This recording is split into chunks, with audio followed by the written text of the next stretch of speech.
руководители, коллеги, участники и гости мероприятия. Рад приветствовать вас на первом Абхазском медицинском форуме.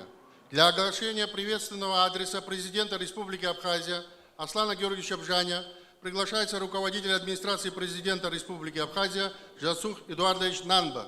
Прошу, пожалуйста.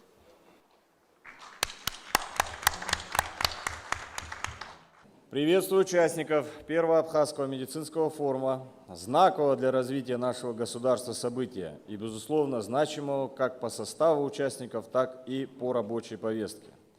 В настоящее время Абхазия по праву считается одним из лучших мест для жизни, отдыха и реабилитации. Этому предшествовала огромная работа по изучению феномена долгожительства и физико-географических условий местности, подготовка территории, строительство и развитие курортно-реабилитационной инфраструктуры на территории Республики Абхазия в дореволюционное и советское время. Все эти усилия не прошли даром, и мы сумели во многом сохранить это колоссальное наследие.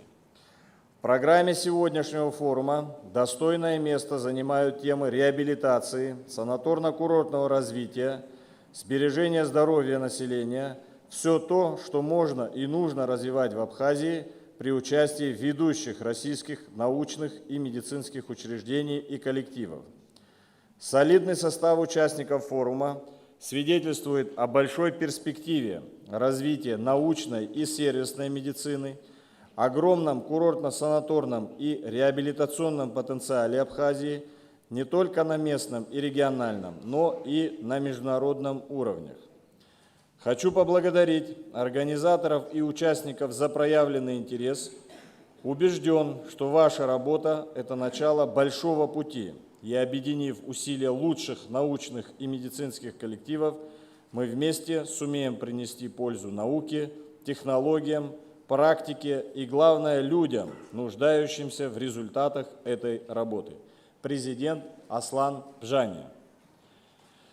От себя лично хочу приветствовать всех участников форума и пожелать вам плодотворной работы. Мы очень верим, что за этой встречей, за нами пойдут люди, и самое главное, вы позволите создать условия, которые улучшат здоровье как наших граждан, так и наших гостей. Удачи вам! Спасибо, Жасух Эдуардович. В нашем мероприятии сегодня принимает участие вице-президент страны Бадра Зураба Ишгонба, спикер Народного собрания Лашан Угзарыч Ашуба, чрезвычайный и полномочный посол Российской Федерации в Республике Абхазия Михаил Александрович Шургаля, депутаты парламента, члены правительства, коллеги, политические и общественные деятели. Рад приветствовать наших дорогих гостей.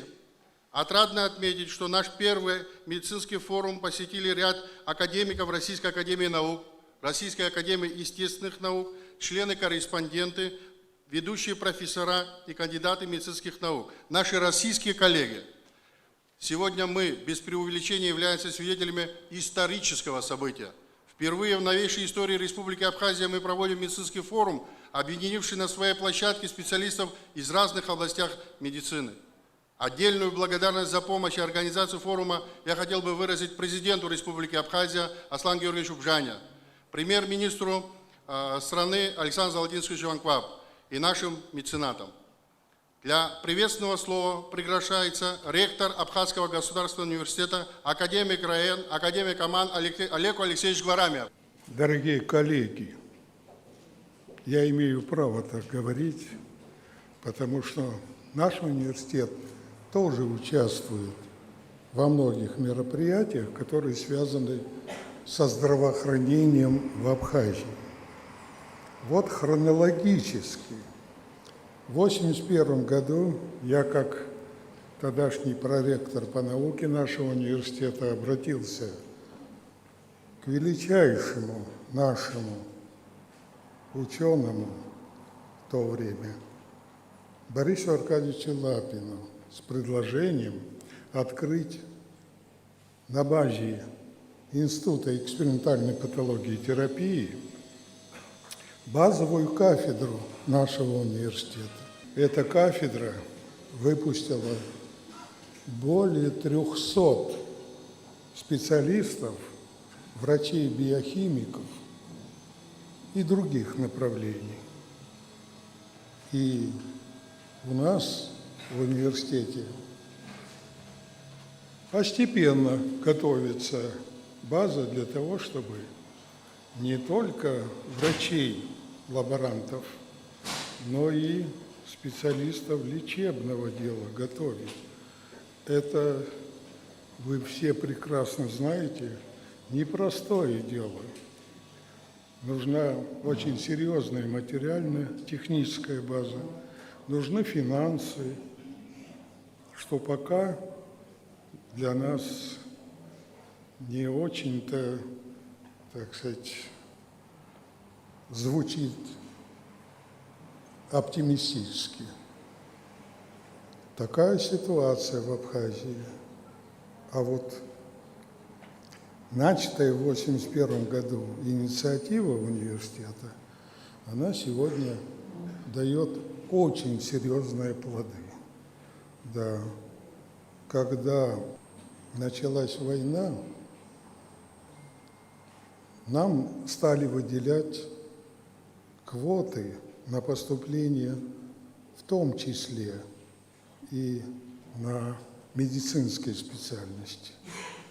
И вот идет война, а мы в Гудауте проводим вступительные испытания для того, чтобы послать молодежь в Башкирский медицинский университет.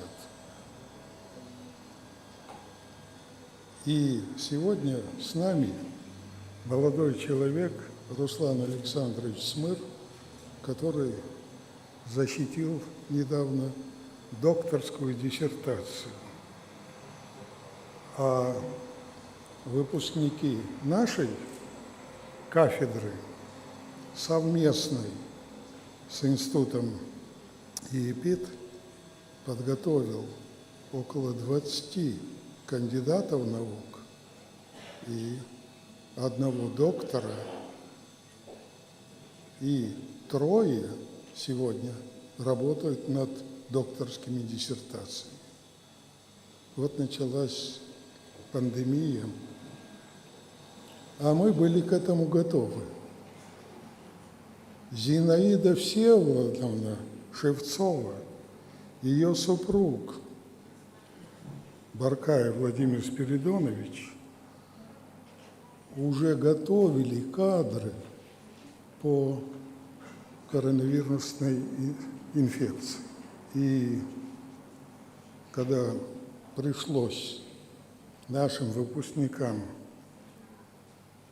проявить героизм, я бы сказал, находясь даже в красной зоне в Гудауте, в лабораториях Абхазии, все это дало очень серьезные плоды, и Абхазия, и ее университет достойно прошли эти годы пандемии.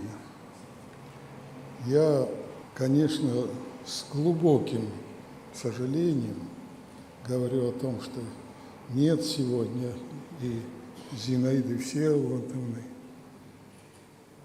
Молодые люди, выпускники этой кафедры, Нана Хашик и Арсен Венгерин, ушли из жизни, а они уже были кандидатами наук. Когда нас спрашивают, что вы намерены делать в будущем, я сказал, шагать вперед не хуже, чем до сегодняшнего времени.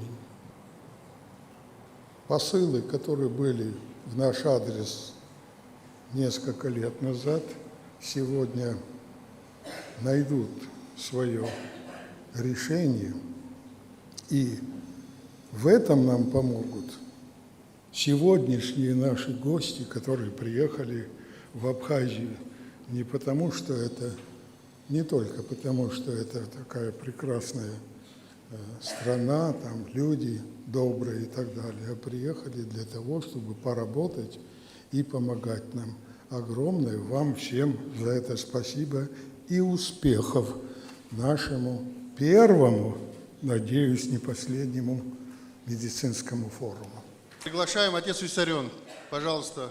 Слава Отцу и Сыну и Святому Духу, Троица единосущная и нераздельная. Благословение Господне на вас, того благодати человеколюбия, всегда на ней и присно во веки веков. Христос воскресе! Христос good!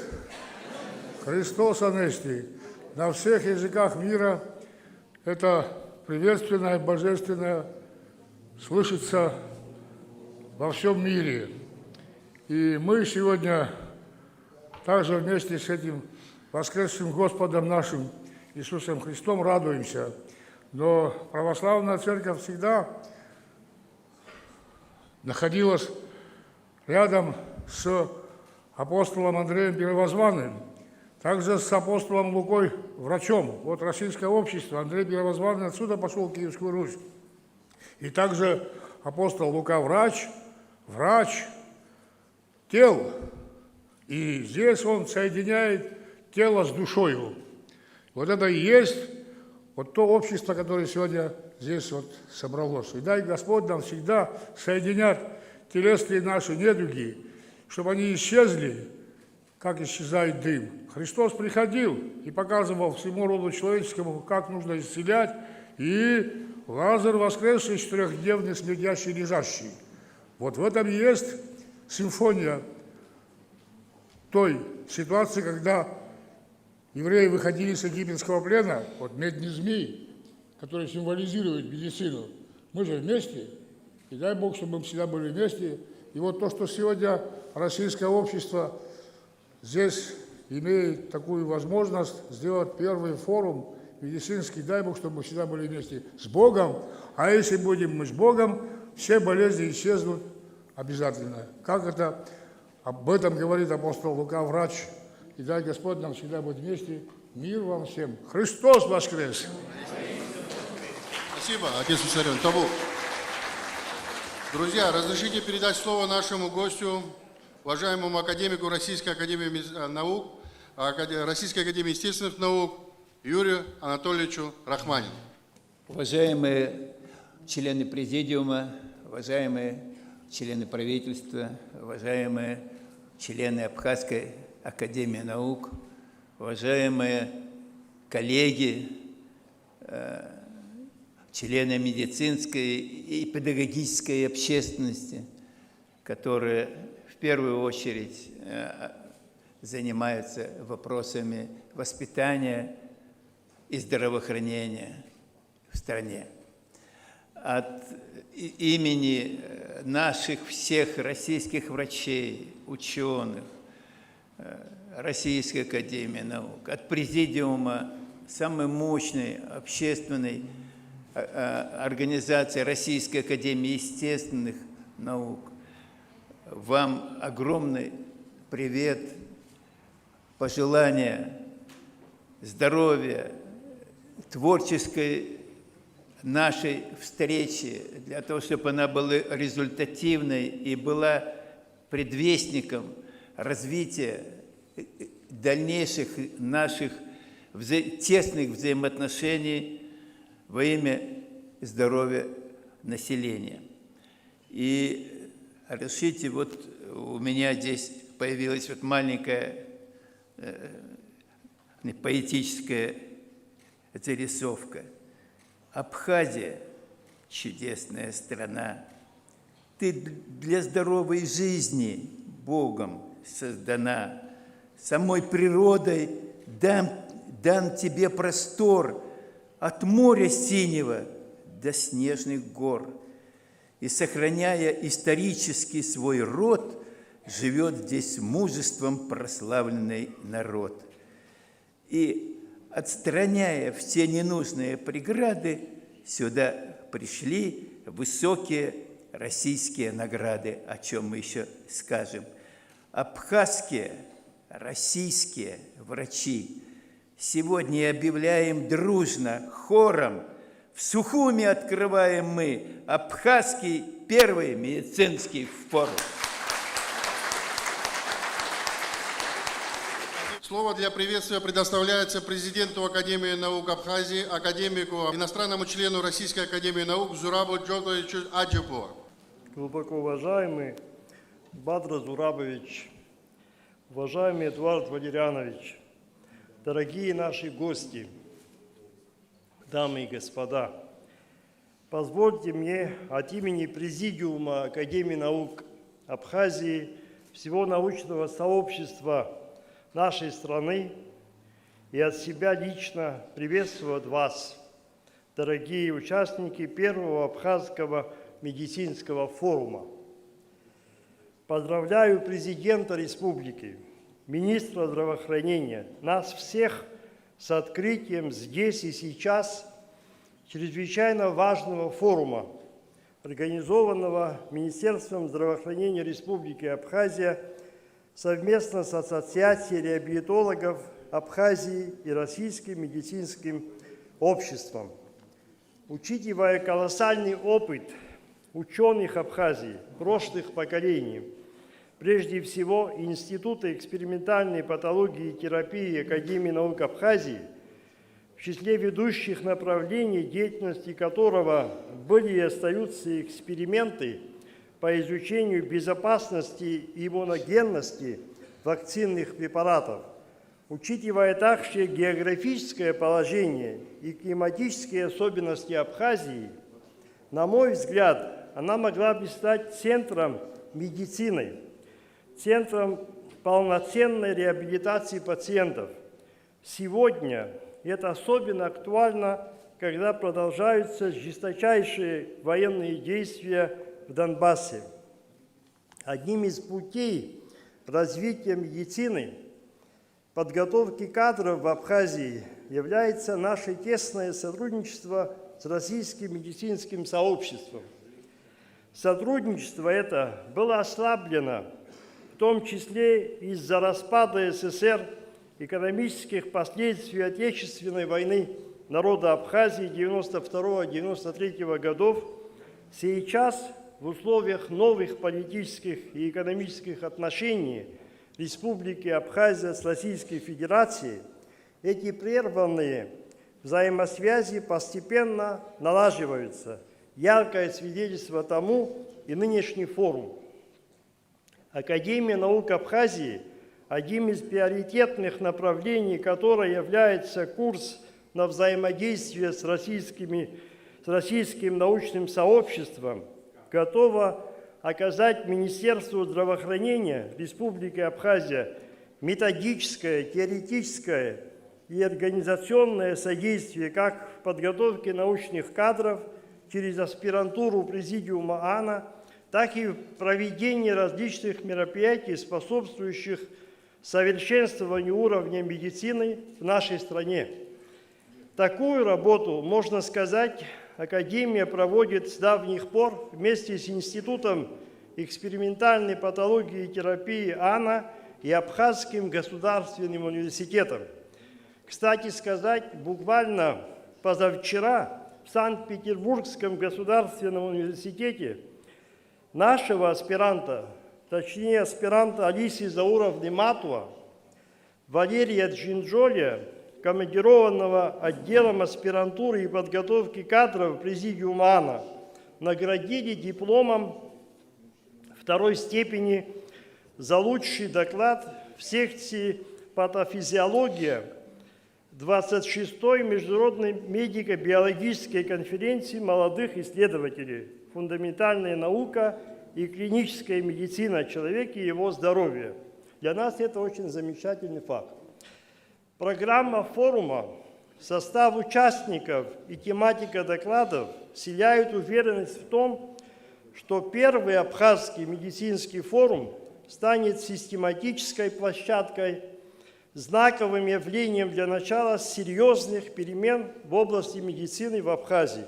Желаю вам, дорогие участники форума, плодотворной и результативной работы. Спасибо.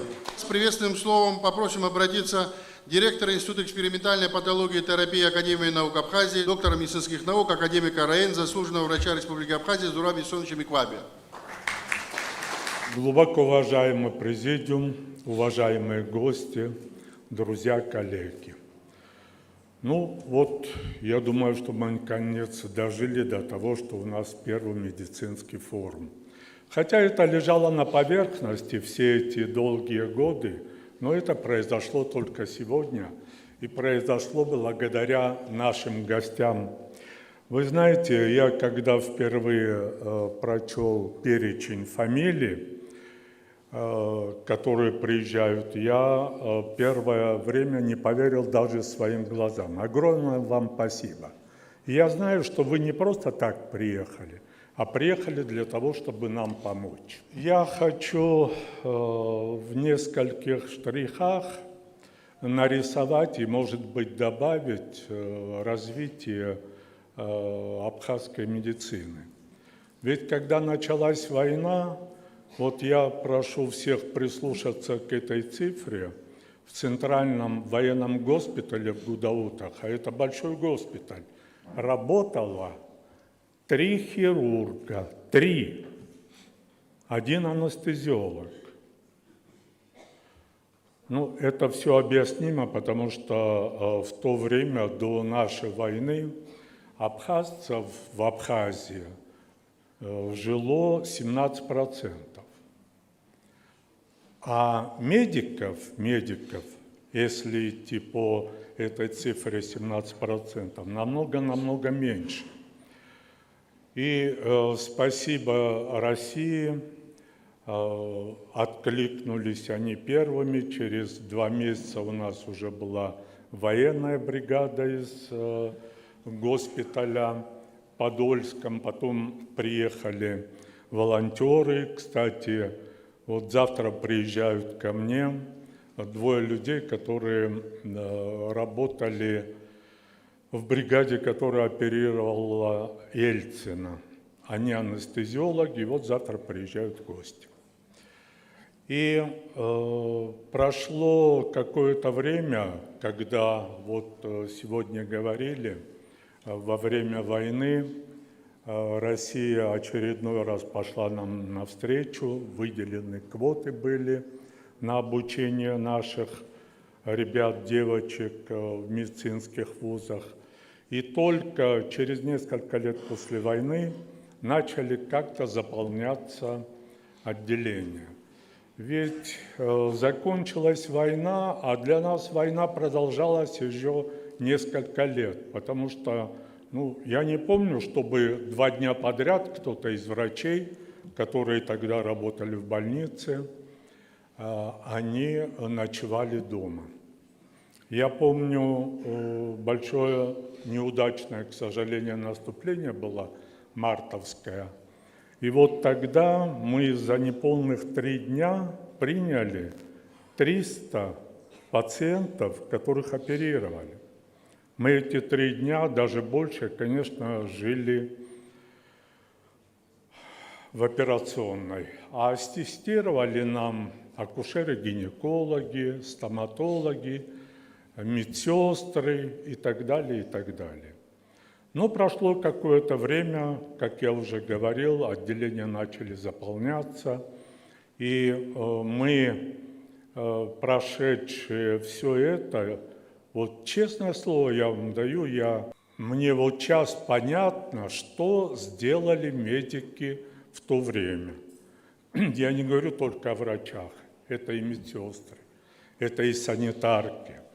Вот здесь находится у нас заведующий медико-санитарным батальоном. Я прошу на минутку встать его. Это Шоуа такой, к сожалению, зная его скромность, он, наверное, не встанет. А ведь нам пришлось... Спасибо.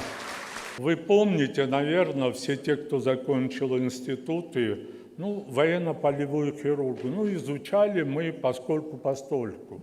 А нам пришлось все это изучать и наяву, и по книгам, потому что люди, которые это знали бы досконально, у нас просто их не было. И я хочу, представляя ИЭПИД, конечно, не могу не сказать 2-3 слова о нем. Наш институт, мы никогда в стороне не стоим, вот сейчас прошла пандемия двухлетняя, 5 наших девочек, которые там и день и ночь работали, они были награждены правительственными наградами.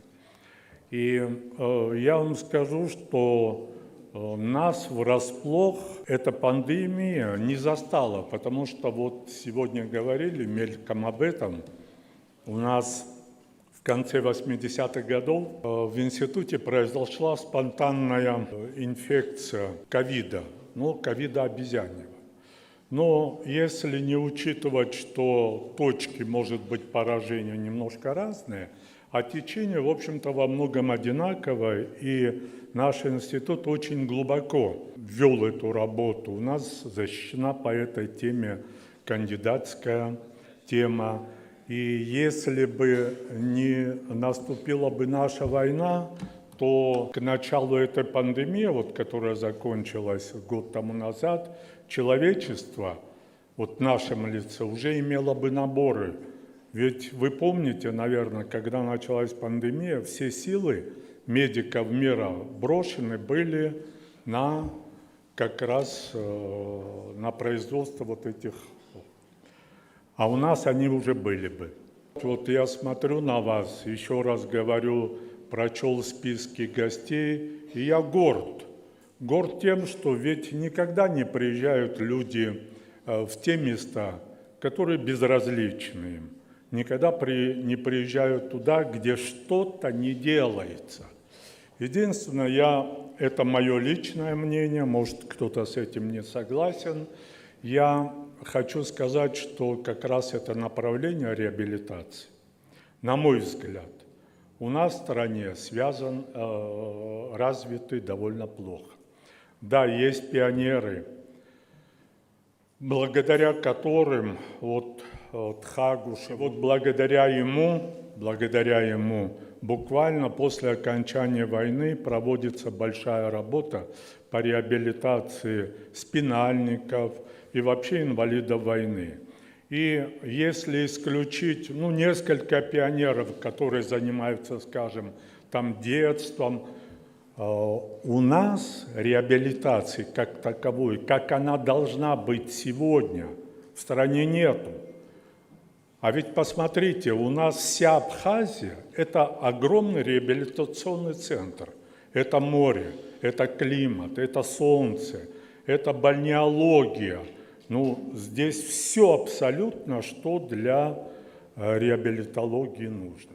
И я еще раз говорю, что благодаря нашим гостям, я думаю, что эта позиция у нас двинется с мертвой точки. Я еще раз вас всех поздравляю вас, наш Минздрав, и позвольте мне небольшой подарок, я думаю, в большом вашем хозяйстве это пригодится. Это ноутбук хороший, я думаю, вам пригодится. Спасибо, Зураб Ясунович. Я хотел бы передать слово для приветствия моему большому другу, академику Российской академии естественных наук Евгению Евгеньевичу Ачкасову. Глубоко уважаемый Эдуард Валерьянович, уважаемые члены президиума, уважаемые участники форума. Знаете, я смотрю в зал, свободного места нет. И, конечно, это отражает то, что такой большой интерес вызывает проводимое мероприятие. И ведь это новая веха в развитии российско-абхазских взаимоотношений в сфере науки и медицины. Подобного не было. И, конечно, тот десант, я бы сказал, ученых, профессоров, академиков Российской академии наук, Российской академии естественных наук, он, уж честно говоря, я признаюсь, и для России это не очень частое явление в таком составе. И вот у нас присутствует 6 членов Российской академии наук, 4 члена Российской академии естественных наук. У нас присутствует более 5 заведующих кафедрами ведущих медицинских вузов страны.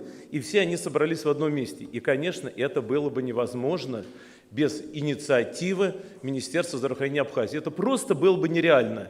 И то, что Эдуард Владимирович Будба, участник Отечественной войны народов Абхазии, выпускник Сеченовского университета, того университета, которого представляю я и многие члены делегации, конечно, благодаря его инициативе такое стало возможным. Это дорогого стоит. И, коллеги, конечно, вот сегодня звучали слова о том, чтобы это было не однократное мероприятие. Да, конечно, нет. Я в этом абсолютно уверен.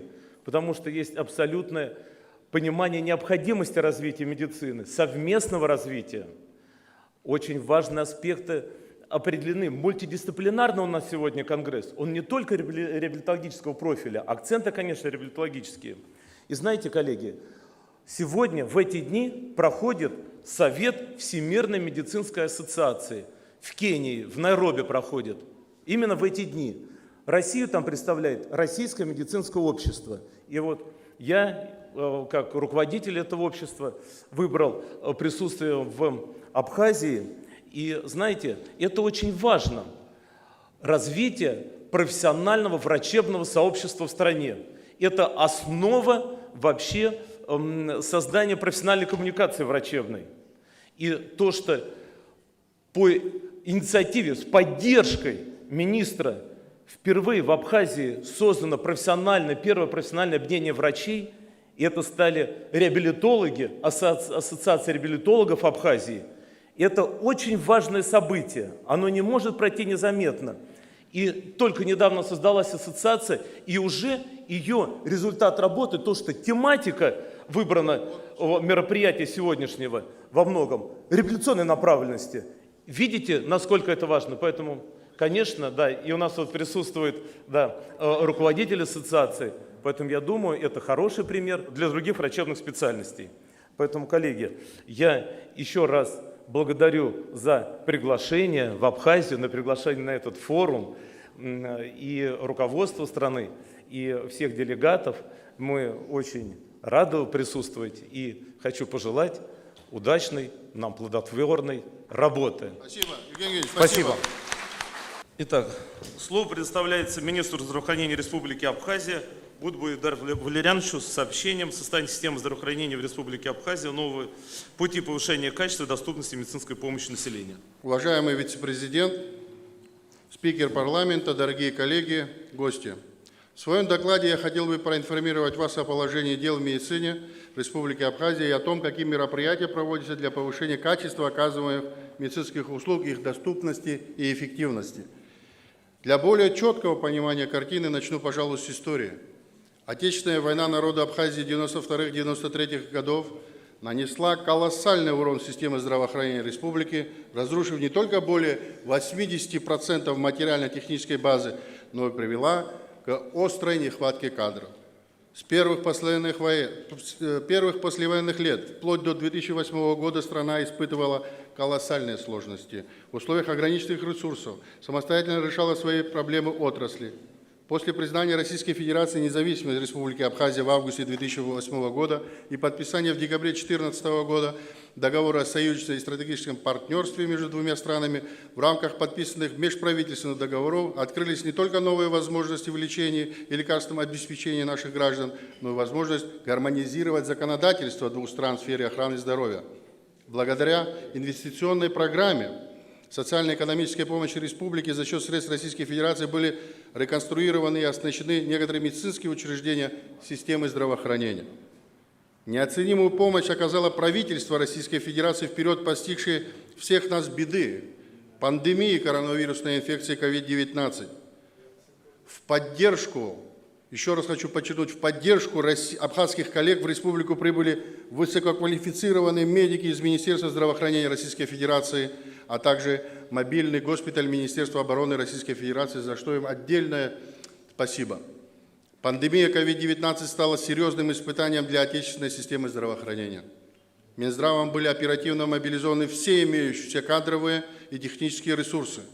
Главный ковид-госпиталь был развернут в городе Гудаута. Далее, по хронологии событий, пришлось разворачивать красные зоны в районных ЦРБ, но это уже совершенно другая история. Колоссальные, еще раз хочу повторить, пиковые нагрузки мы проходили в этот сложный период с вами вместе. Благодаря самоотверженной работе медиков и беспрецедентной финансовой и административной поддержке руководства страны, благотворительных организаций, диаспоры, представителей бизнеса удалось взять ситуацию под контроль. В этот период Минздрав и вся система здравоохранения испытывали неимоверные сложности, несли колоссальные нагрузки. Охрана здоровья населения страны является главной задачей Министерства здравоохранения Республики Абхазия. Вы знаете, как немало было сделано параллельно с борьбой ковид. Вкладывались и вкладываются огромные, беспрецедентные средства в покупку передового оборудования. Благодаря этому мы начали переводить службу на совершенно иной, качественный уровень. В наших лечебных учреждениях стали проводиться высокотехнологические оперативные вмешательства. Да, может, не все сразу, да, может, не все получается, но мы в этом направлении очень активно двигаемся. По оборудованию, вот сейчас хочу просто, может, дополнить, в детскую нашу республиканскую больницу завезено оборудование, настраивается, которого вообще не было эндоскопического, начиная от ИОПа и заканчивая гастро- и колоноскопами для детишек. Также огромное внимание уделяется нашему передовому лечебному учреждению республиканской больницы, Национальному онкологическому центру. Очень много будет сделано для того, чтобы современное оборудование пришло в Республику Абхазия, и наши коллеги работали на передовом оборудовании.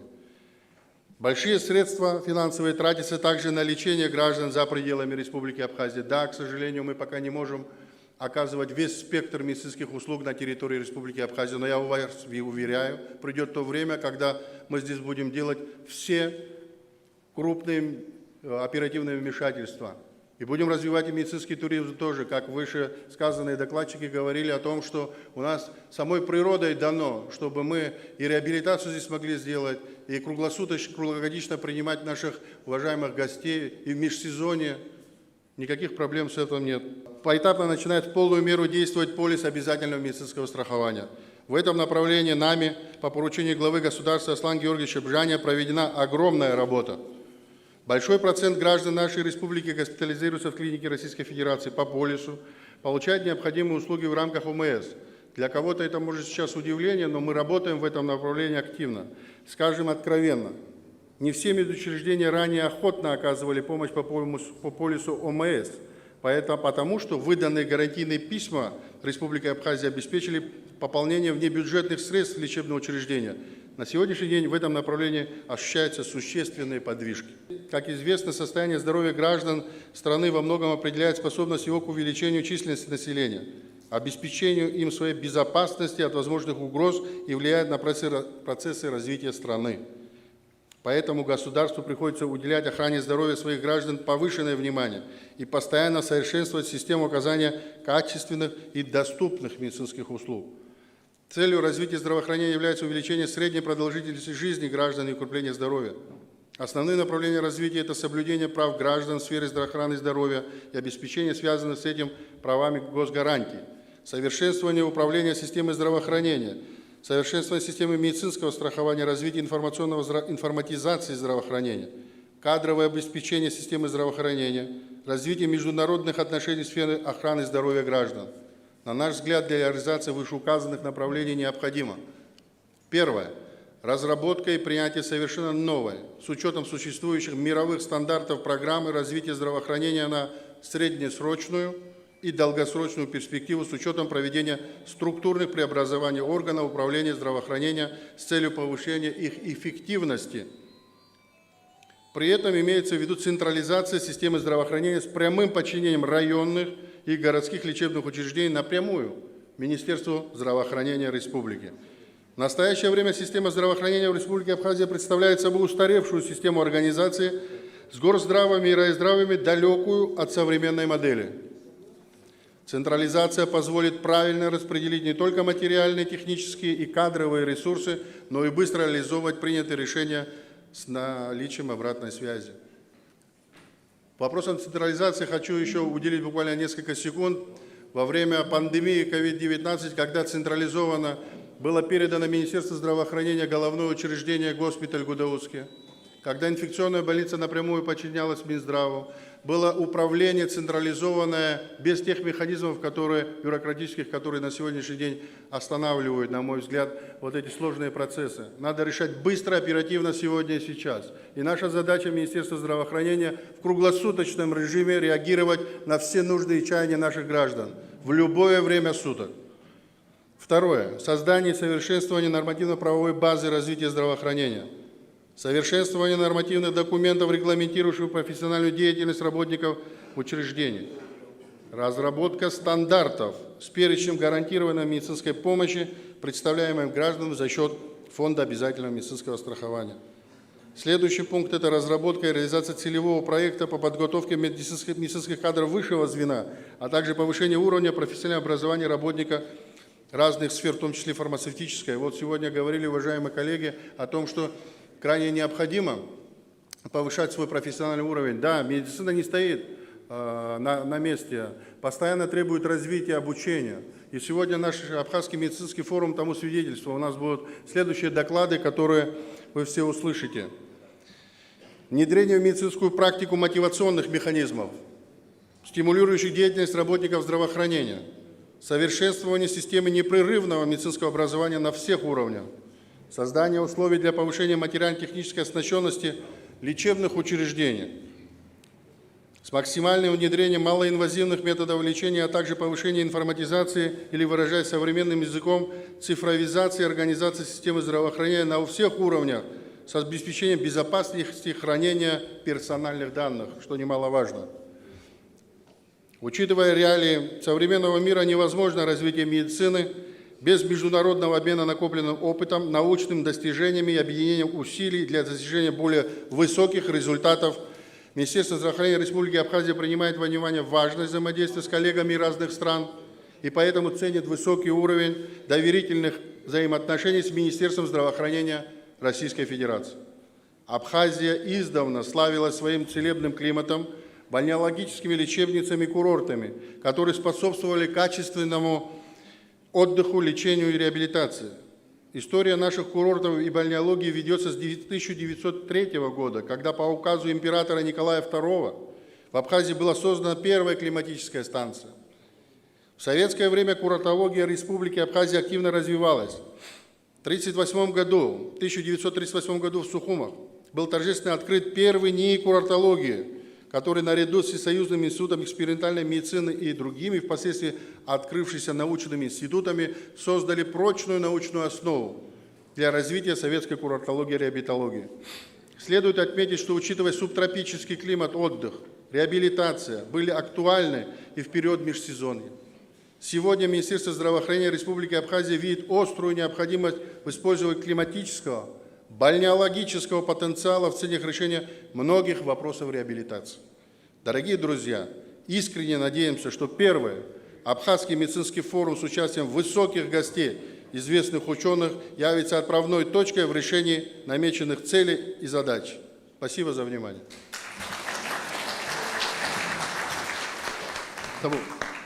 Для доклада приглашается Николенко Владимир Николаевич, заведующий кафедрой анатомии и гистологии человека первого МГМУ имени Сеченова Минздрава России, заведующий кафедрой нормальной топографической анатомии МГУ имени Ломоносова, заслуженный работник Высшей школы РФ, член-корреспондент Российской академии наук, профессор, доктор медицинских наук.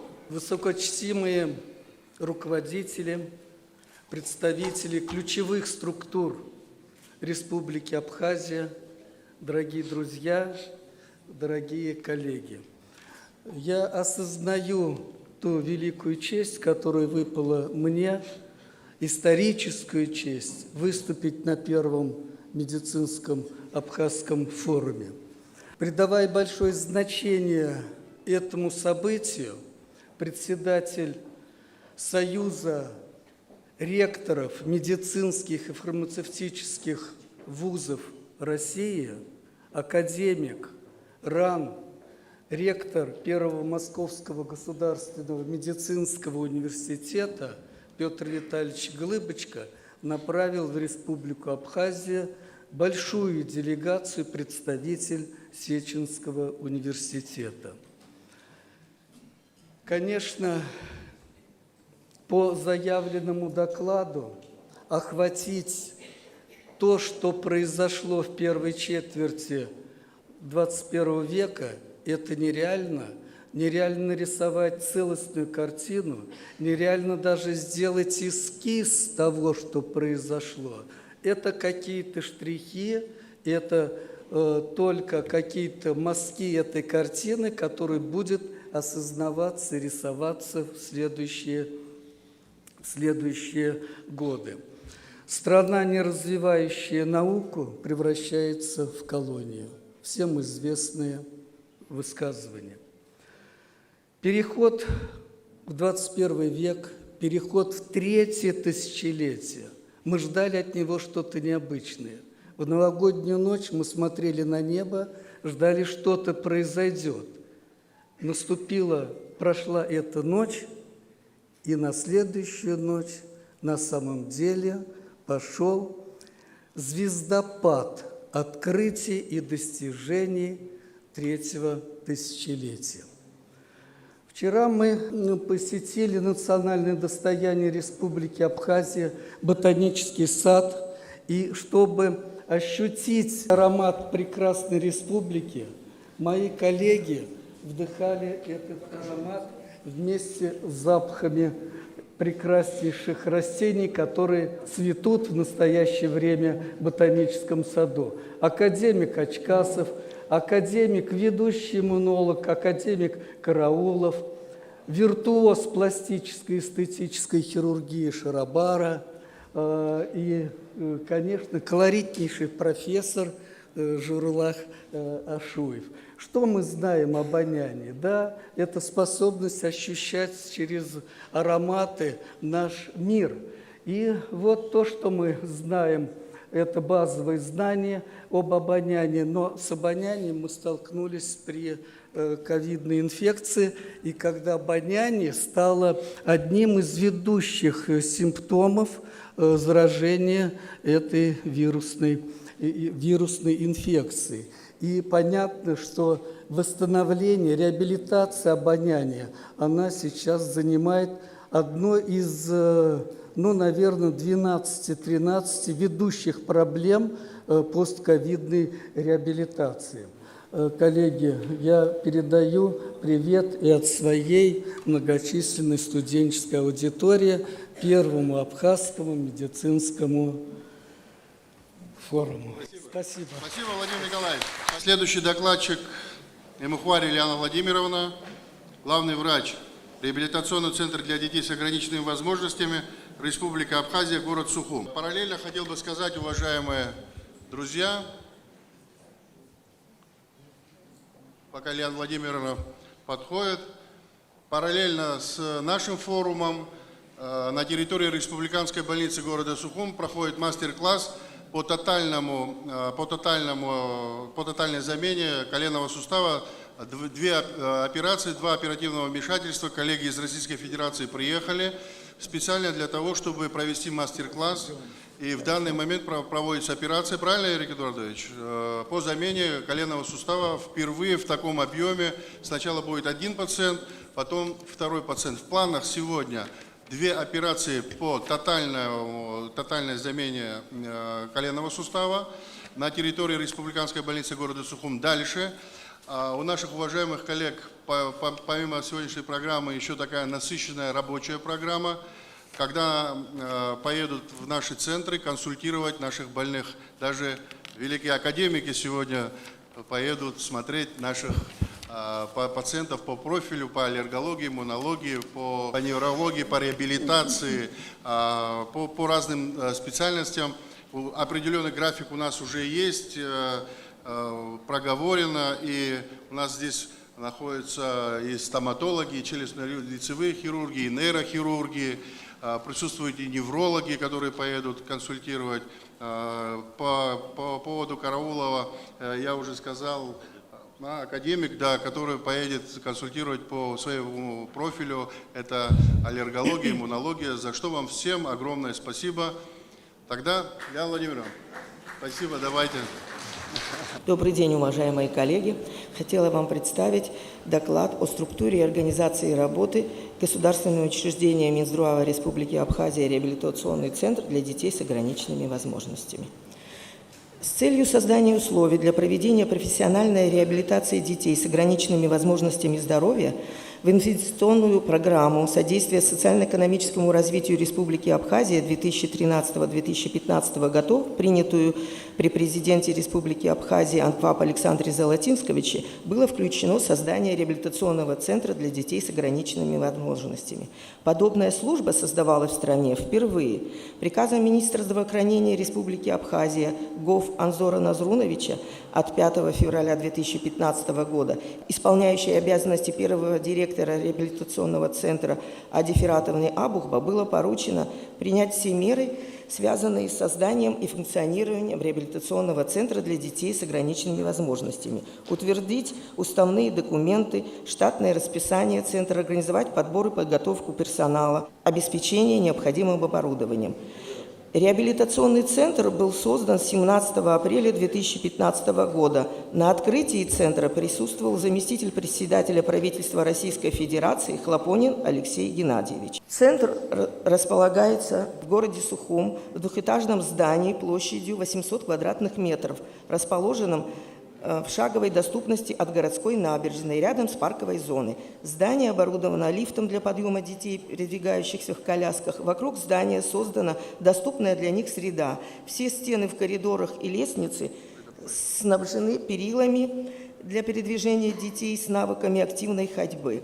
В центре предусмотрен стационар на 20 коек для круглосуточного пребывания детей с сопровождающими лицами, проживающих в отдаленных от города Сухум районах Абхазии. Работает кухня-столовая, в которой организовано для них трехразовое питание. Вся работа специалистов по реабилитации, медицинское обеспечение детей, питание и пребывание в стационаре финансируется за счет государственного бюджета. Профиль центра – реабилитация детей с заболеваниями опорно-двигательного аппарата, нервной системы и нарушениями развития в стадии ремиссии. Педиатры выявленных на участке детей с заболеваниями и нарушениями развития нервной и опорно-двигательной систем направляют на консультацию к неврологам и ортопедам, соответственно, которые в дальнейшем при наличии показаний направляют детей в реабилитационный центр для проведения комплексной реабилитации. Курс реабилитации в центре длится 4 недели с кратностью 2-3 раза в год. Расположенный на первом этаже зала лечебной физкультуры оснащен разнообразными тренажерами. Шведская стенка, мячи различных размеров и текстуры, брусья для коррекции ходьбы, установка Гросса, костюмы Адели и Регент, ходунки с различных моделей, вертикализаторы различных размеров, беговая дорожка, велотренажер, тренажер Бубновского, кушетки для лечебной физкультуры с электроприводом. Имеется также динамометр, угломер для оценки функционального состояния опорно-двигательного аппарата. Физиотерапевтический кабинет оборудован аппаратами для проведения магнитной и лазерной терапии, электрофореза, парафинотерапии. Имеется имитатор опорной нагрузки Корвист, одеяло Денос, галоингалятор. В центре также работает кабинет аудиометрии, в котором имеются аппараты по исследованию остроты слуха, а именно аппарат отоакустической эмиссии, которую проводят всем детям с расстройствами психологического развития и детям младше 6 лет в нашем центре, аудиометрия и тимпанометрия. Также в центре есть небольшой бассейн площадью 5 кубических метров с гидромассажем.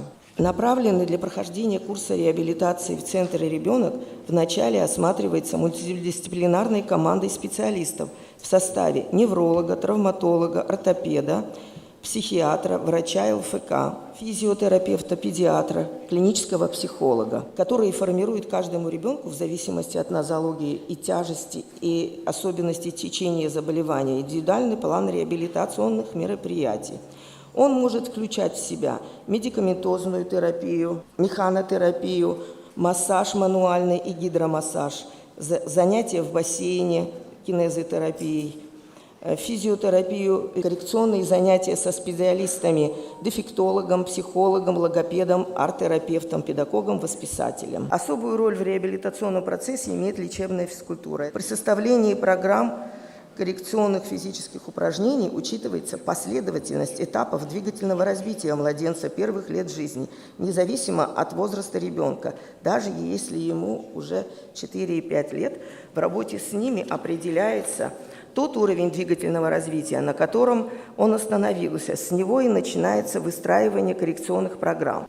Важное значение для развития движения у детей имеет упражнение в воде, гидрокинезотерапия, под воздействием которой нормализуются процессы возбуждения и торможения, снижается мышечный тонус, а ритмичные движения ног создают благоприятные условия для формирования и усиления опоры нижних конечностей. Используется и лечебный массаж. В процессе реабилитации нами также используются ортопедические приспособления, ортезы, в частности, изготовляемые для детей по индивидуальным гипсовым слепкам, ортезы для стопы и голеностопного сустава, корсеты, технические средства реабилитации, ходунки, вертикализаторы.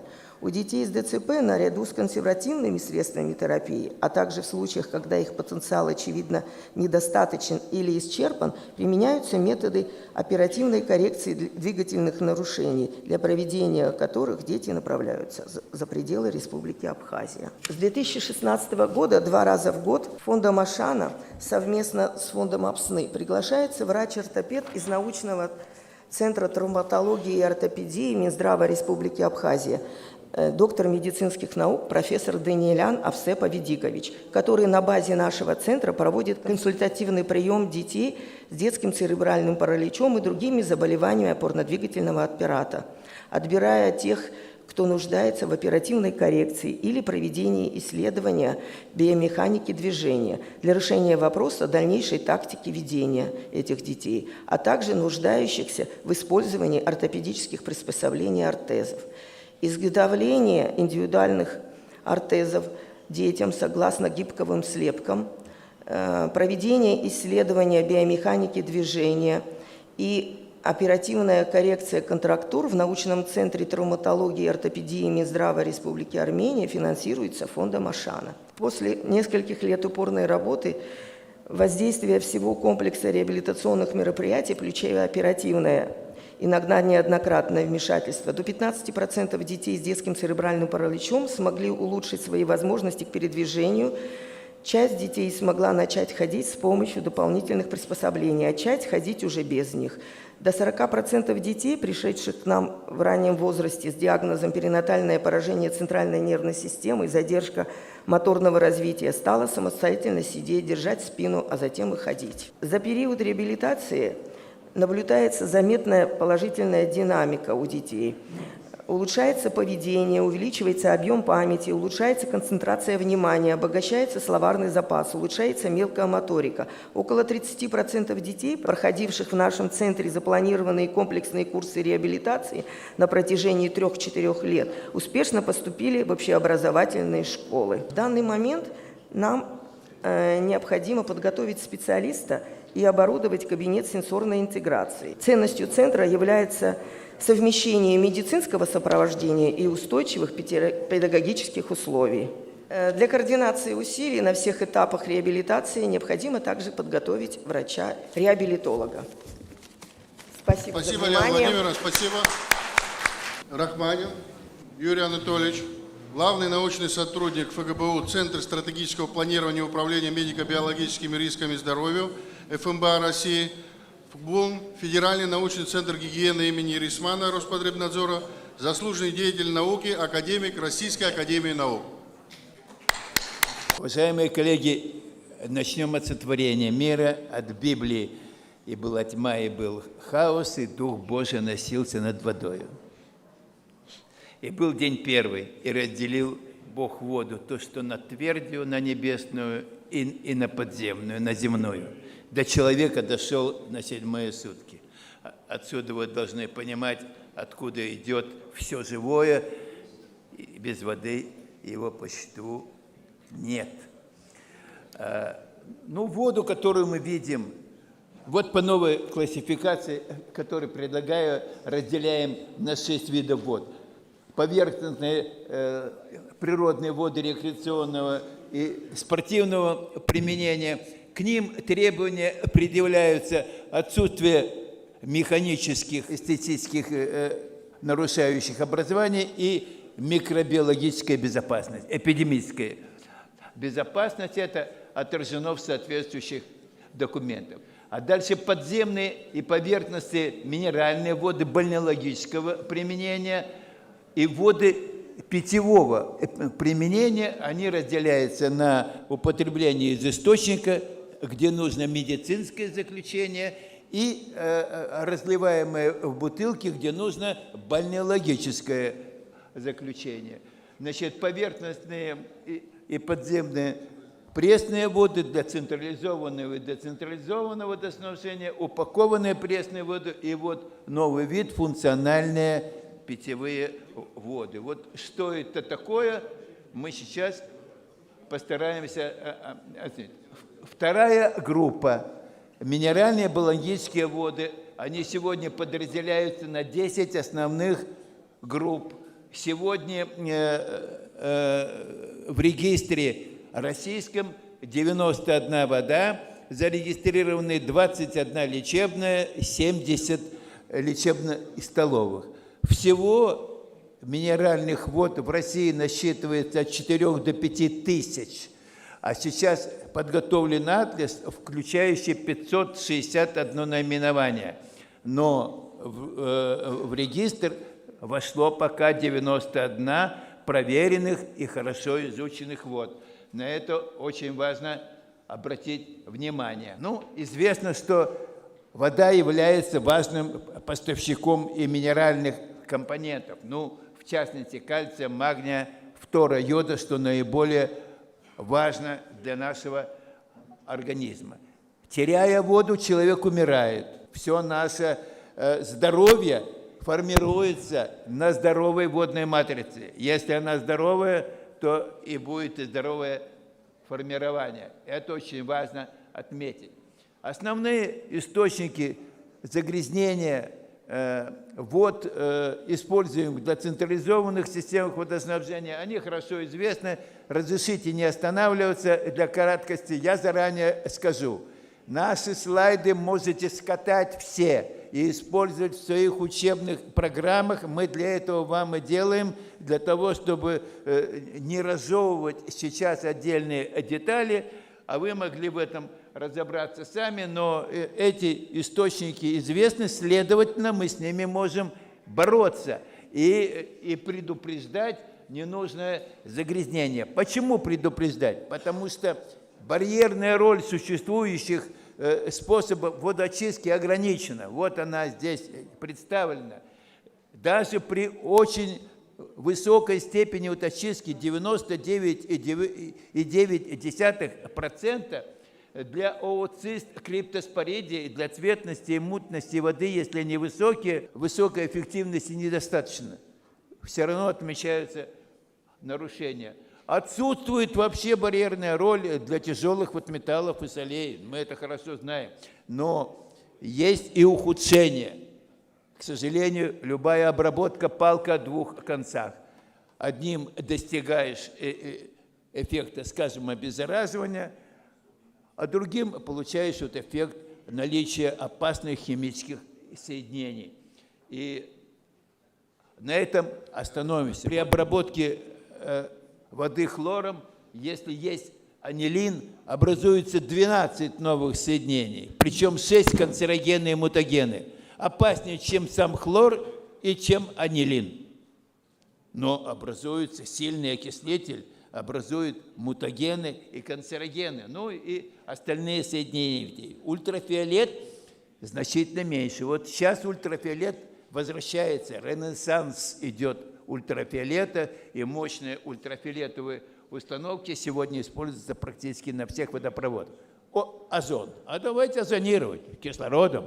Он же тоже сильный окислитель. Если есть толуол, образуется 11 новых соединений, из них 5 мутагены и канцерогены. По данным Соединенных Штатов Америки, хлорированные и озонированные соединения вносят от 5 до 15% в увеличение онкозаболеваемости населения. Значит, поэтому какую воду мы используем, загрязненная она, или мы ее бережем исходно, и какие методы водоподготовки мы используем, очень важно. Вот здесь представлены, вы ознакомитесь об этом подробнее позже, те вот методики новые, которые опробированы нами. Мы опробировали около 30 различных методов новых водоподготовки. И, конечно, сейчас вот достаточно широко внедряются мембранные методы на уровне ультра, микро, нано фильтрации в зависимости от состава воды, которые позволяют значительно снизить вот те проблемы, о которых я уже говорил. Следовательно, этот опыт России накопленный надо использовать и здесь. Вот по просьбе Илюзимова в Калмыкии, по городам, вот были сделаны вот анализы по общей схеме, что обнаружили? Ну, повышенная минерализация и жесткость. Мочекаменная болезнь, от этого в основном и были вот направлены все медицинские усилия. А когда сделали углубленный анализ, увидели, что речь идет и о кариесе зубов, и онкологической генетической патологии, отклонение функций сердечно-сосудистой и кроветворной системы, репродуктивные функции у мужчин и женщин. Это гораздо опаснее, чем речь идет о мочекаменной болезни. Значит, как жираф зарывать голову в песок и не видеть всю панораму нельзя. Значит, углубленный анализ нужно иметь современную лабораторию. На республику надо иметь одну современную лабораторию для того, чтобы делать полноценный анализ вот воды и знать все ее болевые точки. Тогда мы можем это дело исправить и откорректировать. Вот для бутилированных вод были нам разработаны категории качества. Чем они отличаются? Если для водопроводной воды 56 обязательных показателей, для расфасованных бутилированных вод, как продукта питания уже, предназначенного исключительно для потребления, вот 93 показателя надо изучать. Нельзя ограничиваться 10-15. Из них по 24 показателям в первой категории нормативы ужесточены от 2 раз до 5000 раз. Алдерин, симазин не должны быть в этой воде, а в этих количествах они допускаются для водопроводной питьевой. Высшие категории здесь по 17 показателям еще более ужесточены нормативы, особенно по токсикантам 1 и 2 класса опасности, то есть по наиболее опасным. И по 9 показателям разработаны не только максимальные уровни, но и минимально необходимые, потому что самая чистая в химическом отношении дистиллированная вода непригодна для питьевого потребления. Через 4-5 месяцев попадете на больничную койку. Но это нужно понимать. И вот определены на примере 75 вод ориентировочные показатели, где активны, где оптимальны, и где. Значит, можно вот использовать. И, наконец, последний слайд. Это вода Мальдилиани. В бутылке 5 килограмм золота. Стоимость 3 миллиона 300 тысяч долларов.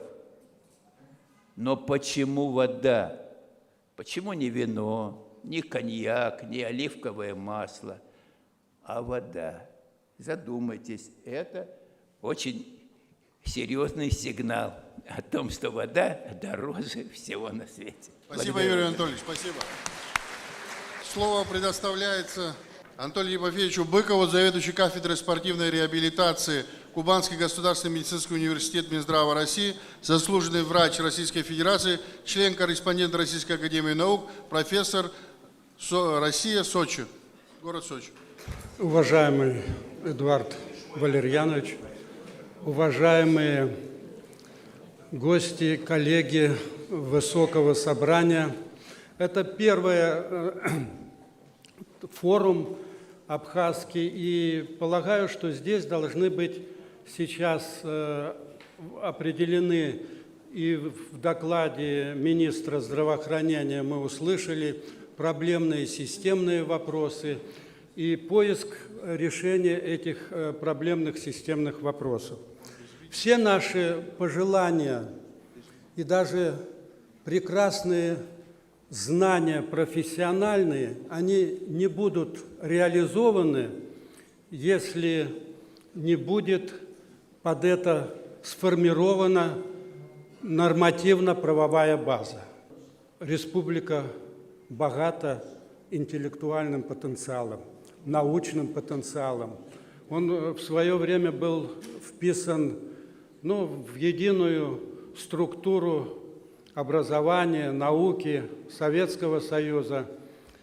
И когда мы говорим по тем проблемам, которые касаются вопросов курортного дела, курортологии, в целом это действительно наука, которая создала уникальные хозяйствующие субъекты, как сегодня выражаться выгодно, это санаторно-курортный комплекс, обосновала научного, и проведены серьезные фундаментальные исследования, которого не было в мире, и сегодня его не существует.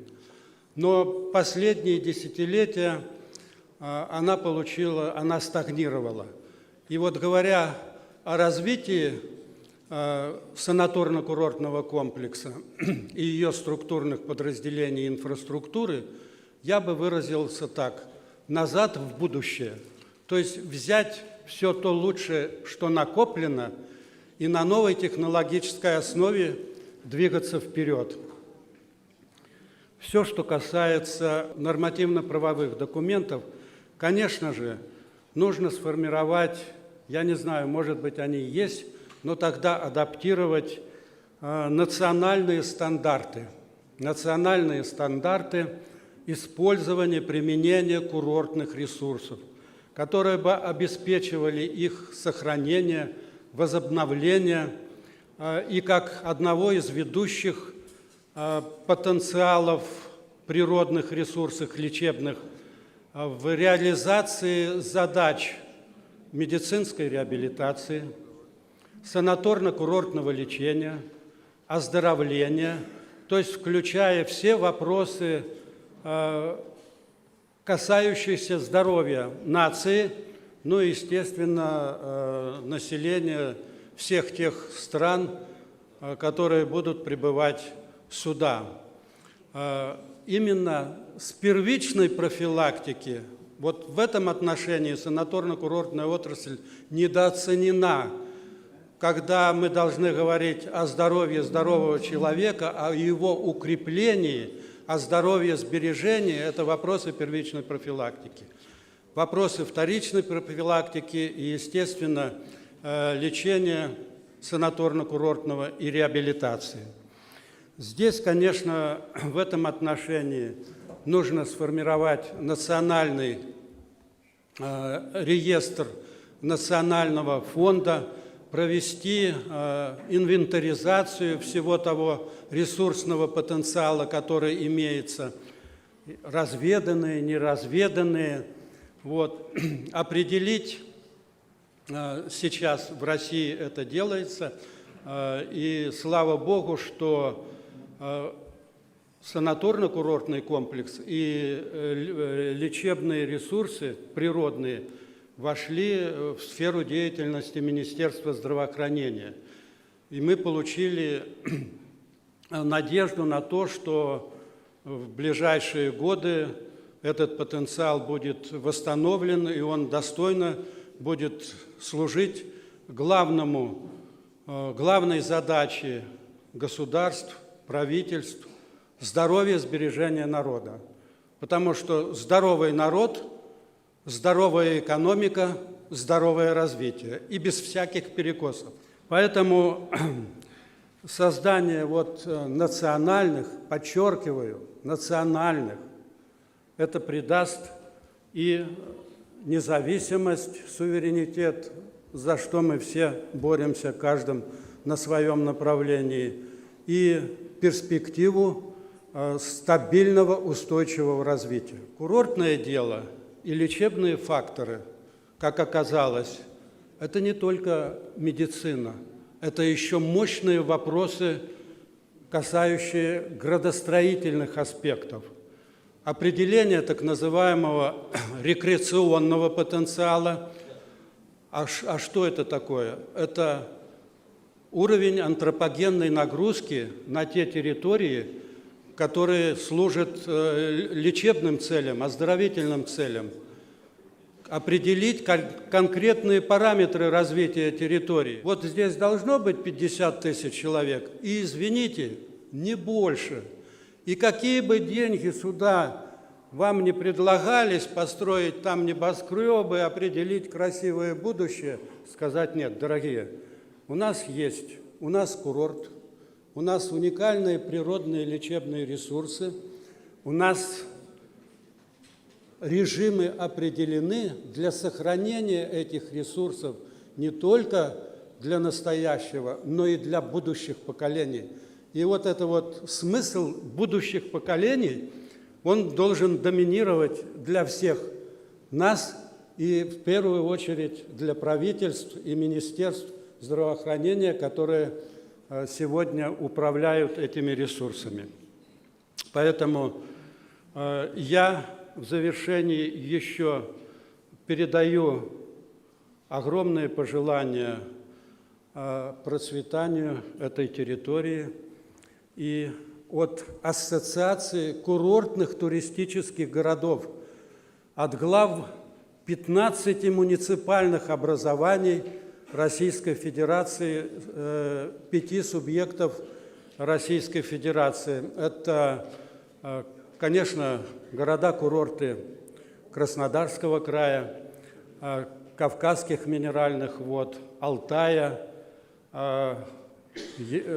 Крыма и Саратовской области. Вот они сами пришли к нам, и мы их с удовольствием приняли, как и являюсь генеральным директором этой ассоциации. Ну вот, коротко все. И еще очень важно определить статус городов-курортов. Гагра, город-курорт, национальный статус надо сделать. Отсюда и режимы будут, отсюда будут видны параметры развития. И когда мы говорим, сегодня формируется стратегия социально-экономического развития, мы должны заглянуть не только в 5-летний период, а 30-летний, 50-летний период. Вот, в нормативно-правовом поле и определение вот этих важных стратегических элементов. Все, благодарю за внимание. Спасибо огромное. К докладу приглашается Пузин Сергей Никифорович, заместитель директора ФНКЦ реаниматологии и реабилитологии Миноборнауки России, заведующий кафедрой гериатрии и медико-социальной экспертизы Минздрава России, заслуженный врач Российской Федерации, заслуженный деятель науки Российской Федерации, академик Российской академии наук, профессор, доктор медицинских наук, Россия, Москва. Дорогие товарищи, вы так меня представили, я почувствовал себя вообще очень глубоко уважаемым человеком. Это дорогого стоит. Значит, уважаемый президиум, уважаемые коллеги, уважаемые друзья, я буду очень лапидарен. Потому что мне министр сказал, что у нас еще будут встречи и консультации. Да. Поэтому лучше мы это время отдадим на личные встречи, потому что не всем, ну вообще, конечно, все должны знать, что такое инвалидность, как с ней бороться и что надо делать для того, чтобы не стать инвалидом. Вы так потихоньку листайте, я буду говорить, а слайды там общеобразовательные. Ну, что я хочу сказать. За это время не только знакомились с достопримечательностями Абхазской республики, но и очень много беседовали. Надо отдать должное.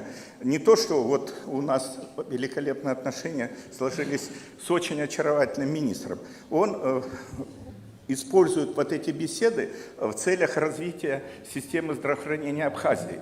И я думаю, что мы с вами вместе все будем соавторами наших методических рекомендаций и нашего учебника, который будет общеполезен для всех врачей системы, кто занимается социальной медициной. Вы знаете, что оценка индивидуального здоровья, она определяется по самочувствию конкретного человека, наличие и отсутствие у него заболевания, его физического состояния, развития, выявленных соответствующих исследований, трудоспособности и личным ощущениям. Для здоровья важным параметром качества жизни является сохранение социального статуса. Но все вы хотите иметь статус. Если вы работаете врачом, то вы хотите быть хорошим врачом. Это естественно, тут мы ничего не добавляем. Сохранение семейного статуса тоже немаловажно, для как мужской, так и для женской половины. Ну, не буду говорить о сексуальной активности и удовлетворении от увлечения и отдыха, и возможность самообслуживания и самоухода. Значит, уважаемые коллеги, что я предлагаю? Мы обязательно, если вы не будете возражать, у нас есть и министр, у нас есть и президент медицинского общества. Я заведует кафедрой Евгений Евгеньевич. Мы сделаем совместный учебник, он имеется, этот учебник, мы его просто, соответственно, отредактируем под Абхазскую республику со соответствующими нюансами, потому что Абхазская республика, вот мы здесь беседовали с глубоко уважаемым моим соседом, директором института, с самим президентом я беседовал, и у нас были хорошие идеи, потом президент озвучит. То есть мы пойдем правильной дорогой, и у нас будет в этом отношении прорыв. И мы договорились таким образом, что если мы с вами издадим соответствующий учебник, то нам будет легче говорить на одном языке. Вы понимаете, вот терминологически мы говорим, сейчас в основном все докладчики будут говорить о медицинской реабилитации. Но вот вы знаете, вот к сожалению, я всегда говорю и студентам, и ординаторам, у больного человека есть 3 дороги, по которым он пойдет. Правда, вчера мы открыли еще 4-ю, но она негативная дорога с этими моментами. Это поправиться, значит, и вернуться в общество, это стать инвалидом. И самое главное, когда ты становишься инвалидом, не дай бог каждому из этого состоять, это быть нужным обществу, быть социально полезным, он должен находиться в социуме. Если человек, он такой вот социально активный, если он не будет иметь социума, то фактически человек зачахнет. Ну и третий, самый негативный повод, если он не поправится, не вернется, не станет инвалидом, похороны, к сожалению. Вот в рамках, дальше следующий. В рамках определения там Всемирная организация, это вы все почитаете, я оставлю. Есть еще какое предложение? С учетом значимости, высокой значимости этого великолепного форума медицинского, я как главный редактор 2 журналов, Евгений Евгеньевич и все здесь главные редактора, но, по крайней мере, я как главный редактор своих журналов, один журнал, они все ваковские, он посвящен вопросам медико-социальной экспертизы, реабилитации и медико-социальной экспертизы, реабилитации и экспертизы, мы можем посвятить, если вы захотите, один журнал полностью, и тогда вы будете иметь наш федеральный журнал нашей системы, ну, с этими теплыми мыслями и со всеми полезными данными по этому первому форуму. Если вы будете, принимаете. Принимаем, да, вот сейчас мы как раз переглянулись с ассоциацией реабилитологов, вот и с коллегой, и с Алхасом Тхакушевым. Это очень нужно и востребовано. Я очень был рад, во-первых, познакомиться очень скромно сидит, с нашим священником. Ветеран войны. Да. И с ветеранами мы поговорим о ветеранах, поговорим о всех этих делах. Но мне что понравилось? В нашей конференции принял участие наш священник, очень глубоко уважаемый в республике и в нашей стране. Вы знаете, особенно для лиц, которые перенесли вооруженные конфликты, иногда медицина, психологи, социальные, как говорится, не помогут. Лишь только владыка, как, я не знаю, обращаться к нему, или наш глубоко уважаемый священник в этих беседах. Еще на первой волне вот, афганских событий мы сталкивались с этим контингентом очень тяжелым, миновзрывными моментами, это уход личности в себя. Конечно, церковь здесь должна быть нашим соучастником, хотите вы, не хотите. Это без разницы, православная церковь, иудеи, мусульмане, но это то, без которого мы в трудную минуту обращаемся и ждем помощи. Ну, все мы люди жаждущие. Поэтому, что я еще хочу сказать? Мы поговорили с нашим министром и договорились, что при встрече с вышестоящими руководителями определить вообще систему медико-социальной экспертизы и реабилитации. Вообще, куда ее относить? Вы знаете, что я хочу сказать в общей цене? Вот лично на мой 50-летний опыт, я бы, конечно, просил бы руководство, чтобы это осталось в системе здравоохранения. К сожалению, при всей любви к Минтруду, потому что я там проработал большую часть, там нет медицинского сопровождения достаточно активного. Ну нет, просто вот надо отдать. Потом, когда вы длительное время, этим занимаются доктора, наблюдаете своего пациента и передаете на 15 минут, чтобы определили ему ту или иную группу инвалидности, ну, это тоже не очень интересно и солидно. Поэтому еще труднее составить индивидуальную программу реабилитации. Тот, как говорится, сотрудник системы медико-социальной экспертизы, он создает индивидуальную программу, но он все равно апеллирует к вам выполнять ее.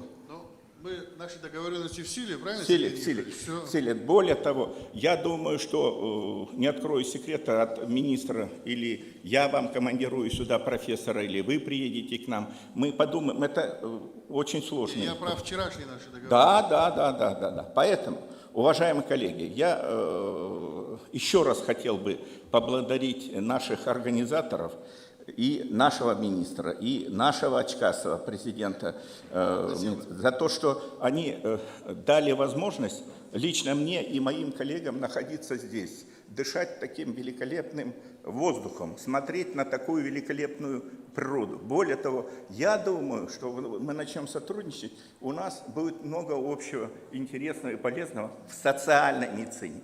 Медицина касательно чисто клинической медицины, она имеет свои особенности. А вот наша социальная медицина, потому что я отношусь к пожилому возрасту, и я хочу, чтобы все молодые дожили, ну как пожилой возраст, конечно, не хотелось бы это слышать, но молодой, да. Но я хотел бы, мы, пенсионеры, мы сделали этот подвиг, и вот некоторые мои коллеги, мы дожили до этого возраста, а молодежь неизвестно.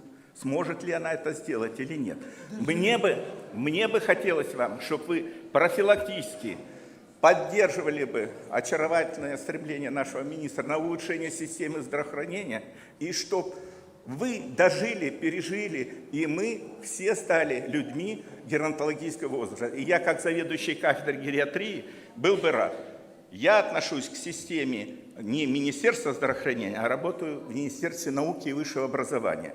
И поэтому милости прошу, у нас тоже есть санаторий для, раньше он был для академиков, Академии наук, а с учетом того, я уверен, что с таким руководством вы приобретете столько знаний, что президиум, и лично президент присутствующий, он обязательно вас выберет член-корреспонденты и академики. Спасибо вам. Спасибо.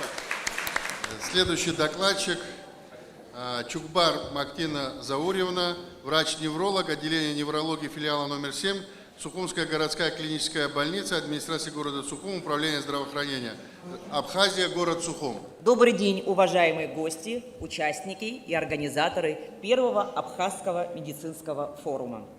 Представляю вашему вниманию тему своего доклада «Становление неврологической службы в Республике Абхазия и актуальные вопросы ранней реабилитации в неврологии». Хочу начать с того, что единственное специализированное неврологическое отделение в Республике Абхазия находится на базе Сухумской городской клинической больницы, которая была открыта более 30 лет назад. В связи с чем на данном слайде вы видите, что в наш неврологический стационар поступают не только жители города Сухум и Сухумского района, но также жители других городов и районов нашей республики. Кроме того, это граждане Российской Федерации и иностранные граждане. В следующем слайде представлена информация за последние 3 года, которая включает в себя количество поступивших больных за отчетный период времени. Кроме того, наиболее часто встречаемые нозологические формы в нашем отделении. На первом плане у нас заболевания системы кровообращения, а именно это острое нарушение мозгового кровообращения, то есть ишемические, геморрагические инсульты и транзиторные ишемические атаки. Следующее – это хроническая ишемия мозга. Кроме того, в нашем отделении проходят лечение больные с эпилепсией, а также с заболеванием нервно-мышечной системы, демиелинизирующими заболеваниями, последствиями черепно-мозговой травмы, нейродегенеративными заболеваниями и нейроинфекцией. Структура нашего отделения. Отделение развернуто на 60 коек. Из них 6 выделено на палату интенсивной терапии. Работают 7 врачей-неврологов, также логопед, психиатр, терапевт, инструктор по лечебной физкультуре, массажист, 16 штатов медсестер и 12 санитарок. Оснащение неврологического отделения. Значит, в отделении у нас эхоэнцефалограф, электроэнцефалограф, УЗИ-аппарат с возможностью доплеросканирования интра- и экстракраниальных сосудов. Кроме того, палата интенсивной терапии у нас оснащена 6 койками. Это функциональные кровати с прикроватными мониторами, а также кислородными концентраторами. Круглосуточно там дежурит медсестра и врач-невролог. Методы дополнительных исследований, используемых в неврологии. Это люмбальная пункция, техникой которой владеет каждый невролог. Рентгенография черепа и позвоночника, электроэнцефалограмма, эхоэнцефалоскопия, КТ, МРТ и ультразвуковая диагностика. Учитывая, что большую часть наших пациентов – это больные с заболеванием острого нарушения мозгового кровообращения, то хочу остановиться на наиболее актуальных вопросах ранней реабилитации больных. Вследствие высокой распространенности и инвалидизации среди взрослого населения наиболее трудоспособного возраста представляет одну из важнейших медико-социальных проблем. Среди больных, перенесших УНМК, лишь 20% возвращается к труду. Стремление остановить рост инвалидизации населения вследствие инсульта вызывает в медицине и обществе в целом огромное внимание к реабилитации этих больных. В настоящее время отсутствуют рекомендации методического характера, которые позволяют создать программу ранней реабилитации больных с тяжелым инсультом. Существующие рекомендации по ведению больных с ОНМК советуют начинать реабилитацию так рано, как это только возможно. Однако до настоящего времени нет общепринятой точки зрения о времени начала и интенсивности проведения реабилитационных мероприятий для больных с тяжелым инсультом, находящихся в реанимации, в том числе на аппарате ИВЛ.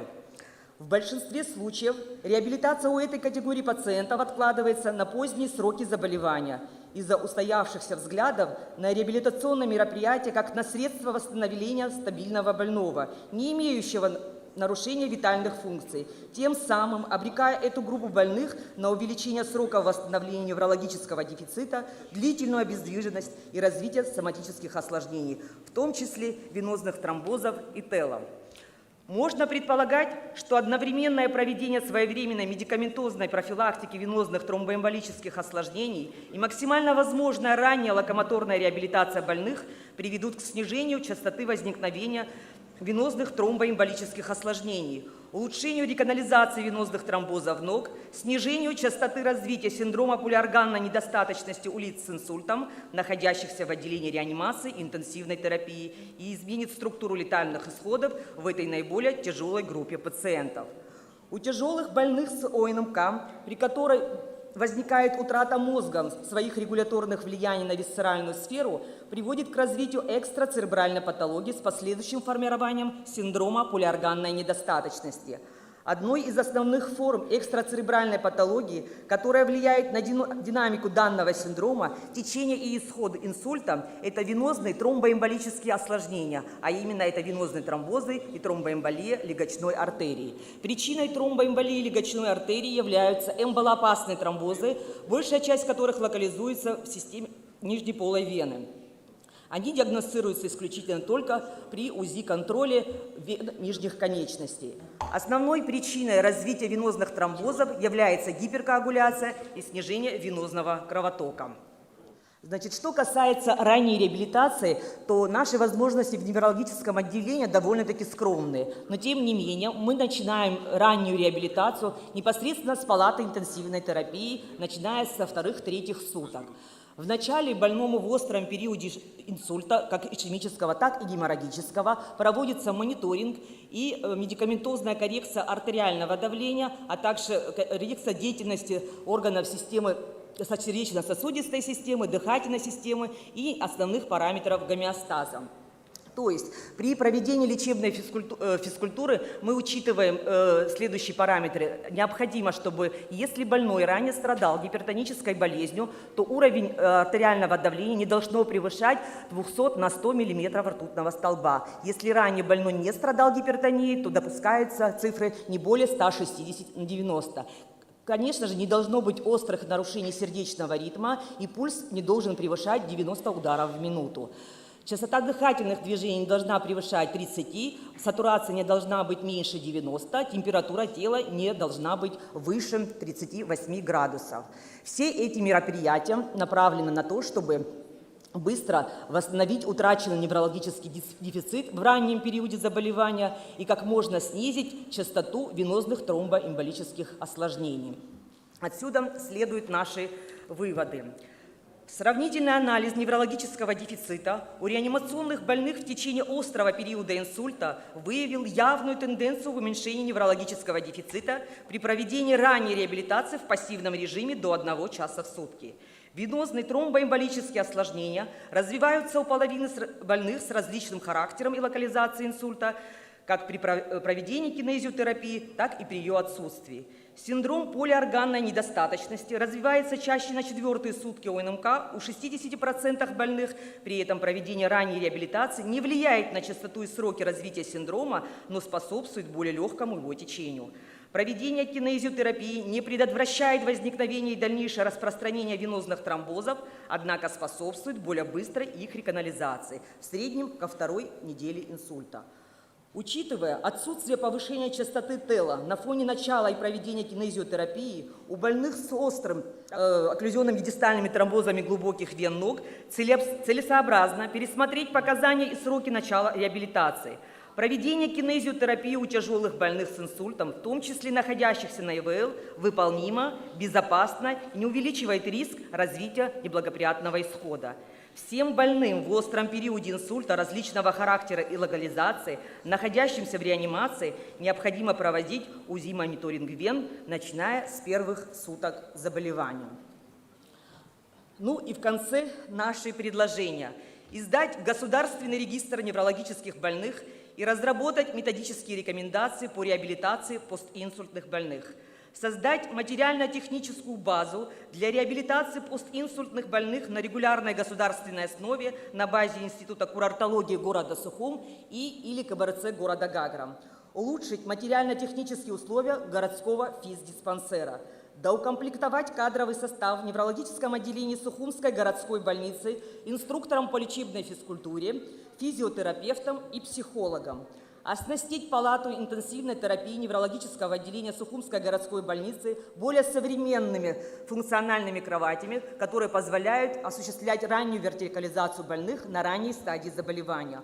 Укомплектовать кадровый состав реабилитологом, психологом, логопедом, инструктором по лечебной физкультуре и открыть кабинеты восстановительной терапии в районах и поликлинике республики.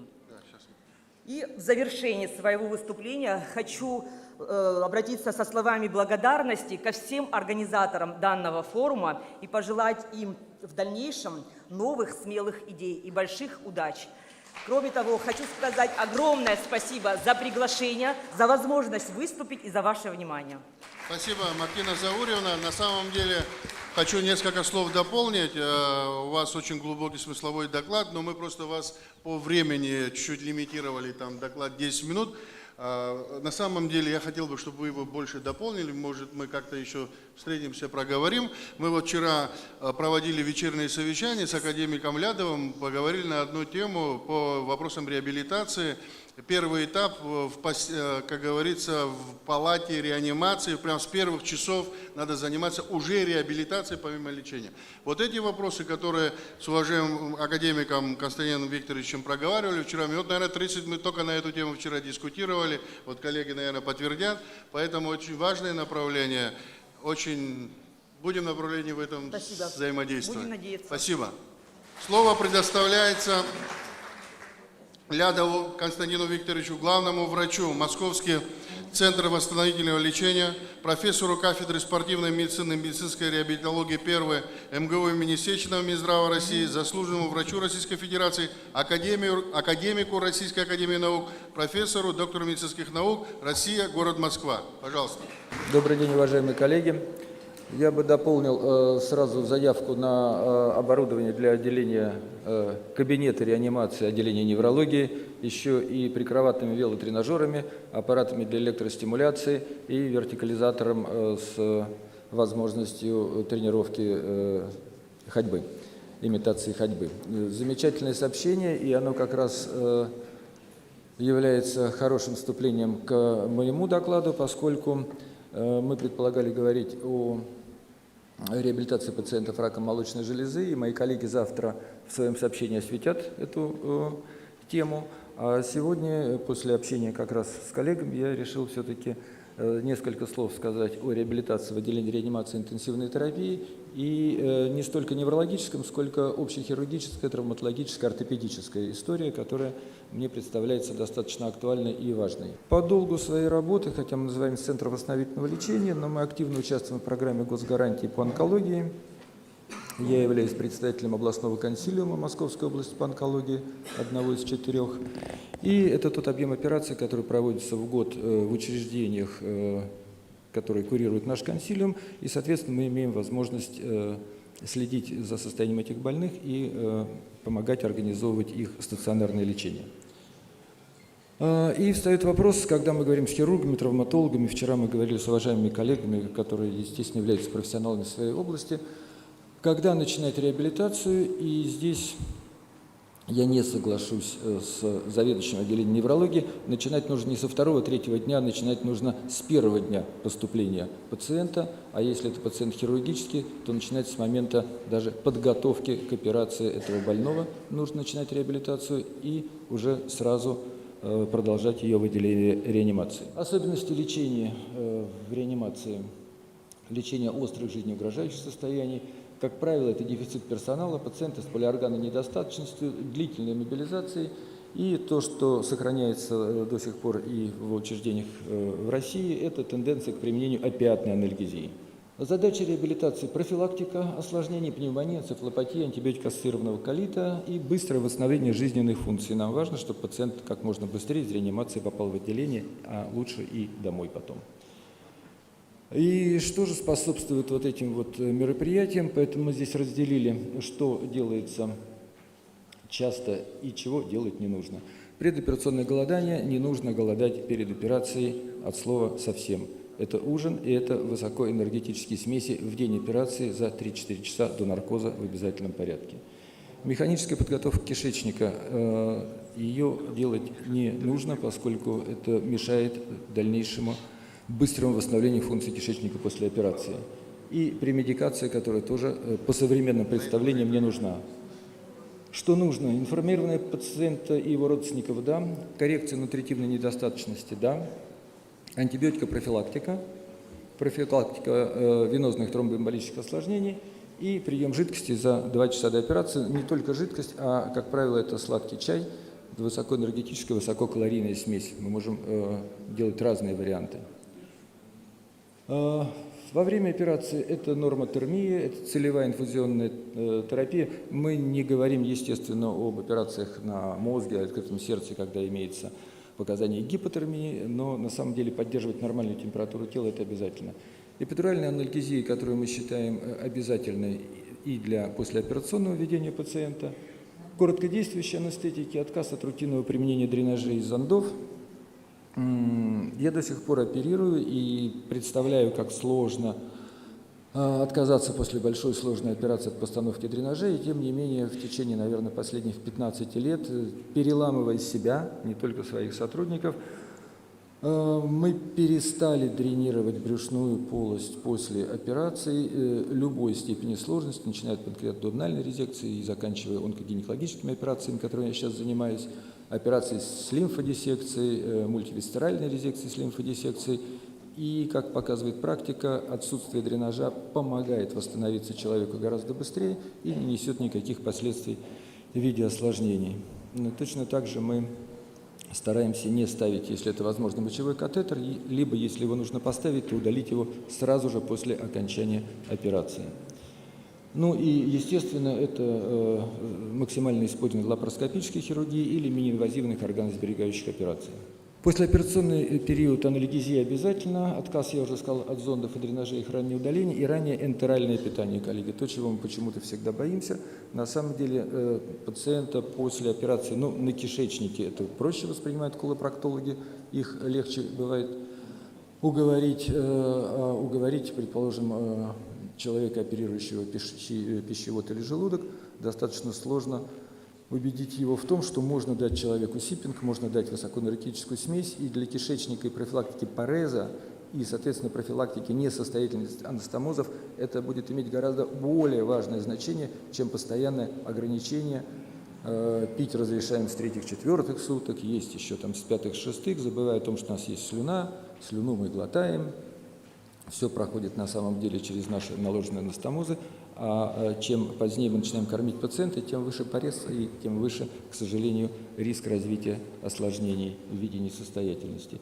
И ранней активизации мы вчера как раз, чем и заинтересовали наших коллег, активизация пациентов в нашей клинике, ну, наверное, уже порядка 20 лет, в клиниках наших коллег, может быть, чуть больше. Мы вместе с управлением делами президента начинали внедрять так называемую концепцию фаст-трека, быстрого продвижения пациента по стационарам. Мы поднимаем пациента в день операции, после любой операции, независимо от ее характера. Это может быть операция на пищеводе, это может быть операция на желудке, это может быть эндопротезирование коленного или тазобедренного сустава. Наша задача посадить пациента в кровать, поднять его, чтобы он сделал хотя бы 1-2 шага рядом с кроватью и таким образом вспомнил о своем предназначении быть вертикализированным. Соответственно, более активная реабилитация, она начнется уже на следующий день, но также в день операции проводится определенная лечебная физкультура,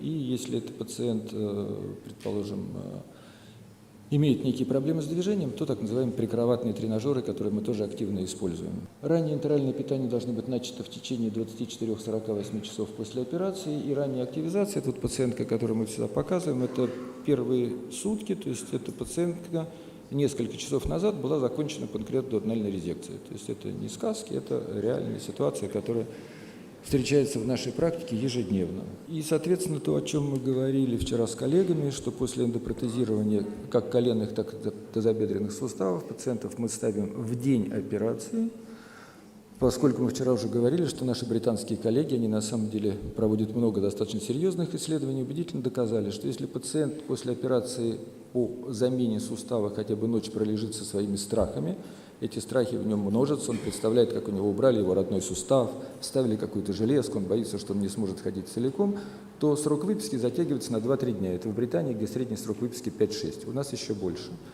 Поэтому мы поднимаем пациента в день операции, и наша задача, чтобы на 5-е сутки после эндопротезирования коленного или тазобедренного сустава пациент уходил с палочкой домой. При этом имеет очень большое значение выбор эндопротеза, поскольку, опять же, мировые рекомендации говорят о том, что пациенту после 70 лет неправильно ставить бесцементный эндопротез, который хотят все наши пациенты, потому что он дорогой, красивый, замечательный, потому что есть остеопороз, и бесцементный эндопротез будет расшатываться и будет нестабильным достаточно быстро. Поэтому как раз, когда мы говорим про наши успехи и успехи коллег, когда они показывают 90-летнего пациента, вставшего на второй день и с палочкой гуляющего, это цементные протезы, которые мгновенно стабилизируют ситуацию и позволяют, соответственно, не бояться нестабильности протеза. Для информации, значит, в Бельгии это было давно, в Евросоюзе сейчас разрабатываются рекомендации по операции замены коленного сустава в рамках дневного стационара. В Бельгии достаточно давно операция эндопротезирования коленного сустава проводится в рамках дневного стационара. Пациент вечером после операции уходит домой с таблеткой трамадола. Ну, это факт, поэтому это говорит о том, что как раз разработка современных методик восстановления после операции – это тот путь повышения эффективности нашего лечения основного. И еще раз хочу закончить выражением, которое достаточно часто применяем, когда мы начинаем говорить о какой-то идее, сначала все говорят, какой ужас, какая-то чушь, потом начинают задумываться, а потом говорят, а разве можно по-другому? Спасибо, коллеги. Константин Викторович, у нас, наверное, если вы позволите, несколько вопросов. Очень интересные доклады. Хотел бы вот переговорить по тем вопросам, которые вчера мы затрагивали, сегодня. Вот сейчас у нас идет операция, присылают мне видео по замене коленного сустава, там в прямом эфире идет операция. По международным критериям стационар дневного дня. Вечером пациент должен быть дома, правильно я понимаю? Коленный сустав? Да, коленный сустав. Ну, давайте мы подъедем, поможем пациенту привстать. Обезболивание никакой, эпидуральной анальгезии. Ну, сейчас я нюансы не знаю, я просто так, для того, чтобы мы понимали. Это к чему все я говорю? Потому что нахождение пациентов в стационаре, масса вопросов по времени, по обезболиванию, по работе койко-дня, и экономическая составляющая, правильно? Работа... Мы с удовольствием да, готовы... Весь комплекс вопросов. Мы вчера, когда с Константином Викторовичем общались, когда он мне сказал, я сам травматолог, я помню, когда мы первые эндопротезы коленного тазобедренного сустава делали, несколько суток люди вообще не вертикализировались. А сегодня, через 4 часа, когда вы мне сказали, что вы поднимаете пациентов, ну да, был такой вот элемент... Елизавета Сергеевна, живой свидетель. Мы вот тоже, полностью поддерживаем такие направления. И хотелось бы отметить, что вот такая наука и с таким научным подходом, когда подходят вот такие, как вы, рассказывают и учат, вот идем к прогрессу. Константин Ильич, спасибо за сообщение. Вот вы сделали акцент очень важно не только про раннюю активизацию, но и про раннее питание в послеоперационном периоде. И это действительно ключевой вопрос, потому что не существует в природе ничего для нормальной репарации. Это кровоснабжение и пластический материал. Да, не накормим. Вот. Но у меня все-таки вопрос. Что вы подразумеваете под понятием раннее питание интеральное? Потому что у вас в сообщении было написано «раннее интеральное питание показано всем больным после абдоминальных операций». Но есть экстренные абдоминальные операции, есть состояние с динамической кишечной проходимостью. Вот можете все-таки раскрыть ваше такое мнение относительно понятия, что такое интеральное питание? В какие сроки оно начинается? Спасибо. Коллеги, давайте начнем с предоперационного голодания. Давайте мы вспомним, что в желудке у нас в покое находится 1,5 литра жидкости. Поэтому, когда мы отказываем пациенту в праве выпить 200 мл, это несколько лукаво. То же самое, когда мы говорим про раннее интеральное питание. Как только пациент может глотать, он должен выпить первые несколько глотков жидкости. Через несколько часов после этого он может выпить питательную смесь. Неважно, у нас это нутридринки, это фрезениус или что-то еще. Для того, чтобы иметь энергетическую смесь и начинать восстанавливаться, и для того, чтобы заработал кишечник. Если мы говорим про паралитическую кишечную проходимость, тем более нам нужно его заводить. Можно прозерином, а можно и несколькими глотками энергетической смеси. Понятно, спасибо. Информация принята. Действительно, раннее интеральное питание – это ключевой вопрос реабилитации фаст-треку. Спасибо большое. Спасибо. Пользуясь случаем, для большой аудитории очень важные моменты. Мы проговаривали такие моменты, когда на голодный желудок, там наркоз и так далее, вы сказали, если не сложно к этому вопросу вернуться, потому что у нас такое установленное правило, готовимся к наркозу, не есть, не пить, и все, если там даже ложечку водичку выпил, тебя снимают со стола. Вот хотел бы ко вчерашнему нашему разговору вернуться. Коллеги, мы начали эту тему где-то 20 лет назад, наверное, 15, если точнее, с технологии ЭРАС, наших европейских коллег. И еще раз повторю то, чем я завершал. 15 лет назад, когда наши зарубежные коллеги, когда профессор Бюхлер приезжал и спрашивал у зала, скажите, пожалуйста, кто из вас не ставит дренаж после операции гастроэктомии? Никто не поднимает руку. Прошло 5 лет, когда он задавал этот вопрос, уже, в общем, половина зала не ставила дренажи. Через 10 лет никто не ставил дренажи. То же самое 15 лет назад, когда мы говорили с анестезиологами, что, в общем-то, голодание бессмысленно, а для нас, хирургов абдоминальных, моя все-таки основная профессия, реабилитация, это уже некое развитие, это абдоминальная хирургия. Для нас тоже казалось ужасным, что человеку нужно есть и выпить жидкости перед операцией. Когда мы посмотрели результаты, когда анестезиологи попробовали, поняли, что нет ни аспирации, никаких проблем, но восстановление пациента после возникает гораздо быстрее, стало проще. Поэтому мы же вчера и говорили с вами о том, что наша задача – это вместе с вами показать некие технологии, которые могут помочь. Здесь у вас с привлечением наших специалистов, совместной работы, то есть никто не говорит, что нужно прийти и заставить. Нужно показать. И когда люди увидят, что это действительно лучше, тогда через несколько лет они скажут, что по-другому нельзя. Спасибо, Константин. Спасибо огромное, Константин. Пожалуйста, коллеги, я хотел чуть-чуть вмешаться на правах сопредседателя. У нас есть еще на повестке дня один вопрос. Если можно, Юрий Анатольевич, который является руководителем секции биомедицины Российской академии естественных наук, хотел иметь слово. Пожалуйста, Юрий Анатольевич.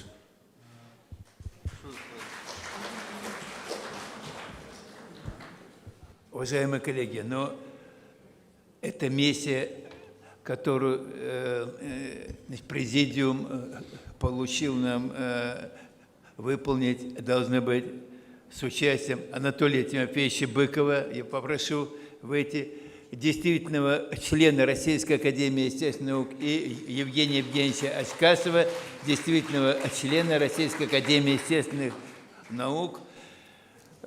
И миссия для нас очень приятная и почетная. Она касается вашего министра здравоохранения. Вы все его очень хорошо знаете.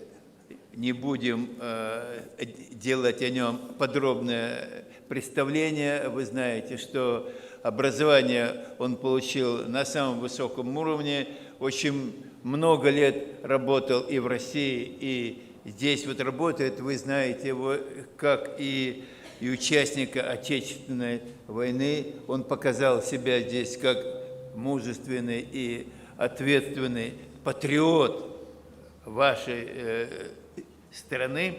Но мало, может быть, кто знает, что он участвовал в ликвидации последствий террористических актов в городе Москве. Это взрыв на рок-фестивале в Тушино, взрыв в метро «Автозаводская», и где ему была объявлена благодарность за мужество и профессионализм от Департамента здравоохранения Москвы.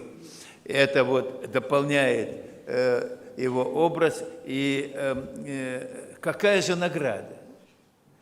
А награда очень почетная. Она была изготовлена на Московском монетном дворе в 1998 году в честь 150-летия со дня рождения Нобелевского лауреата, нашего соотечественника, известного врача Ивана Петровича Павлова, за вклад в развитие медицины и здравоохранения. И разрешите, уважаемый Эдуард Валерьянович, пригласить вас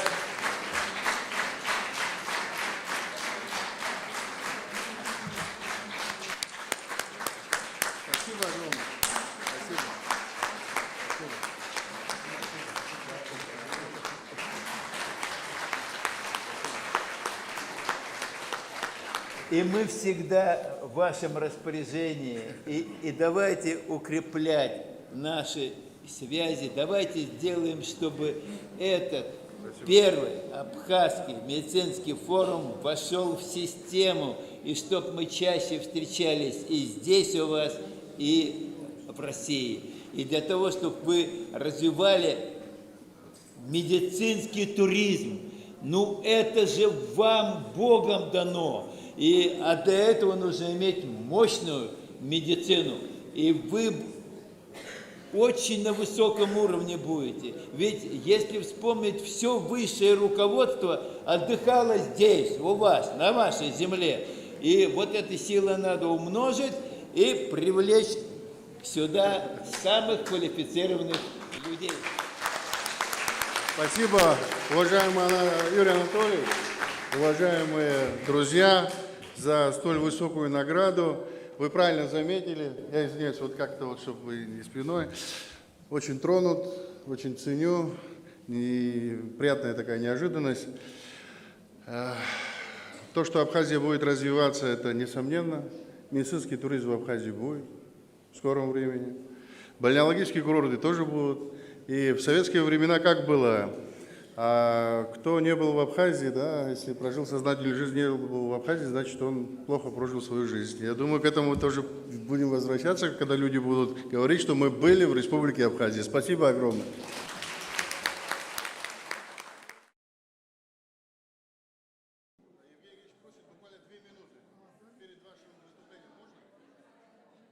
Уважаемые коллеги, открываем вторую часть нашего форума. Извините, пожалуйста, Эдуард Валерьянович. Коллеги, если вы позволите,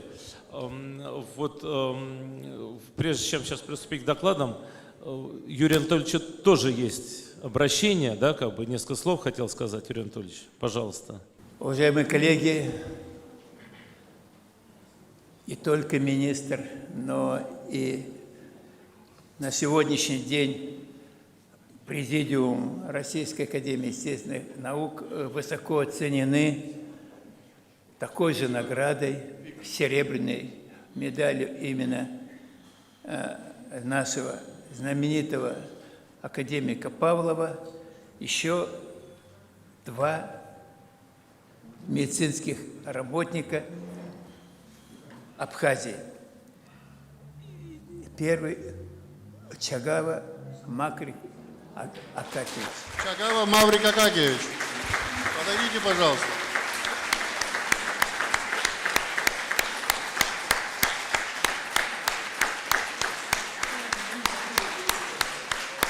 Я попрошу также Анатолия Тимофеевича выйти.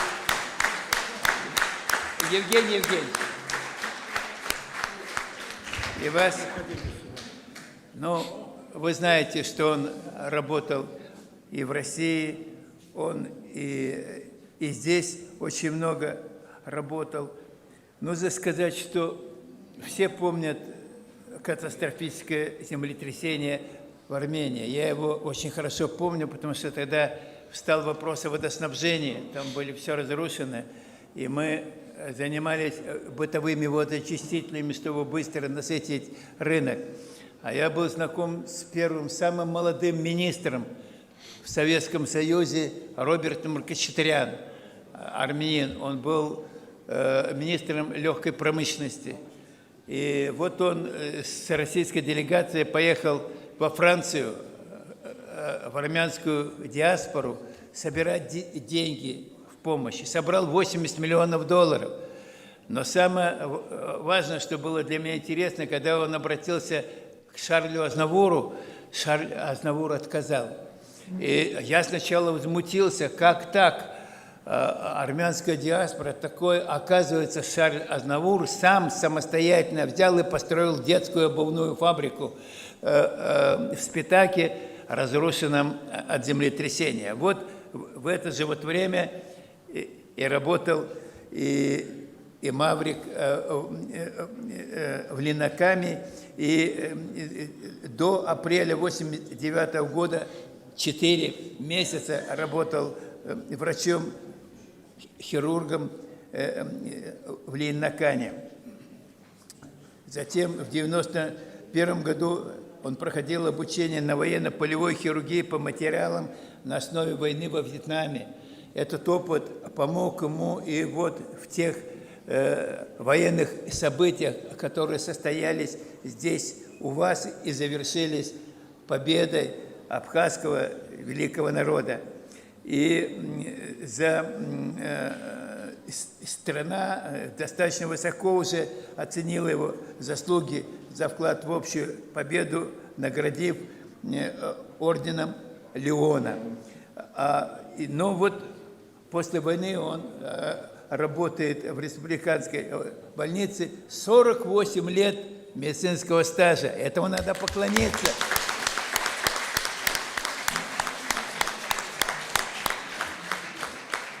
И указом, конечно, президента республики он удостоен заслуженный врач республики.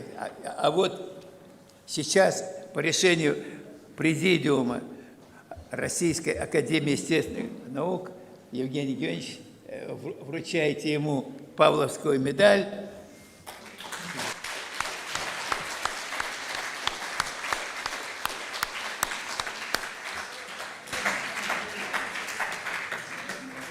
И вы, Анатолий Тимофеевич, диплом. Разрешите, пожалуйста, вашу руку. Все души. Давайте поаплодируем этому человеку.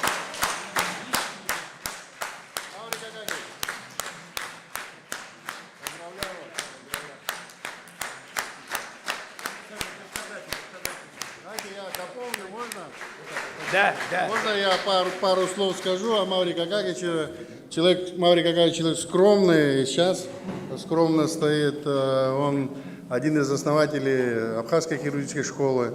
В послевоенные годы, когда был катастрофический дефицит врачей хирургической службы, он возглавил эту службу и по сей день заведует отделением, возглавляет эту хирургическую службу и это направление. Все вы знаете, сколько тысяч, наверное, жизней спас Маврик Акакевич. работая в республиканской больнице, не говоря о тех сложных периодах, когда во время Отечественной войны народу Абхазии Маврий Какаевич оказывал помощь, находясь на Восточном фронте. И сегодня продолжает все это делать и пользуется колоссальнейшим авторитетом среди наших коллег. Поздравляю вас!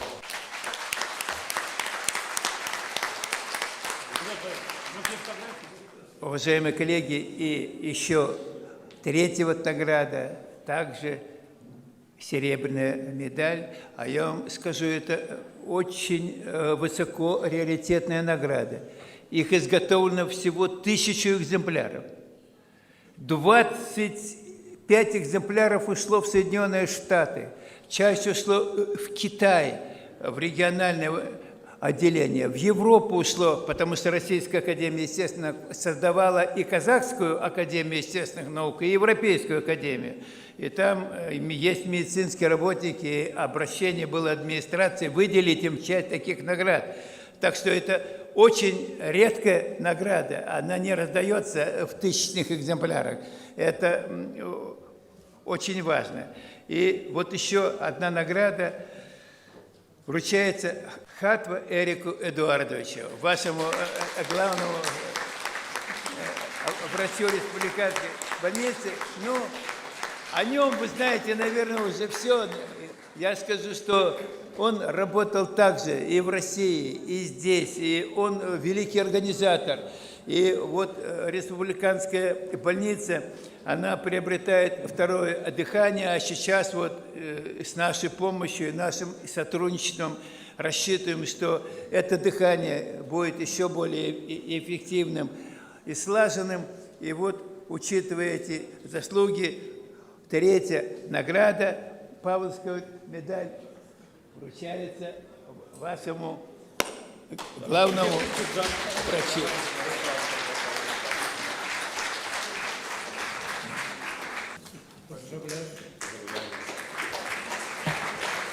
Три награжденных за Великую Троицу.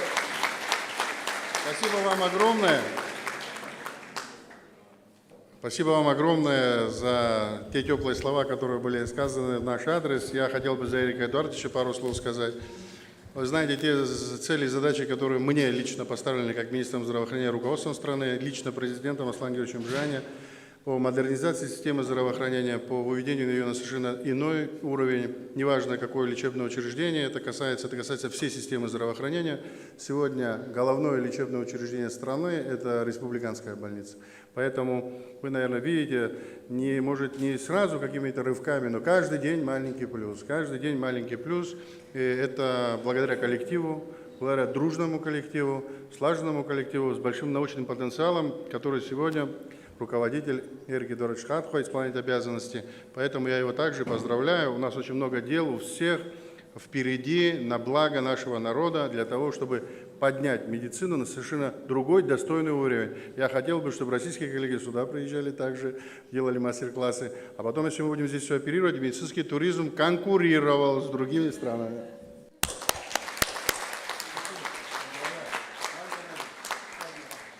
Для доклада приглашается Караулов Александр Викторович, заведующий кафедрой клинической иммунологии и аллергологии, 1 МГМУ имени Сеченова, Минздрава России, заслуженный деятель науки, Российской Федерации, академик Российской Академии Наук, профессор, доктор медицинских наук, Россия, Москва. Уважаемый Эдуард Валерьянович, дорогие коллеги, естественно, начиная с марта 2020 года мы были вовлечены в работу по изучению иммунопатогенеза и иммунопрофилактики COVID-19. Но здесь вот в сегодняшней ситуации по COVID-19 первое место занимает Европа, а по летальным исходам основное в американском регионе. Причем вы видите, в нашей стране благополучная ситуация на фоне тех вот изменений, которые происходят. Вы слева видите красными, это прирост, ну и у нас это наилучшая ситуация. Вот. Но в плане патогенеза я специально вот сделал такую картинку. в основе всего черепаха. Картинку я заимствовал вот из журнала 1877 года. Эвазия вируса SARS-CoV-2 хорошо нам знакомого сегодня, то есть эвазия избегает возможности иммунного контроля. На этом фоне проникновение в оси 2 АПФ2 система ренин-ангиотензин-альдостероновая система является основополагающей, поскольку все рецепторы этой системы, они присутствуют на большинстве органов и тканей. Кроме того, точно установлено, что экспрессия рецепторов, она, в общем, во многом определяет и уровень поражения органов. Ну, гипервоспаление – это всем понятная ситуация, не только в отношении COVID-19 и развития тяжелого течения. И гиперкоагуляция – отдельная область, обусловленная иммунотромбозом. Ну и на этом фоне развивается и тяжелое течение с полиорганной недостаточностью и острый респираторный дистресс-синдром, который, в общем, тоже характеризует развитие тяжелого течения COVID-19. Хотел еще представить из одной из наших работ, что, в принципе, все происходит либо благодаря тяжелому течению скрытым генетическим дефектам или предшествующим изменениям в системе иммунитета и приводят к дальнейшим патологическим изменениям и, в частности, индукция аутоантител в процессе развития заболевания. Ну, кроме того, естественно, мы видим прежде всего нарушение интерферонного сигналинга и либо запаздывание этого ответа. А на этом фоне механизм индукции провоспалительных цитокинов и хемокинов не нарушается и функционирует нормально, но, безусловно, в условиях нарастающей вирусной нагрузки он становится постепенно в виде такого гипервоспаления, как мы определяем в виде, скорее всего, постоянного бриза, и в иных случаях он в течение нескольких часов может перейти в цитокиновый шторм. Ну вот здесь одна из работ нашего близких к нам людей. Вот, значит, Анита, жена нашего известного иммунолога Меджитова, который сегодня они проживают и работают в Ельском университете. И здесь как раз 3 варианта. Ну, безусловно, самое распространенное легкое течение у молодых и без каких-то изменений исходных в иммунитете. Дальше идет пожилые 60+, или высокая вирусная нагрузка. И самое тяжелое при наличии генетических мутаций интерфероногенеза, при выработке нейтрализующих антител к интерферону и при наличии особых тяжелых изменений в системе иммунитета. Все сопровождается и Т-лимфопенией, неконтролируемой вирусной репликацией. Но оказалось, и это совершенно четкий факт, подтвержденный более 100 работ в различных странах мира, при раннем назначении терапии рекомбинантными интерферонами, то есть иммунопрофилактическое введение генно-инженерных препаратов интерферона альфа-2b, мы видим восстановление и хороший клиренс вируса и восстановление сниженного ответа Т-клеток. Ну а гуморальный иммунитет, он присутствует на всех этих типах иммунного ответа.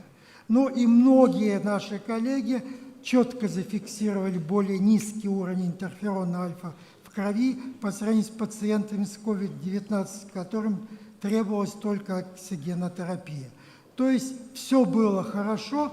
Если благоприятный исход, то уровень интерферона альфа он возрастает. Во всех странах сейчас существуют интерфероны свои, в России он в виде различных лекарственных форм интерферон альфа-2b с антиоксидантами.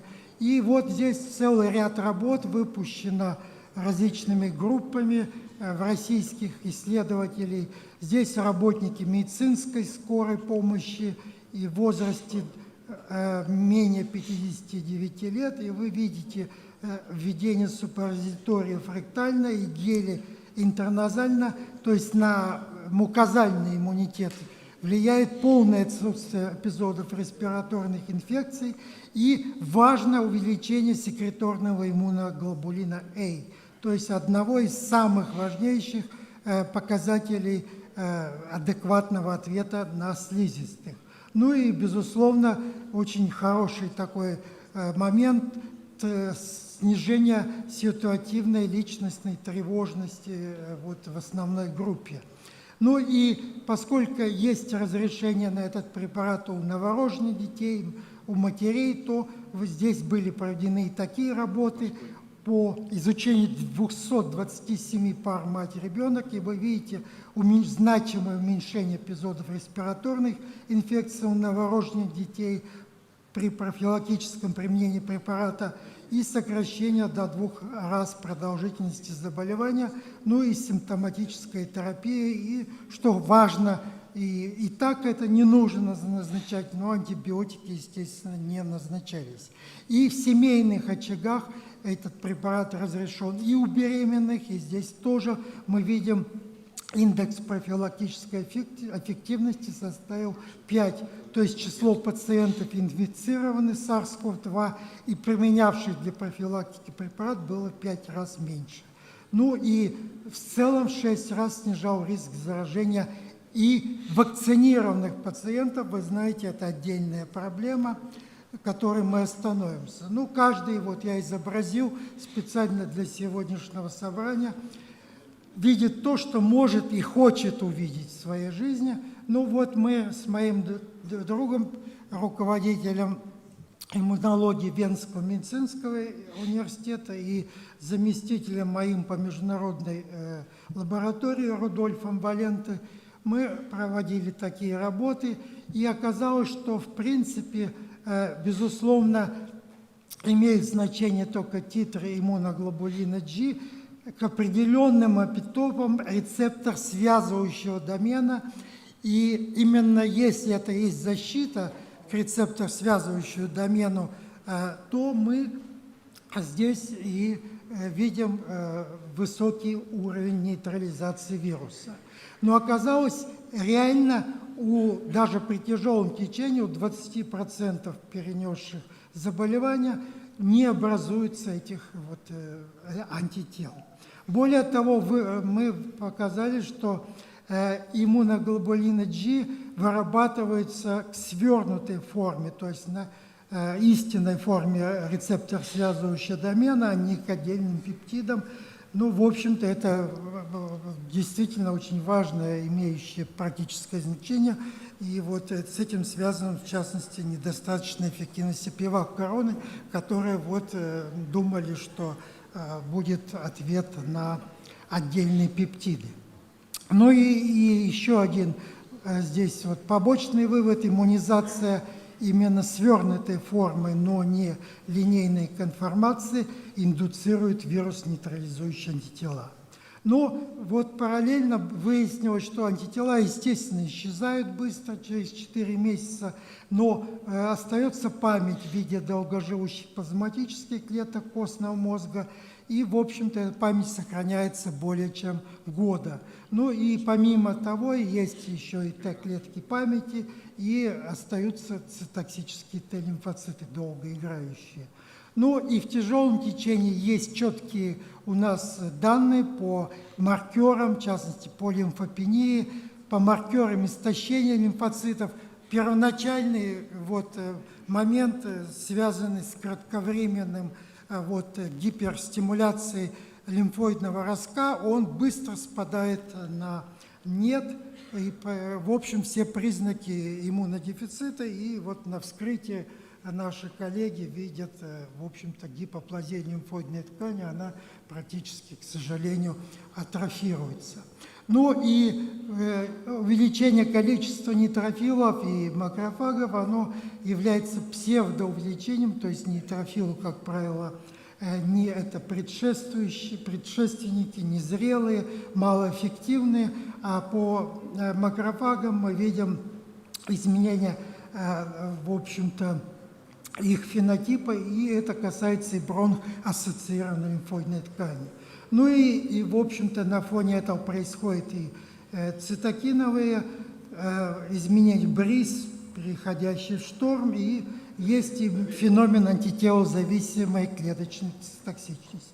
В то же время такое нарушение синтеза интерферона, безусловно, может быть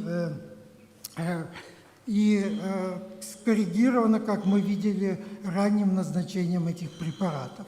Ну, еще раз мы подошли к этому со стороны предшествующего иммунного статуса. Он индивидуален для каждого из нас, и вот анализ провели с нашими коллегами сопутствующие заболевания, это и распространенные метаболический синдром ожирения, но и в каждом вот из этих случаев мы выявляли, наши коллеги, предшествующие исследования, дизрегуляцию лимфоидного миелоидного ростков, и это касалось и первичных иммунодефицитов.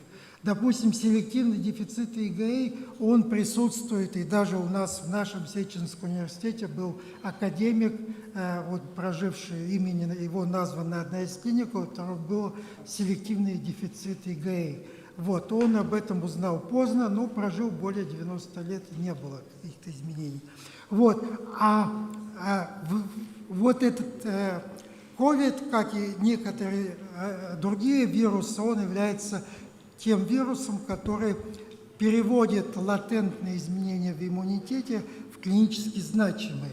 И вот как раз это заболевание, селективный дефицит ИГА, и является примером того, что, в общем-то, при наличии этого скрытого дефекта мы видим тяжелое течение. Однако не все так плохо, и мы предположили, что есть тип атопической астмы, в частности, в которой лежит TH2 воспаление, он является протективный, то есть способствует течению заболевания. Ну вот профессор нашей кафедры Гарольд Ренц, и мы, он был в Ухане с первого дня, и определили и разделили весь мир на те страны, красным здесь слева, где астма является фактором, утяжеляющим течение, и зеленые, вы видите, страны здесь перечислены, где наоборот, астма способствует защите. В чем дело? И наши коллеги опубликовали, естественно, и в Nature, и в нашем ведущем журнале Journal Allergy Clinical Immunology. Вот здесь показаны наши данные: Москва, Германия, Ухань. Здесь вы видите защитное по сравнению. Если есть астма, то она защищает.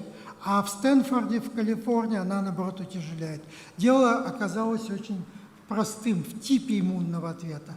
В Калифорнии нет выделения общих атопической и неатопической бронхиальной астмы. И туда всех сбрасывают и с ожирением, и с тяжелыми течениями метаболического синдрома, и другими заболеваниями с коморбидностью, включая ХОБЛ, хроническая обструктивная болезнь легких.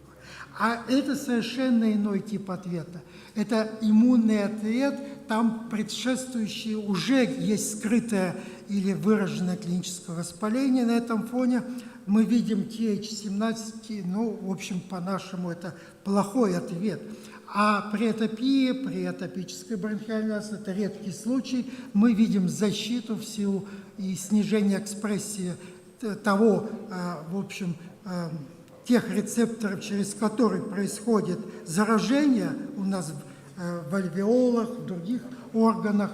И, в принципе, это очень важнейшее было, на фоне, можно сказать, открытия. И в 2023 году, то есть в этом году уже мы опубликовали данные по всем центрам, включая Стэнфордский, Франкфурт, Гессен, Марбург, вот наши клиники, и показали, что действительно все зависит вот от коморбидности. Вы видите, коморбидности наиболее распространены именно в Калифорнии, по всем вот данным, а естественно, вот этим обусловлено и тяжелое течение этого заболевания. А атопическая бронхиальная астма является одним из немногих заболеваний, которые не приводят к тяжелому течению COVID-19, то есть защищает нас. Ну и вот здесь это изображено на нашем рисунке. И, кстати, COVID-19, сразу скажу для клиницистов, это в отличие от вируса гриппа, он не вызывает обострения астмы. То есть очень тоже любопытный. Но особенность позитивная, та немного того. И в конце мы работали с моим товарищем из Берна, возглавляющим институт. Вот там речь идет о формировании внеклеточных нейтрофильных ловушек, о том, как происходит, в общем, все на уровне инвиво. И показали о возможности избежать побочных эффектов, опубликовав вот эту работу основополагающую по, в частности, использованию РБД, который уже вот было реализовано в новой вакцине, основанной на свернутом рекомбинантном белке, который, кстати, индуцирует антитела, нейтрализующие вирус гепатита Б, поскольку она состоит из двух частей. Это пептиды в форме свернутой SARS-CoV-2 и, с другой стороны, вот антиген гепатита Б. Ну, в принципе, эта платформа нами использовалась и используется для генерации защитного ответа против аллергии кошки, собаки и другим вот той платформе, которой мы постоянно работаем.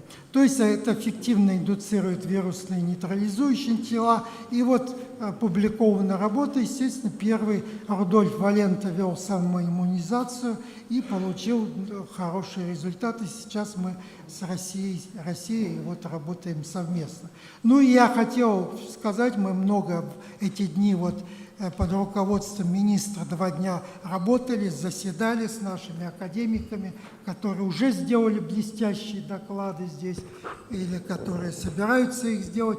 И мы пили в том числе и поднимали тосты между вот нашими экспресс-докладами за наших учителей. Вот я хотел вспомнить первого президента Советской Академии, последнего, вернее, Григория Ивановича Марчука, нашего пациента и друга академика Рама Викторовича Петрова, которому исполнилось недавно вот 93, сейчас активно нашего вице-президента при СССР России.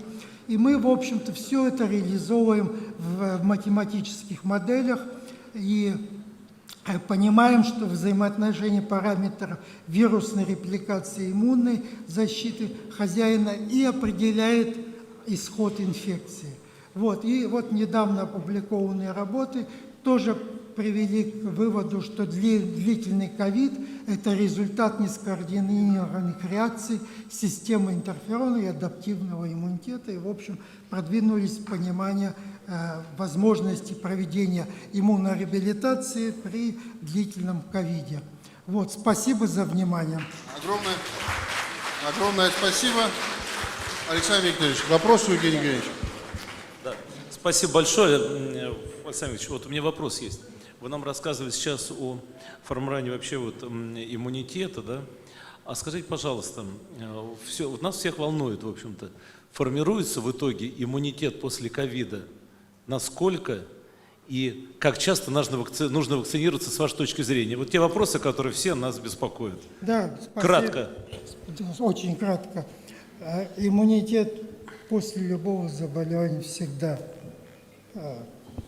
индуцируется. Первое. После ковида? После ковида в том числе это не исключение. Это первое. Второе, значит,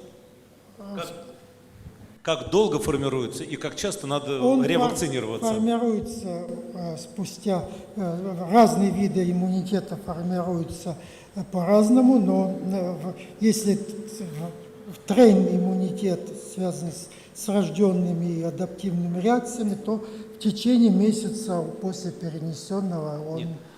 Насколько он длительно сохраняется? Это очень индивидуально, скажу так, в разных популяциях он сохраняется, но совершенно точно по уровню у 20% перенесших заболевания не образуется ни защитных антител и нет защитной реакции после повторения.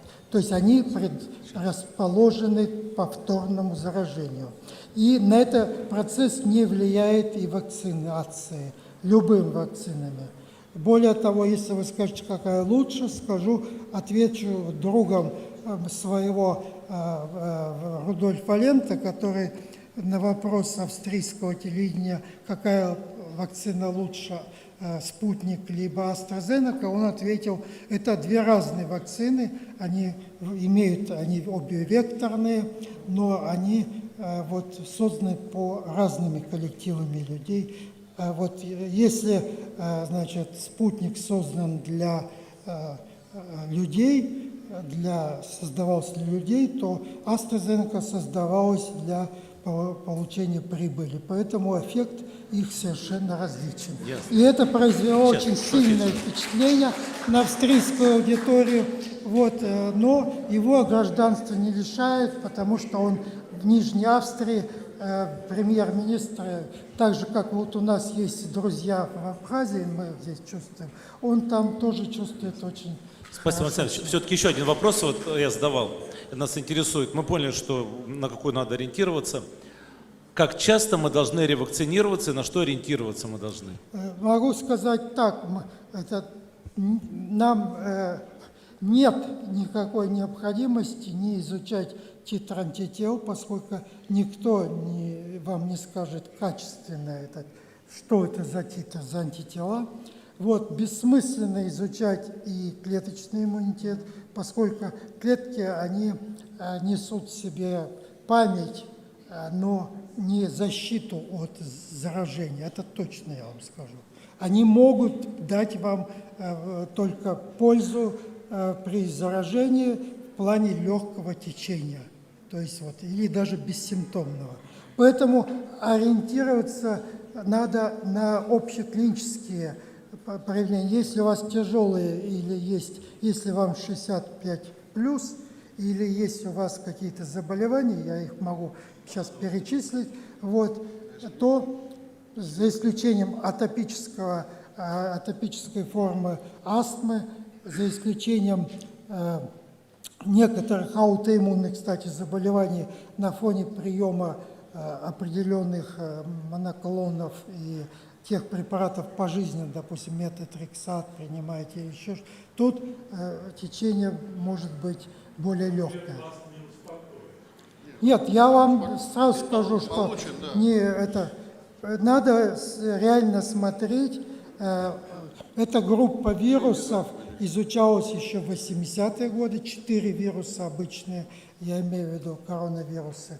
И были опыты в Соединенных Штатах проведены с добровольцами по заражению. Конечно, их оплатили, но это было, искали возможности, сейчас интерфероны применяли, то есть как-то.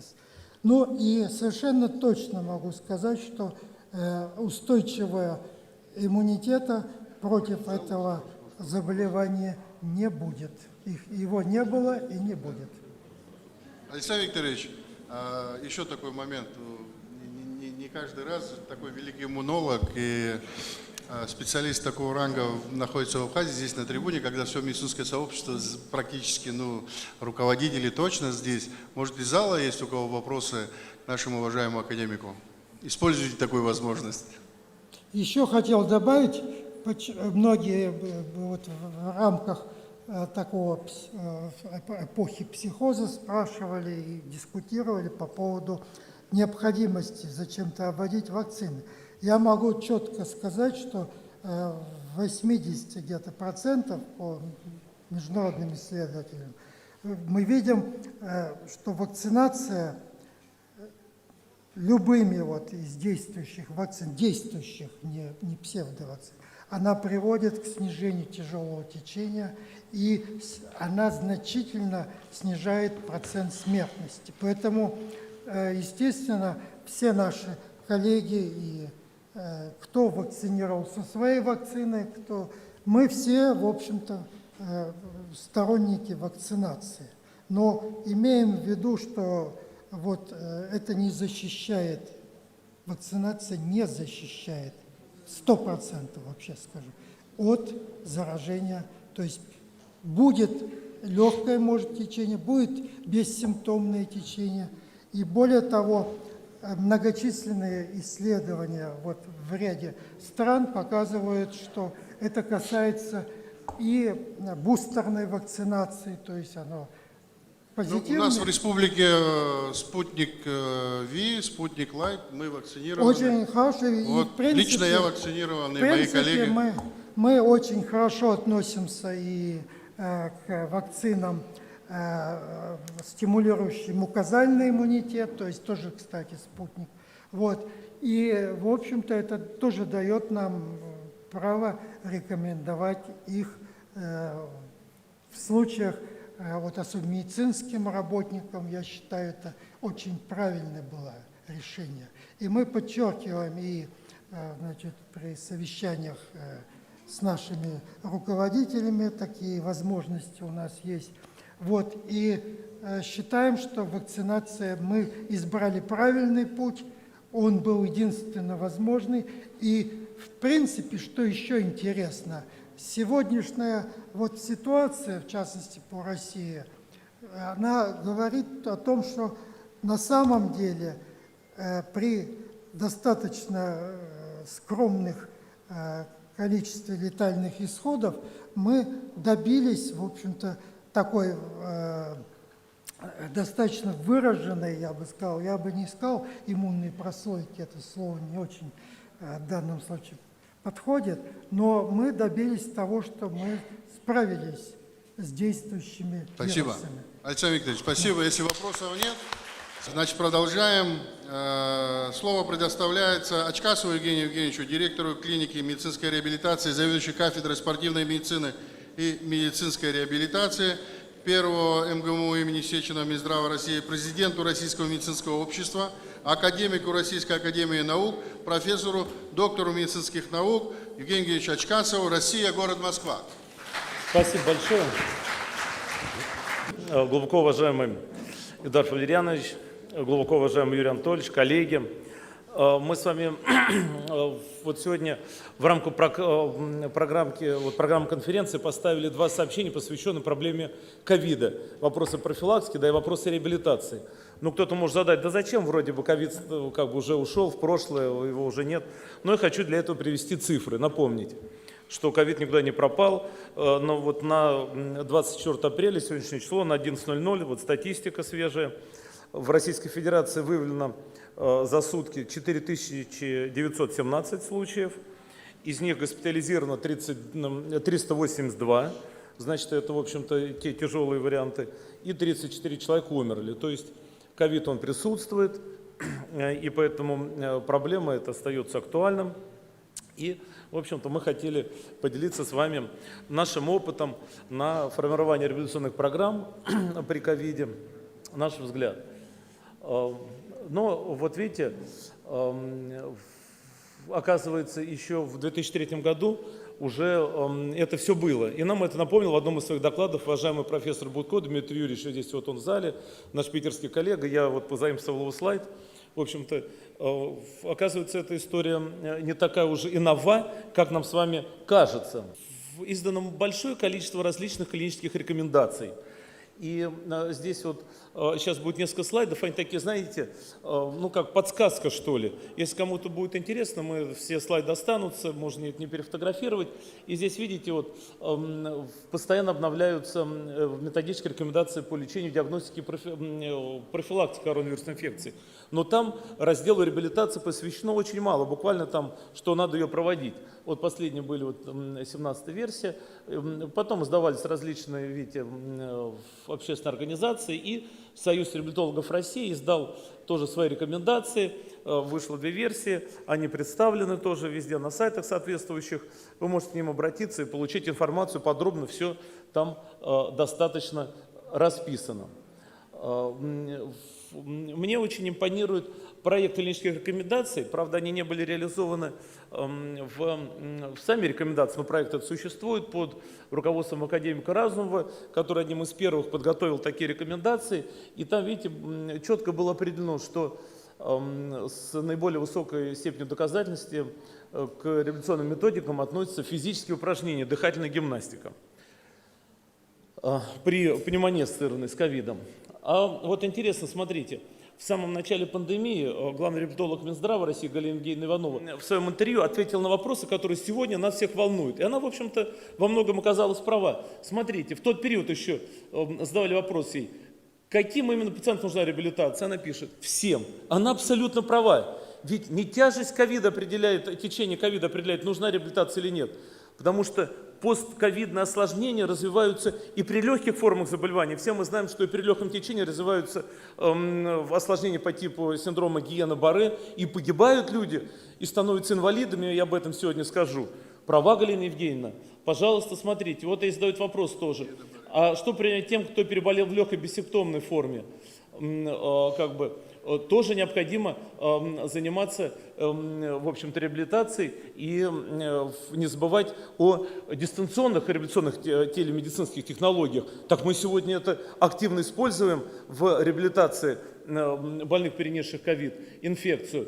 А как долго необходимо проводить реабилитацию? Она пишет 2-3 месяца. А сегодня мы понимаем, что это уже не 2-3 месяца, а это может быть и гораздо дольше. И тот срок длительности постковидного синдрома, никто сегодня не назовет, какой его срок длительности. Это открытый вопрос, поэтому длительно по показаниям. Вот, пожалуйста, Российская академия медицинских наук не осталась в стороне. Именно она была вообще впереди всего научного такого клинического сообщества. И именно Российская академия наук собрала в начале пандемии большое такое количество круглых столов, собраний, где обсуждали проблемы реабилитации. Вот, пожалуйста, Радулов Владимир Иванович Брико, академик Таталян. Вот они собирались, Чехонин Владимир Павлович, вот они обсуждали, поэтому можно обратиться. Это, кстати, все выложено в интернете, доступно послушать. Пожалуйста, это справочная информация, по сути дела, дается. Посмотрите.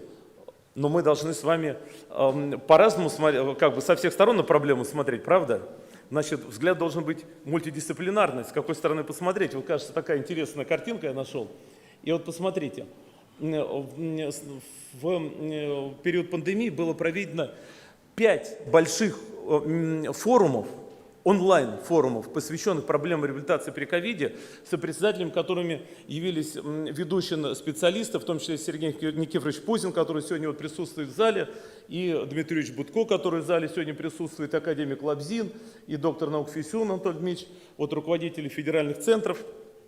И за эти 5 конференций в ней приняло участие, видите, представители 12 тысяч, 40 стран. И вот сайт, я просто вам рекомендую этот сайт просто сфотографировать, зайти вечером, завтра, сегодня, когда будет время. Это открытое, в свободном доступе, в прямом записи все конференции, где выступают все ведущие специалисты, в том числе и академик Лядов, который здесь присутствовал, и другие специалисты.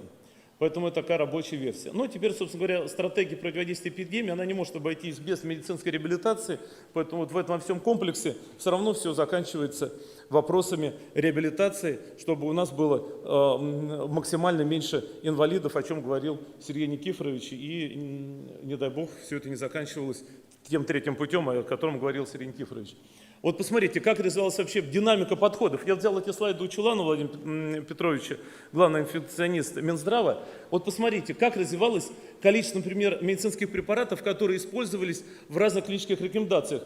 В первых было вообще 4, а потом, смотрите, 22, и смотрите дальше.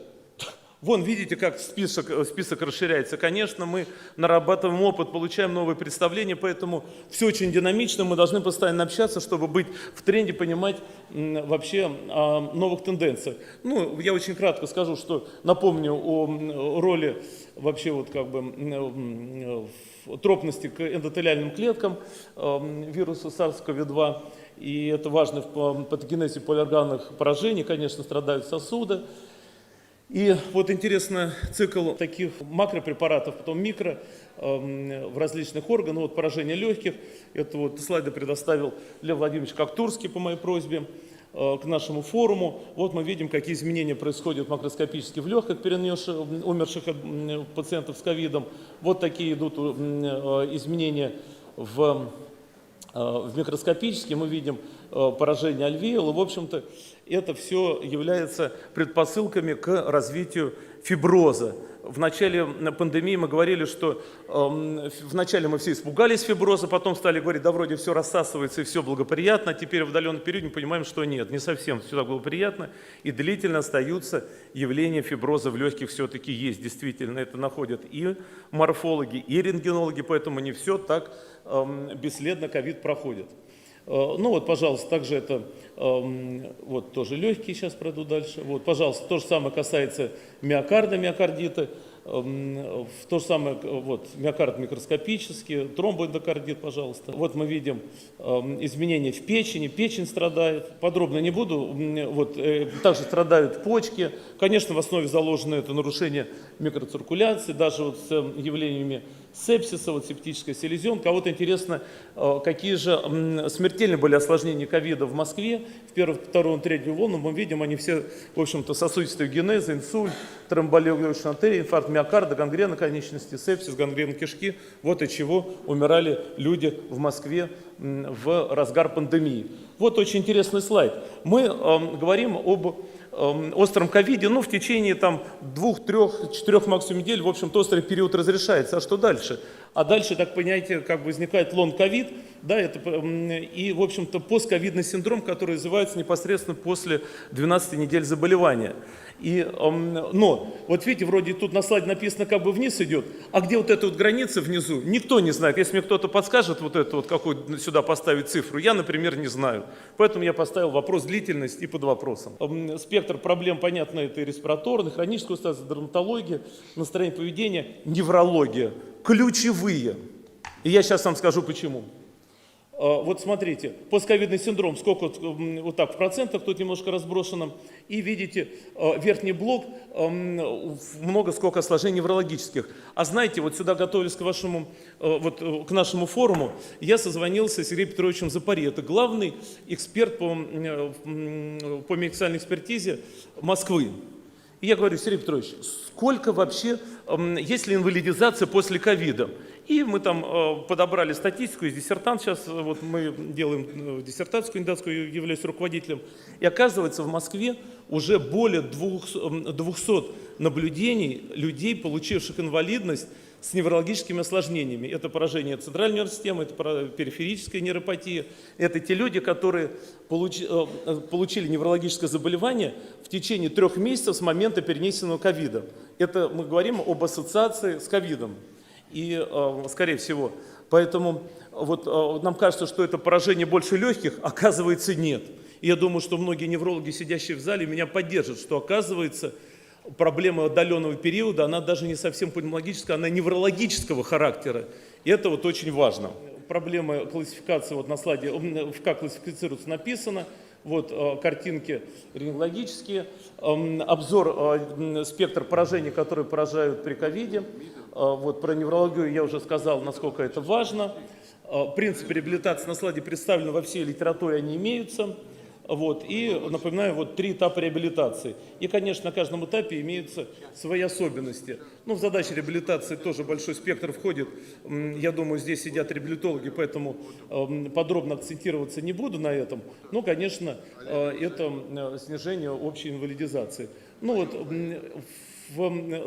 на первом этапе это условия инфекционного стационара, реанимация, об этом уже сегодня говорили, лечебная гимнастика основа, массаж. Сложно массировать как бы технически, потому что в СИЗах находится, поэтому аппаратный массаж в электростатическом поле, много вот это все, вот, материал набран на базе нашей кафедры, вот в зале находится Лизавета Сергеевна Конева, да, руководитель центра реабилитации, и как-то, в общем-то, на ее базе реализуется много сегодня исследований по этой проблематике. Вот, пожалуйста, физическая реабилитация, кадры как занимаются, важна роль респираторной реабилитации. Кстати, очень хороший доклад академика Лядова Константина Викторовича, вот он в зале, как раз вот на тех конференциях, о которых мы говорили, я показывал слайд, если обратитесь, сможете послушать вот выступление Константина Викторовича. Важен выбор позиционирования, положение, это мы знаем на животе. Вот экстрапульмональная пневмоперкузия, тоже хорошая технология применяется. И на втором этапе мы расширяем уже спектр реабилитационный, циклические тренировки подключаем. И вот очень важно вопрос, я задам вопрос. А скажите, пожалуйста, вот циклические тренировки, а мы когда говорим о циклических, а в какой период времени мы должны их делать? Мы часто говорим, надо делать циклические тренировки, это когда надо утром, днем, вечером делать. Вот вопрос к залу к реабилитологам. И знаете, мы поняли, что циклические нагрузки нельзя проводить рано утром, потому что утром хуже переносится, и вот уровень сатурации, он оказывается ниже, если даешь циклическую нагрузку. Надо, чтобы раздышался, что ли, организм проснулся, и вот тренировки после 12 часов, они показывают лучший результат. Поэтому вот такие есть наблюдения. Пожалуйста. И, конечно, страдает скелетная мускулатура, многие механизмы, поэтому важно применять в различный комплекс реабилитационной, аппаратной реабилитации, видите, занятия на антикоррекционной дорожке в комплексах ЦИМИЛ, пожалуйста, дистанционной технологии Института кардиологии на Арбате, под руководством Фисюна, Анатолий Дмитриевич, конечно, лидеры в этом плане, вот разработали программу COVID-рехаб, физиотерапию тоже важно. Да, гипербарическая оксигенация, кислородная баротерапия. Очень хорошая методика. Пришла к нам, вообще она из санаторно-курортного лечения, из спортивной медицины, и пришла в ковид. И знаете, один раз выступая на обществе торакальных хирургов, мне задали вопрос. Евгений Евгеньевич, скажите, пожалуйста, а что нового вообще было привнесено в реабилитацию ковида? Ну, все известно, в общем-то, что нового пришло. Знаете, я, честно говоря, задумался, я так подрастерялся. А что такого прям вот нового, чего не было вообще раньше мы вот в этих технологиях не применяли? И я понял, например, что одна из технологий гипероксические тренировки, пришедшие к нам из спортивной медицины, да, когда тренируются в условиях высокогорья, это пришло в реабилитацию с больных с ковидом. Активно стали развиваться технологии аппаратного массажа. Мы раньше это как-то не очень к этому относились. Оказывается, аппаратный массаж в условиях острой фазы – это хорошая технология. Поэтому действительно вот, у нас немножечко дистанционная телереабилитация, тоже технология, которая нам сильно о себе напомнил ковид.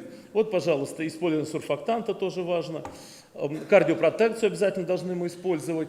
Вот, препараты на основе фосфокреатина и другие препараты.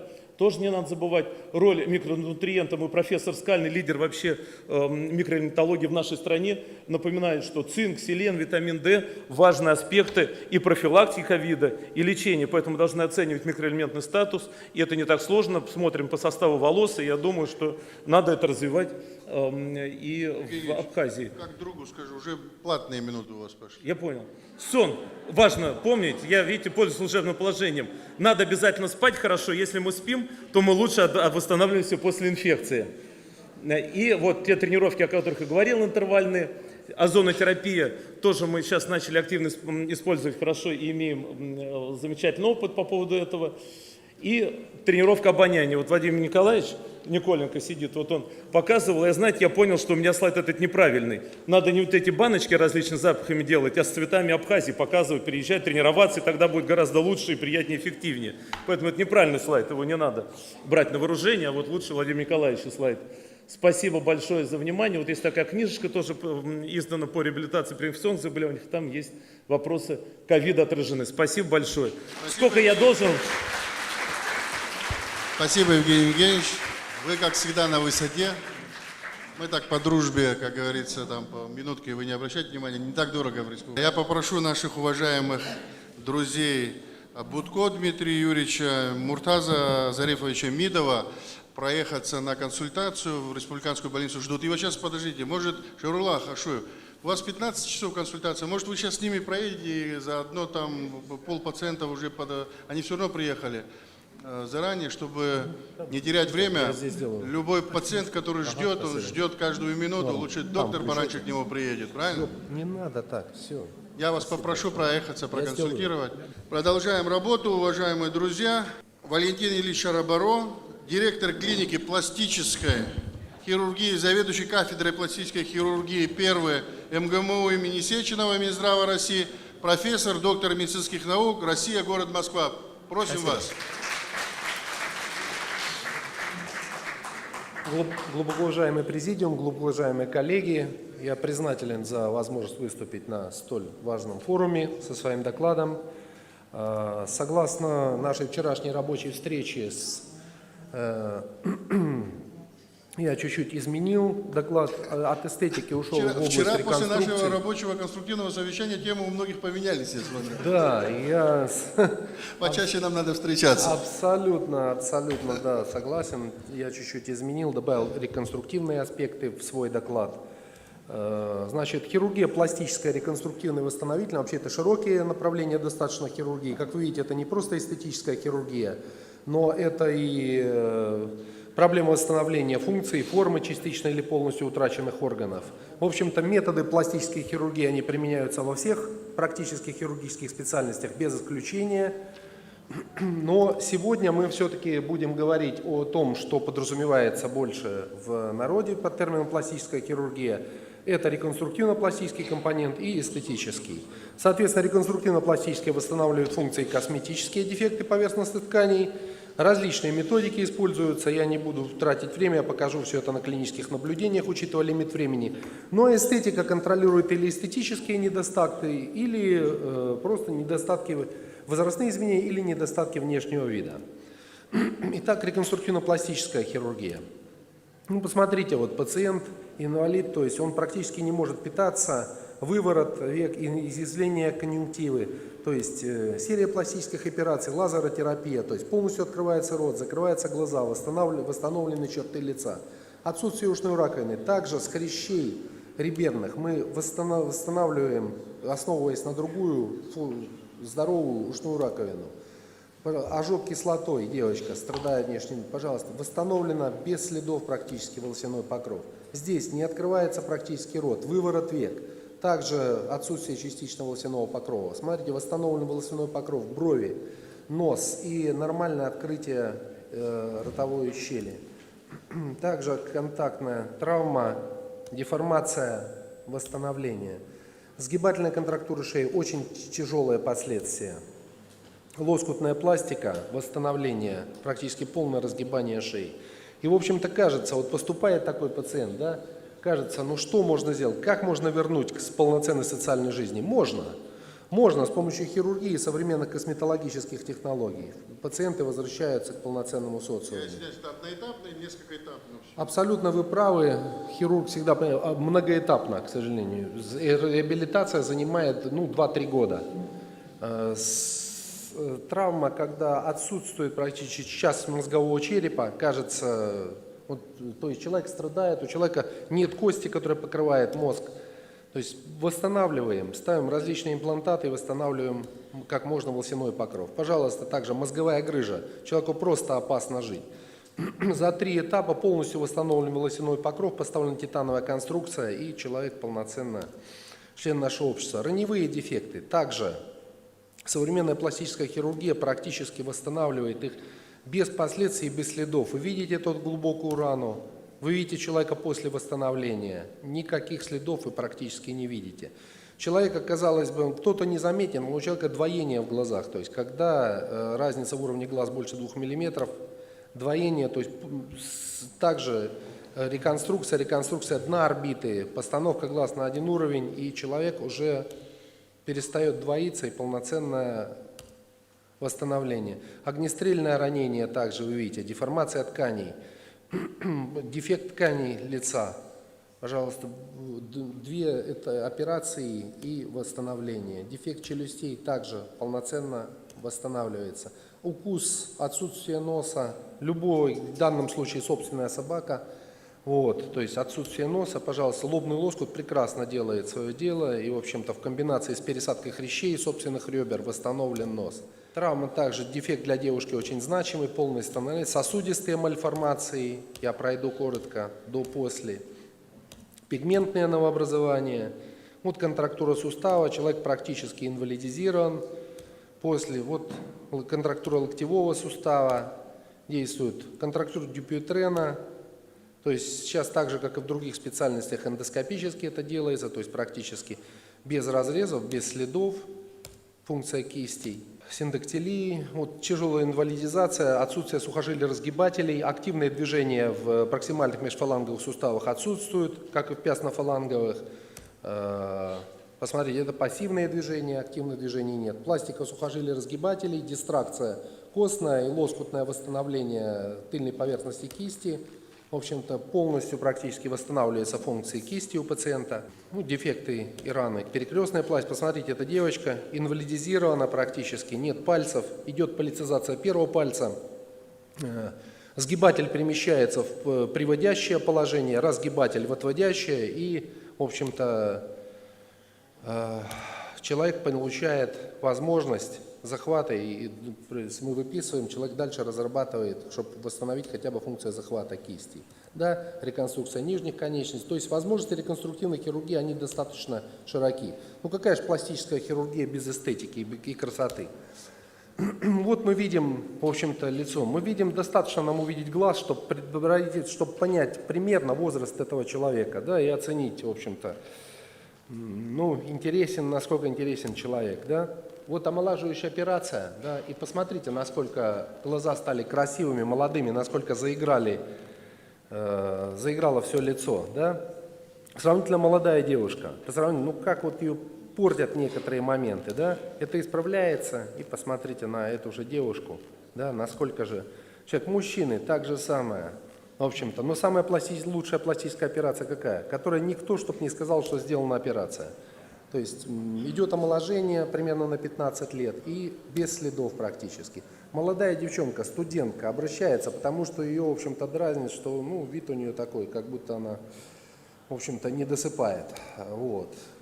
Человек становится после просто практически ребенком.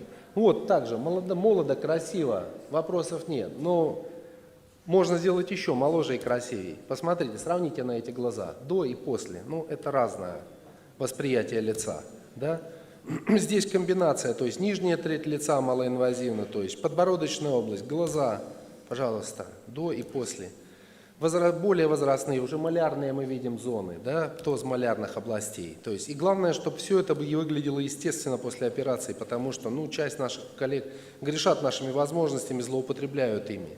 Пациентка 3 года ходила к косметологам, да, то есть ему убеждали, что все исправится, все наладится. Ну вот один визит к пластическому хирургу и как бы, посмотрите на счастье в глазах человека, который, да, получил. Эта пациентка спустя 3 года, здесь ей 62 года, внизу 65 лет.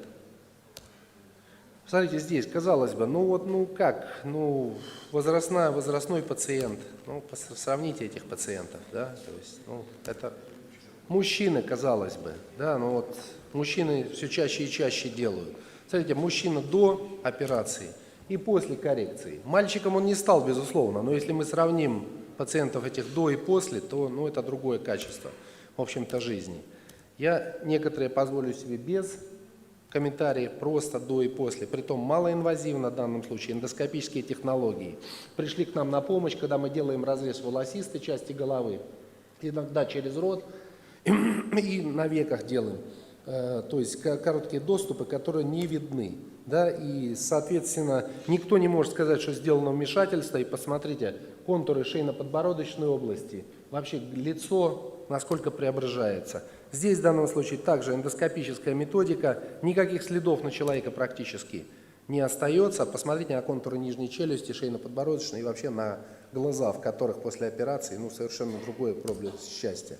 В данном случае даже возрастной пациент, порой эндоскопические технологии позволяют без следов произвести, вот в данном случае 61 год пациентки, и без следов позволяет, в общем-то, на 7-8 лет достичь таких результатов омоложения. Иногда с дефектами одновременно, например, дефект подбородочной области, одновременно надо внести какую-то искорку, то есть с эндопротезированием подбородка, эндоскопический лифтинг лица с блефаропластикой. То есть человек совершенно по-другому начинает выглядеть. Мужчины также, как я говорил, нередко обращаются за помощью. Да, посмотрите на шею, шейно-подбородочный угол. Вроде все как бы, вот с методик, пожалуйста, позволяют полностью. Это коллега наша. Вот вроде с 53 года этой пациентки. В принципе, тяжело сказать, что ей 53 года на данную снимку. В общем-то, носы. Носы – это отдельная также категория. Операция должна быть сделана так, чтобы восстановить носовое дыхание и исправить дефект носа. В общем-то, костный, хрящевой нос, как вы видите. Изменение проекции, коррекция спинки. Вот вид до пациентки. Видите, боковая девиация носика. Кончик, то есть, пожалуйста. После мужчины также часто, в общем-то, обращается за коррекцией носа, чтобы нос был после естественный, никто не сказал, что сделана эта пластика. Да. Также горбинка, асимметрия, которая видна на helicopter-view, то есть нос чуть-чуть клюет после операции. Все доступы в носу, ничего снаружи нет. В общем-то, достаточно взрослые, как видите, пациенты. Одновременно с восстановлением дыхания они обращаются за тем, чтобы улучшить форму носа. И посмотрите, вот сравнительно молодая пациентка, 41 год, да, вот вмешательство на веках и на носу. Посмотрите на эту девушку, которой вы никогда не скажете, что после операции, в общем-то, ее реальный возраст. Изменена форма носика, омоложены веки, и, в общем-то, 41-летний пациент уже не смотрится как пациент 41 года. Также, в общем-то, пациенты этой категории, также веки сделаны одновременно с носом. Посмотрите, насколько заиграли черты лица после небольших вмешательств. Уши также значимо изменяют облик человека, отопластика, да? То есть порой пациентов на паспортном контроле останавливает. Дети часто, в общем-то, обращаются, это член сборной команды юношеской страны по гимнастике.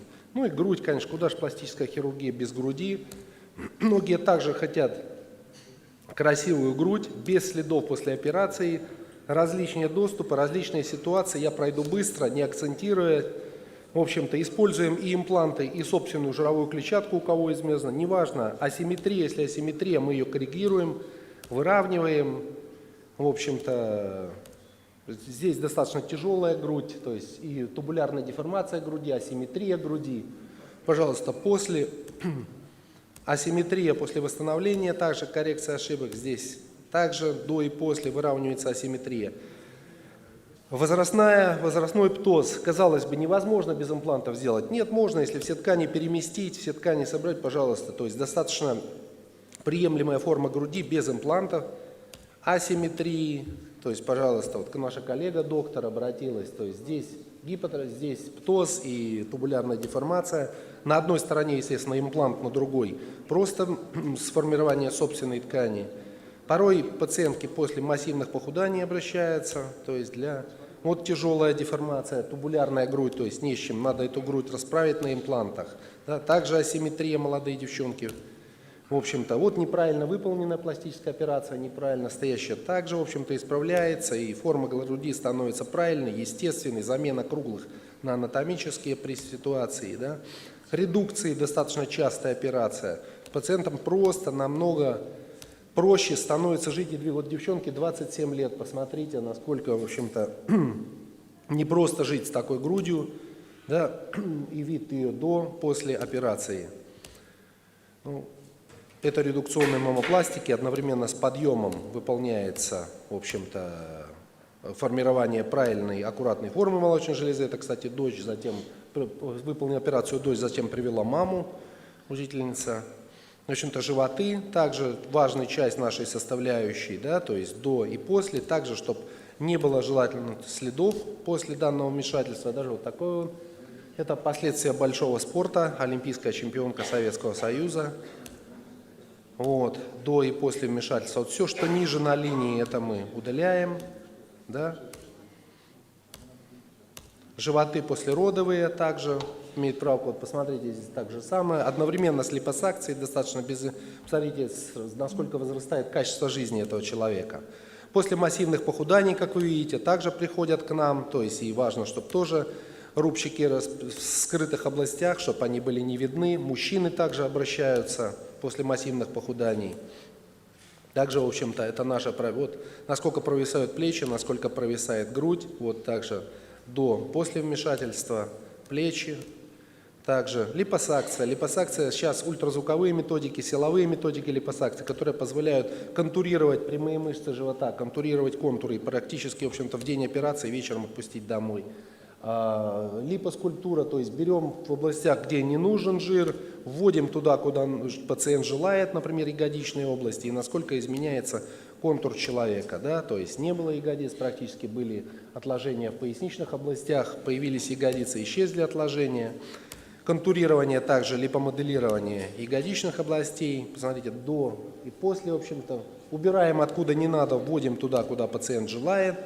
Вот, да, такие комплексные, это, в общем-то, и для улучшения качества жизни пациента, да, то есть очень тяжело жить, все мокнет, в общем-то, тяжело ходить, да, после совершенно другое качество жизни у этой пациентки, пациентка, кстати, 54 лет, сравнительно, в общем-то, не в возрасте, голени также, посмотрите, насколько, и нет следов, насколько голени меняются, насколько хорошо, в общем-то, хороши результаты при комплексной.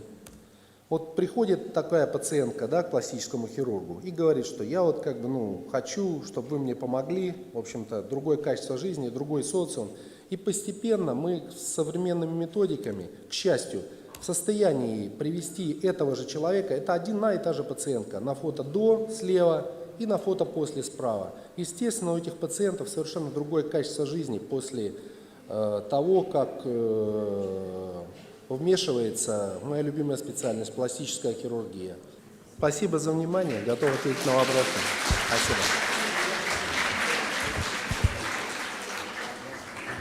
Уважаемые коллеги, приглашается на доклад Отерба Олег Игоревич, врач-нейрохирург, отделение нейрохирургии, Республиканская больница, Республика Абхазия, город Сухум. Глубоко уважаемые гости столицы, участники, слушатели конференции, мы рады вас приветствовать на первом медицинском форуме. Нам очень приятно и лестно внимание Российской академии наук в адрес нашей системы здравоохранения. Хотелось бы отдельно поблагодарить всех организаторов данного форума. Мы очень надеемся, что в обозримом будущем такого рода встречи для нас уже станут обыденным делом. А с нашей стороны мы обещаем более тщательно к ним готовиться. Значит, что ли именитым гостям ничего нового, я думаю, мы рассказать не смогли, потому подготовили доклад о структуре организации нейрохирургической помощи, чтобы показать наши подходы, методику, которая, к сожалению, адаптирована под ту материально-техническую базу, которая у нас имеется сейчас. И чтобы не быть голословными, несколько клинических случаев продемонстрируем. Немножечко истории. Отделение наше было основано в 1997 году отцом Иоанном. Это настоятель православного храма равноапостольных святых царей Константина и царицы его Елены. В миру это Александр Васильевич Свинухов, кавалер ордена Заслуги перед Отечеством, человек, который продолжает трудиться в нашем отделении, возглавляя его. Стаж хирургии его, кстати, стоит отметить, с 1900.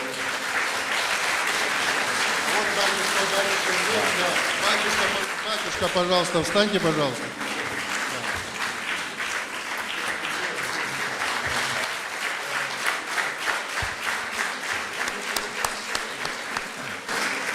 Спасибо.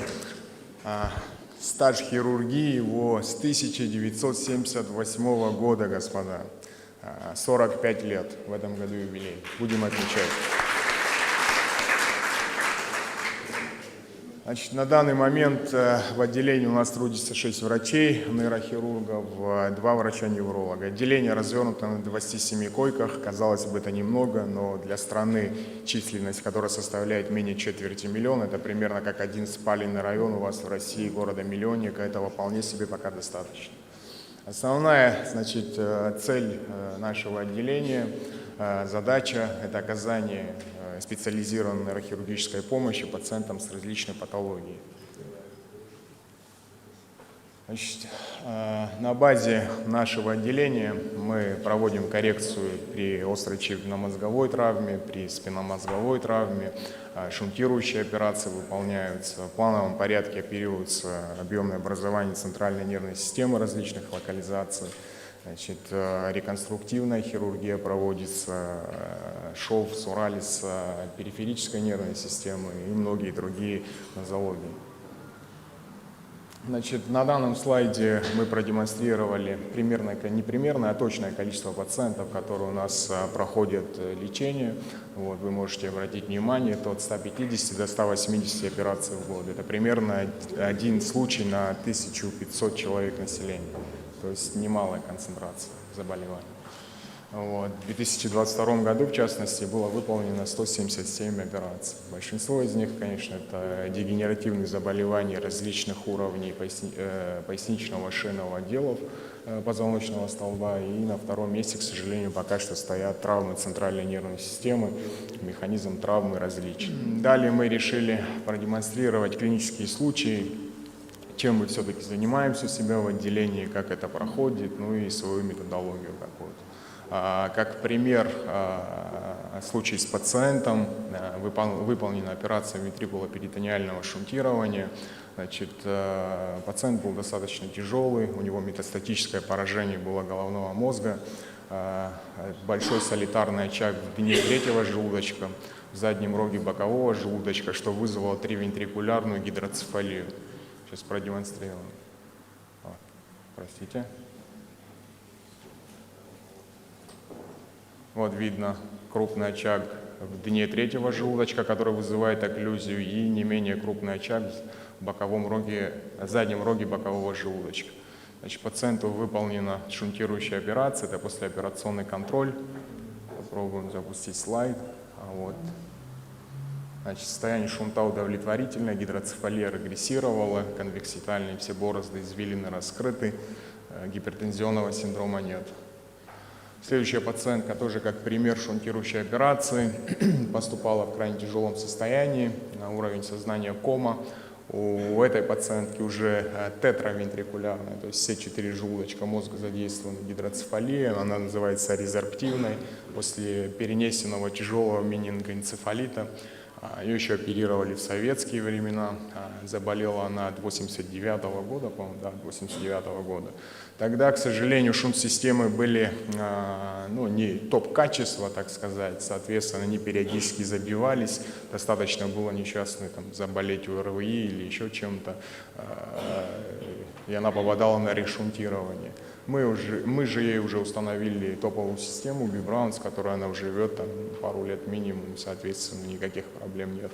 До операции вы можете посмотреть, значит, первый слайд, вот это темное пятно, которое мы видим, это как раз гидроцефалия, ликвор, мозга практически не видно, и посмотрите на втором слайде, вот система у нее стоит 15 мм водного столба, это примерно шунт среднего давления.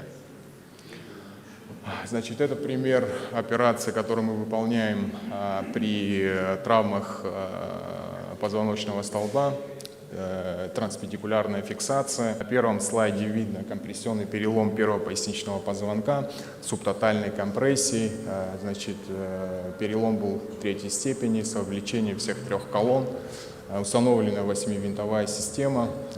В таких ситуациях вообще рекомендовано во всем мире делать дорзовентродорзальную коррекцию, то есть за брюшинным доступом удалять тело позвонка, устанавливать меш. Но это только в той ситуации, если интраоперационно не удалось дать адекватную дистракцию. Но в этой ситуации ангуляция была разрешена, и, соответственно, делать вторую массивную операцию с большой кровопотерей необходимости не было. Так, вот тоже достаточно интересный случай. Это совсем юный пациент, 17 лет. Механизм травмы — ныряние в пресную воду с высоты более 3 метров, осложненный перелом пятого шейного позвонка с клинической картиной восходящего отека. Значит, поступал он с тетраплегией, где-то с 4-го шейного сегмента анестезия полная. Ему была выполнена декомпрессивная корпоректомия, то есть тело позвонка тотально удалено, установлен меш, который забит самой костной стружкой тела позвонка, которое было удалено, установлена двухуровневая шейная пластина. Так, тоже достаточно интересный случай, это уже пример хирургии дегенеративных заболеваний шейного отдела позвоночника, тоже достаточно такой своеобразный был пациент. Поступал он с клиникой миелопатии, с нижним парапарезом легким на МРТ-сканах. Вот она, грыжа была, она была уровнем выше, к сожалению, она мигрировала вниз, вызвала сдавление спинного мозга на уровне шейного отдела, что и привело к тяжелым последствиям. Пациенту была также выполнена декомпрессионная корпоректомия, то есть тело позвонка удалено, установлен протез из титановой сетки меш и установлено, все это скреплено передней шейной пластиной.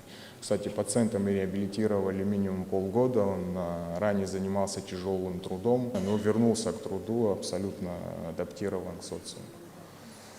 Это уже пример малоинвазивной хирургии, так называемая вертебропластика при различных поражениях опухолевых тел позвонков. Под местной анестезией мы это делаем, хотя хирургия гласит no pain, но пациенты, как правило, ничего не чувствуют. Мы обкалываем ножку позвонка лидокаином или нарапином, проводим специальной тракарной иглой. У этой пациентки опухоль была доброкачественная, она цитологически, гистологически подтверждена, гемангиолипома была. На вот этом слайде, но здесь, к сожалению, плохо видно, это уже послеоперационный контроль, можете обратить внимание, цемент застыл, и он полностью закрыл вот эту зону дефекта. Чем же эти процессы патологически опасны, особенно для людей молодого возраста, активных, может произойти так называемый перелом патологический тела позвонка. Во избежание его мы, значит, пломбируем это вот таким вот костным цементом. Это one day surgery, так называемый. Пациент поступает с утра, в течение дня сдаются минимально клинически необходимые анализы крови и мочи, подается в операционную, после операции час в горизонтальном положении, потом, соответственно, пациент уже на своих ногах уходит домой. Можно и при метастатических поражениях опухоли мы применяем такую же методологию. Значит, это пример тоже малоинвазивной хирургии, так называемая радиочастотная абляция. Она у нас абсолютно социально ориентирована, эта операция, хотя в России, допустим, эти операции проводятся только по ВМП, оформляются внутренние квоты или в частном порядке. Абляция одной зоны стоит, там, в зависимости от региона, от 15 до 50 тысяч рублей, а при абляции мы делаем 5-6, бывает до 8 зон, то есть суммы получаются сумасшедшими. Как правило, там пользуются этим офисмены, активные люди, а мы здесь это делаем социально уязвимому классу, потому что людям тяжело проходить, финансово тяжело, 2-3 курса лечения в год, а после этой процедуры они обезболиваются, тотально обезболиваются до 12 месяцев минимум. Вот. Случай этот тоже был достаточно интересный. Пациент после перенесенного гематогенного спондилодисцита, мы его реабилитировали 3 месяца костными антибиотиками. Болевой синдром был стойкий, ходить не мог. Соответственно, после процедуры он полностью восстановился. Это уже пример, достаточно известная, интересная пациентка была. Мы с ней знакомы с 2014 года. У него была агрессивная опухоль тела седьмого грудного позвонка. так называемая агрессивная гемангиома, которая вызвала патологический перелом, была прооперирована, установлена и была система, значит, Страйкер для начала, с пироторакотомным доступом удален сломанный позвонок, установлена меш, установлена система. Интерес ее в том, что сейчас она часть системы у нее Страйкер, а другая часть Бибраун. То есть она периодически ломает винты. Вот здесь вот лазерной указкой показываю перелом винта, на рентгене видно. Вот. Нам пришлось менять систему, полностью снимать часть винтов, чтобы посадочное гнездо совпадало с паравертебральной штангой. То есть как сборная солянка такая получилась пациентка. Это демонстрация того, как это выглядит, насколько это обширные операции, большие по объему. Это уже пример хирургии острых нарушений мозгового кровообращения. Кстати, пациент был коллега наш, заведующий отделением детской неврологии в одной из то ли районных, то ли областных больниц города Воронеж. Приехал погостить к нам на сутки, куда-то пропал. Потом его нашли в бессознательном состоянии. Был доставлен к нам с уровнем сознания кома. По международным рекомендациям в глубокой коме пациентов таких не оперируют, но учитывая особенности мы рискнули, взяли его. Вот здесь видно огромная гематома, можно увидеть дислокацию срединных структур почти что на 2 сантиметра. Ему одновременно было выполнено 2 операции, то есть в точке Кохера установлен латексный шунт, который дренировал боковой желудочек, контрлатерально удалена гематома. Это уже послеоперационные снимки, мозг расправился, гематомы практически нет, здесь остаются какие-то следы. Был выписан на 12-е сутки, по-моему, через пару недель его забрали, уже на поезде, без сопровождения медицинского персонала, то есть он с родственниками смог уехать на дальнейшую реабилитацию. К сожалению, уезжал он с гемиплегией контрлатеральной, с грубой дизартрией. Ну, мы поддерживаем связь периодически. Восстанавливается доктор. Это уже пример нейроонкологии в условиях нашего отделения. Почему именно этот пример? Потому что здесь опухоль располагается в стенке верхнего сагитального синуса, несколько некомфортная зона для операции, учитывая, что у нас нет микроскопа, нет ангиографа. Да. Вот она. Опухоль, это уже интраоперационные снимки, вот она после удаления, это уже косточка уложена обратно, выполнена костнопластическая трепанация, удаление опухоли по Симпсон-1. Это пример злокачественной менингиомы, так называемая анапластическая менингиома, грейд 3. Также выполнена костнопластическая трепанация, но уже операция по Симпсону-1, потому что здесь каких-то анатомических важных структур критических нет, и, соответственно, можно более агрессивно работать. Это этап доступа, этап трепанации, этап уже опухоль удалена. Вот это коричневое, что мы видим, это гемостатическая марля в ложе опухоли. Косточка уложена обратно, фиксирована. Достаточно интересный пациент, был с огнестрельным ранением. Здесь мы продемонстрируем одновременно, что мы делаем при травме, и, соответственно, вторым этапом мы ему делали большую, сложную достаточно реконструкцию. На 3D-сканах видно, что крыша орбиты практически разрушена тотально, да что там все дно передней черепной ямки. Огнестрельное ранение в упор было в правый висок с вылетом в лобной области, лицевой скелет пострадал, практически весь конвекс был разбит.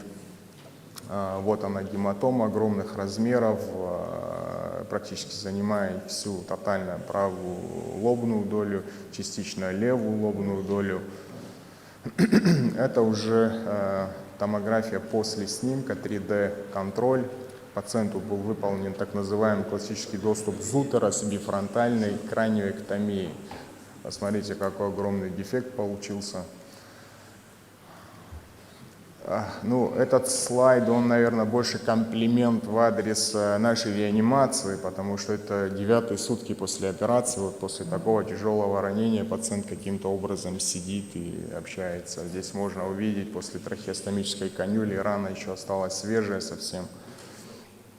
Это уже 2 месяца спустя после операции грубый вот такой дефект у пациента получился. Дефект очень обширный, большой, смоделировать интраоперационно пластину было невозможно, потому мы согласовали ее с Институтом 3D-технологий в Москве. Сперва нам было отказано, потому что они работают только по квотам с Институтом Бурденко.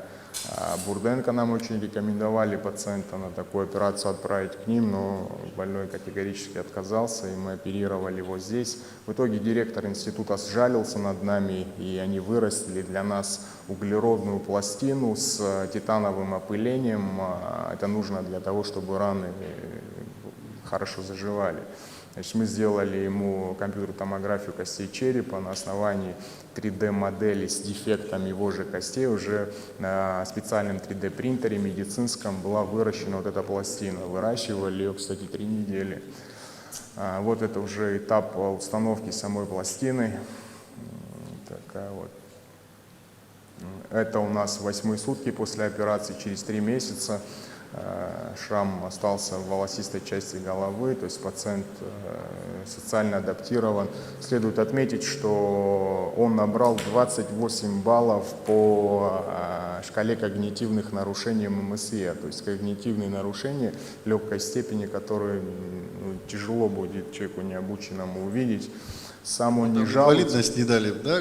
Инвалидность не дали, да? Да, да, он поехал по месту прописки в город Санкт-Петербург, ему отказали в инвалидности, его супруга мне звонила, возмущалась, говорит, ну как, у него же половина головы титановая. Сам пациент, кстати, не жалуется, только его жена говорит. Не дали степень, да, там, по-моему, не дали... Степень, да.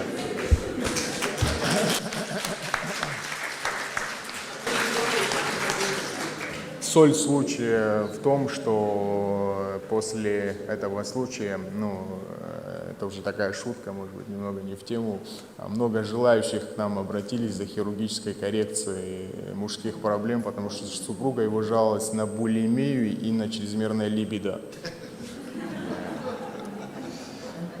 Так, ну и пример того, что не всегда у нас есть такая материальная возможность заказывать пациентам какие-то модные 3D-пластины, которые стоят, простите, как крыло самолета, и мы еще делаем классические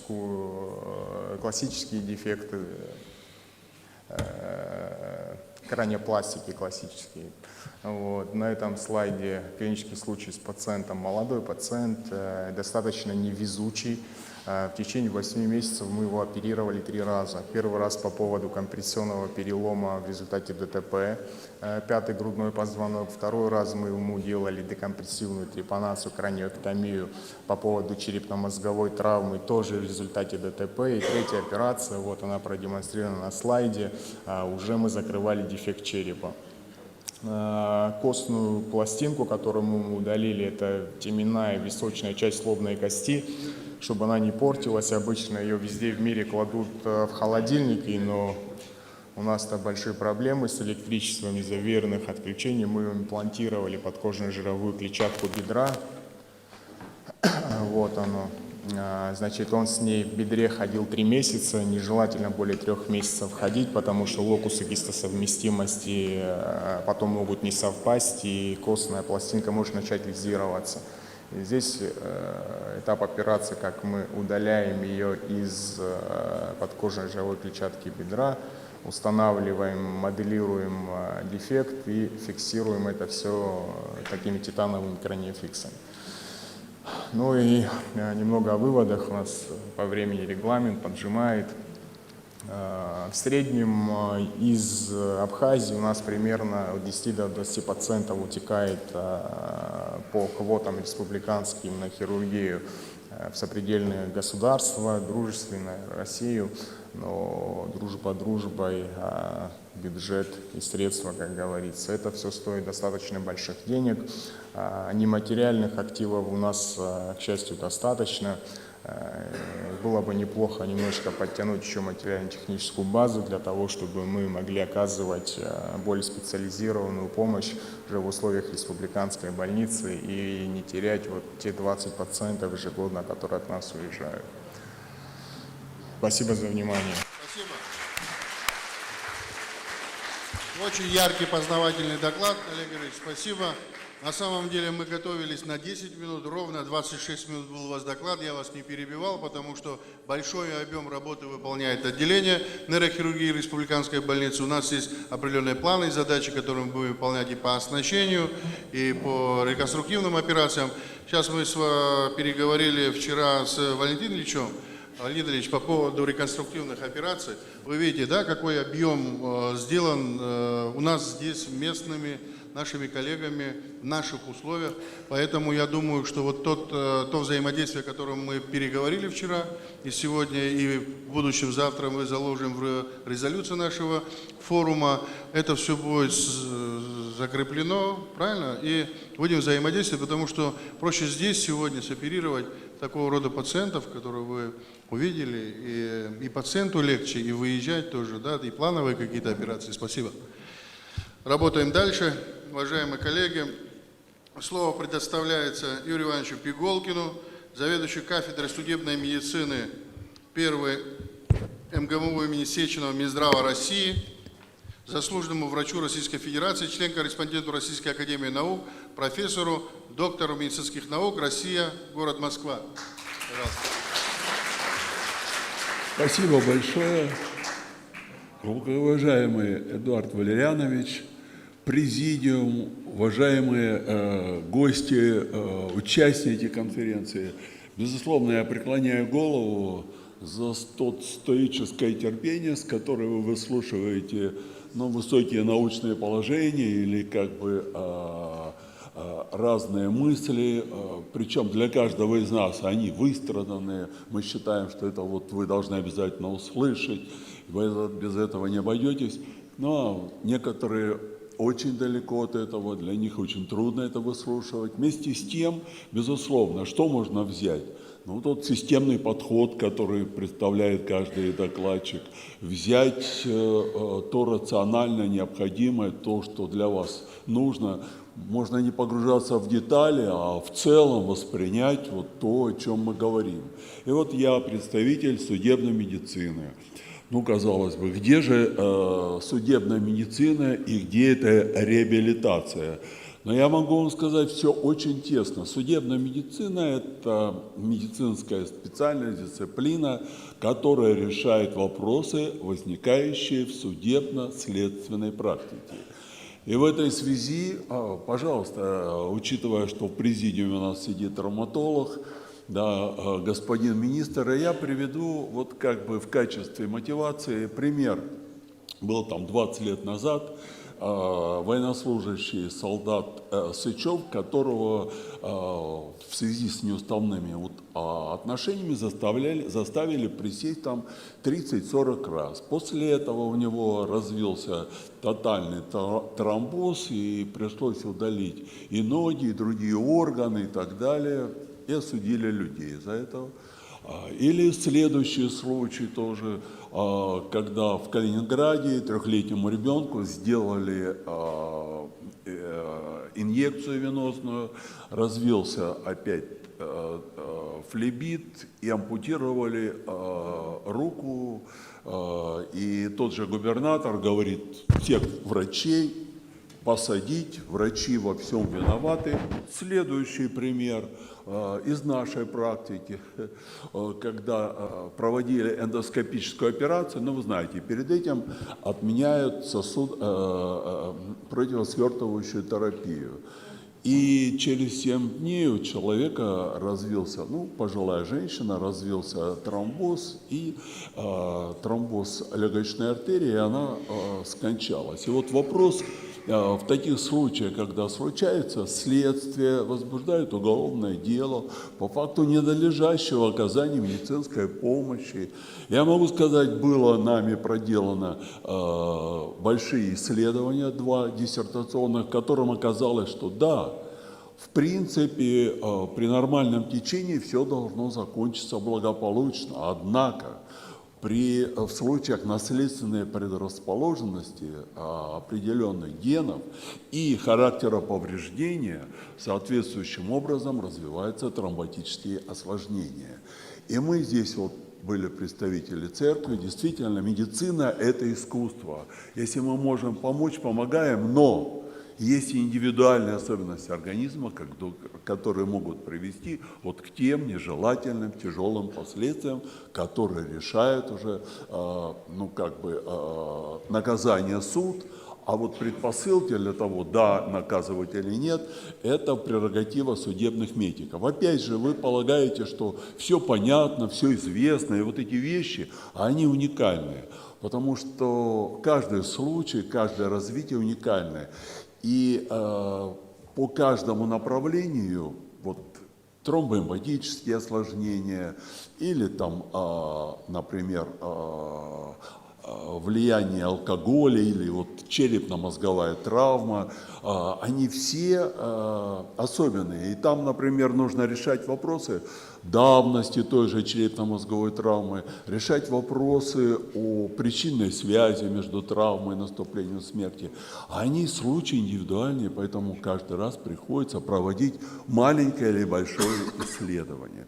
И в этой связи я перехожу на вопросы. Пожалуйста, у вас санаторно-курортное лечение, реабилитация очень широко распространены и так далее. И приезжает человек, практически здоровый, и, допустим, грязевые процедуры, он умирает. Убили, там, отравили, там, еще чего-либо, там, и так далее. Вот. Возникают вопросы, возбуждается уголовное дело, и судебно-медицинскому эксперту нужно обосновать все вот эти вещи, что там действительно смерть наступила от заболевания. В этом случае врач освобождается от наказания, а не от халатности или там убийства. Есть такие статьи, которые применяются к врачу. И кажется, это все понятно, но, вы поверьте, направляется на исследование труп и пишут определить причину смерти. Обстоятельства практически никаких не указывают. И вот судебный медик при отсутствии заболевания до наступления смерти, без видимых проявлений, должен поставить такой диагноз. И вот как бы нами проведена целая большая серия исследований, которая была направлена на совершенствование вот этих вот диагностических признаков, которые позволяют положить в объективные признаки доказательства в выводы, заключения. Я уже, так сказать, перевожу в правую руку, потому что левая начинает очень быстро нажимать, чтобы мы, видимо, двигались быстрее по действию. Ну, материалы были и архивные, и экспертные материалы, методы, комплекс, потому что только комплексный подход позволяет решать эти актуальные проблемы. Самое главное, было проведено эпидемиологическое исследование, посмотрели, какой же возраст подвержен. Самое страшное, умирают, когда молодые люди на фоне полного здоровья, трагедия для всех близких, и вы понимаете, что это такое. Значит, доминирует немножко, так сказать, на фоне, ну, по большому счету одинаково, но преимущественно у мужчин. Ну и для всех присутствующих клиницистов важно передать свою эту информацию, особенно тем, которые там занимаются с врачами школы, что при определенной конституционной особенности нельзя вот эти вот, вроде бы они спортивные, и тянутся легко, и спортивные результаты высокие. Но вот высокий рост, низкий вес, уплощенная форма грудной клетки, узкие плечи, слабо выраженная подкожно-жировая клетчатка, слабое развитие мышечной ткани, воронкообразная телевидная деформация грудины, телевидная деформация грудины вот тоже представлена, искривление позвоночника, деформация нижней конечности, там, ну и так далее. Все это должно насторожить, потому как все это является факторами, которые в комплексе сигнализируют о возможности наступления внезапной смерти у лиц молодого возраста.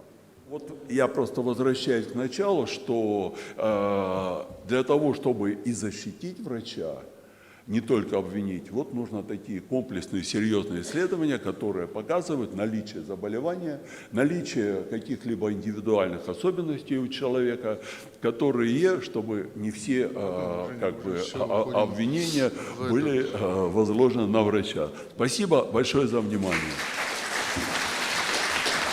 Юрий Иванович, огромное спасибо. Следующий докладчик Конева Елизавета Сергеевна, руководитель Центра медицинской реабилитации АО ГК «Медси», профессор кафедры спортивной медицины и медицинской реабилитации, первый МГУ имени Сеченова, доктор медицинских наук, Россия, город Москва. Пожалуйста. Добрый день, глубоко уважаемые коллеги. Действительно, мне казалось бы сложно выступать после Юрия Ивановича, но наоборот, его сообщение натолкнуло на мысль о том, что, возвращаясь к реабилитации, о том, что реабилитация – это мультидисциплинарный подход. И действительно, специалисты по медицинской реабилитации, они работают в мультидисциплинарной команде. О чем мы вчера говорили с уважаемыми коллегами, это как раз о том, что очень важно структурировать специалистов и встроить специалистов по медицинской реабилитации в клиническую работу учреждений. И мы должны с вами понимать две большие разницы между санаторно-курортным лечением и медицинской реабилитацией, клинической медицинской реабилитацией. Сегодня я буду говорить не о санаторно-курортном лечении, а о медицинской реабилитации. И, наверное, одно из самых сложных направлений, которое есть в медицинской реабилитации, которое наиболее ярко иллюстрирует подход мультидисциплинарный, это нейрореабилитация. Отдельно хочется сказать, и структура доклада построена так, что специалисты по медицинской реабилитации – это не специалисты в области взрослой или детской медицины. Мы универсальны, и мы работаем в мультидисциплинарной бригаде вместе с педиатрами или вместе с лечебниками, взрослыми врачами, и можем реабилитировать и взрослое население, и детей. Если говорить о подходах к организации нейрореабилитации, то, наверное, три глобальных структуры в подходе есть к нейрореабилитации. Первый – это базовый подход.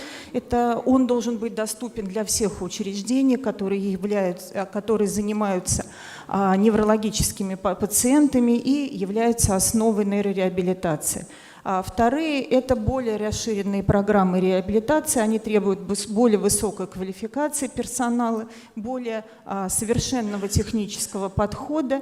И третье – это удел специализированных центров реабилитации, где уже применяются инновационные технологии, где функционируют специалисты мультидисциплинарной бригады и есть структурированный системный подход оказания помощи по нейрореабилитации. Если говорить об этапности оказания помощи в структуре неврологической патологии, то наша классическая трехэтапная модель оказания помощи по медицинской реабилитации, согласно положению действующему, это ранняя нейрореабилитация или так называемый первый этап нейрореабилитации, который осуществляется непосредственно в отделениях реанимации и интенсивной терапии. Хотелось бы подчеркнуть, что реабилитологи подходят к пациенту в отделении реанимации и нейрореанимации в нулевой день, то есть в день совершения события. Когда у пациента случилась черепно-мозговая травма или инсульт, или какая-либо другая катастрофа. И то, о чем сегодня говорил Константин Викторович, и мы жарко обсуждали вчера, это актуальность именно ранних подходов к реабилитации пациентов. Второй этап – это реализация нейрореабилитация в структуре отделений профильных, отделений восстановительного лечения, в отделениях медицинской реабилитации, где в профильных отделениях на этапе круглосуточного стационара осуществляется помощь пациентам. Ну и третий этап реабилитации, он реализуется в амбулаторной форме, в форме телемедицины, и телереабилитация действительно широко шагнула вперед, и в форме мобильных бригад.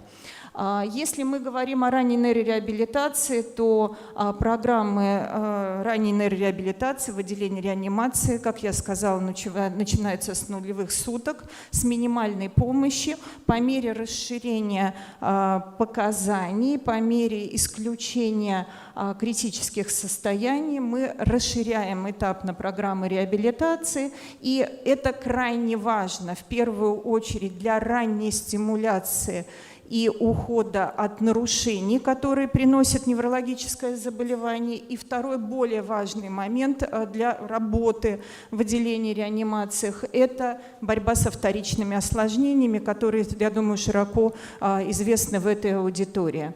Вот таким образом выглядит тот комплекс услуг, который мы можем оказывать в отделениях нейрореанимации, начиная с минимальной базовой программы, постепенно переходя на субинтенсивную программу и интенсивную программу реабилитации. Да, уже в отделении реанимации мы работаем с пациентами с речевыми нарушениями, работают психологи, когнитивные психологи, пациенты вертикализируются. Хочу подчеркнуть, что пациенты вертикализируются даже с глубокими двигательными нарушениями. Пациенты, которые находятся на искусственной вентиляции легких, и все современные приспособления, аппараты для этого широко распространены сейчас в клинической практике. Структура доклада построена на пациентах, которые проходят реабилитацию после острого нарушения мозгового кровообращения, пациенты, детишки с ДЦП. Очень похожая патология. Я хочу проиллюстрировать, что подходы базовые одни и те же. Специалисты мультидисциплинарной бригады одни и те же. Реабилитационное оборудование, оно очень похоже. И действительно, то, что мы вчера обсуждали с министром, это достаточно быстро и легко сейчас внедрить в клиническую работу стационаров. Безусловно, это кинезиотерапия, так называемая, или это занятия с пациентами ручными методиками, технологиями. Этими занимаются специалисты по адаптивной физкультуре. Достаточно широко сейчас в клиническую практику вошли и продолжают заходить такие частные кинезиологические практики, как, например, методики Неурак, широко известные, методики бобот-терапии, войто-терапии. И, конечно, вот такие подходы к индивидуальным занятиям двигательной терапии, они сильно раскрывают наши возможности и делают программы более разнообразными. Базовыми реабилитационными тренажерами, которыми должны быть оснащены стандартно реабилитационные центры и реабилитационные учреждения, в принципе, все можно разделить на несколько больших групп, категорий. Это тренажеры циклического типа, которые позволяют осуществлять циклические тренировки. Это тренажеры и аппараты для восстановления моторики руки. Это тренажеры и аппараты для восстановления двигательного стереотипа ходьбы. И это тренажеры, которые позволяют работать с пациентами с когнитивными и с речевыми нарушениями. Вот, понимая эти базовые стандарты оснащения, этого будет достаточно для того, чтобы центр стал высокотехнологичным и был полимодальный подход к реабилитации.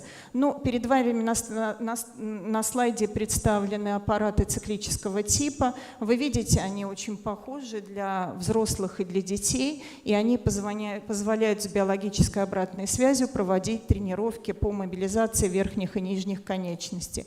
Вертикализация пациентов, она крайне сложная, особенно если это пациенты с глубокой двигательным нарушением, а прямостояние, вертикализация пациентов – это основной принцип работы с пациентами неврологического профиля в первую очередь. Огромное количество, в том числе и отечественных уже приборов, позволяют вертикализировать пациентов и удерживать их в вертикальной позе вне зависимости от глубины пареза.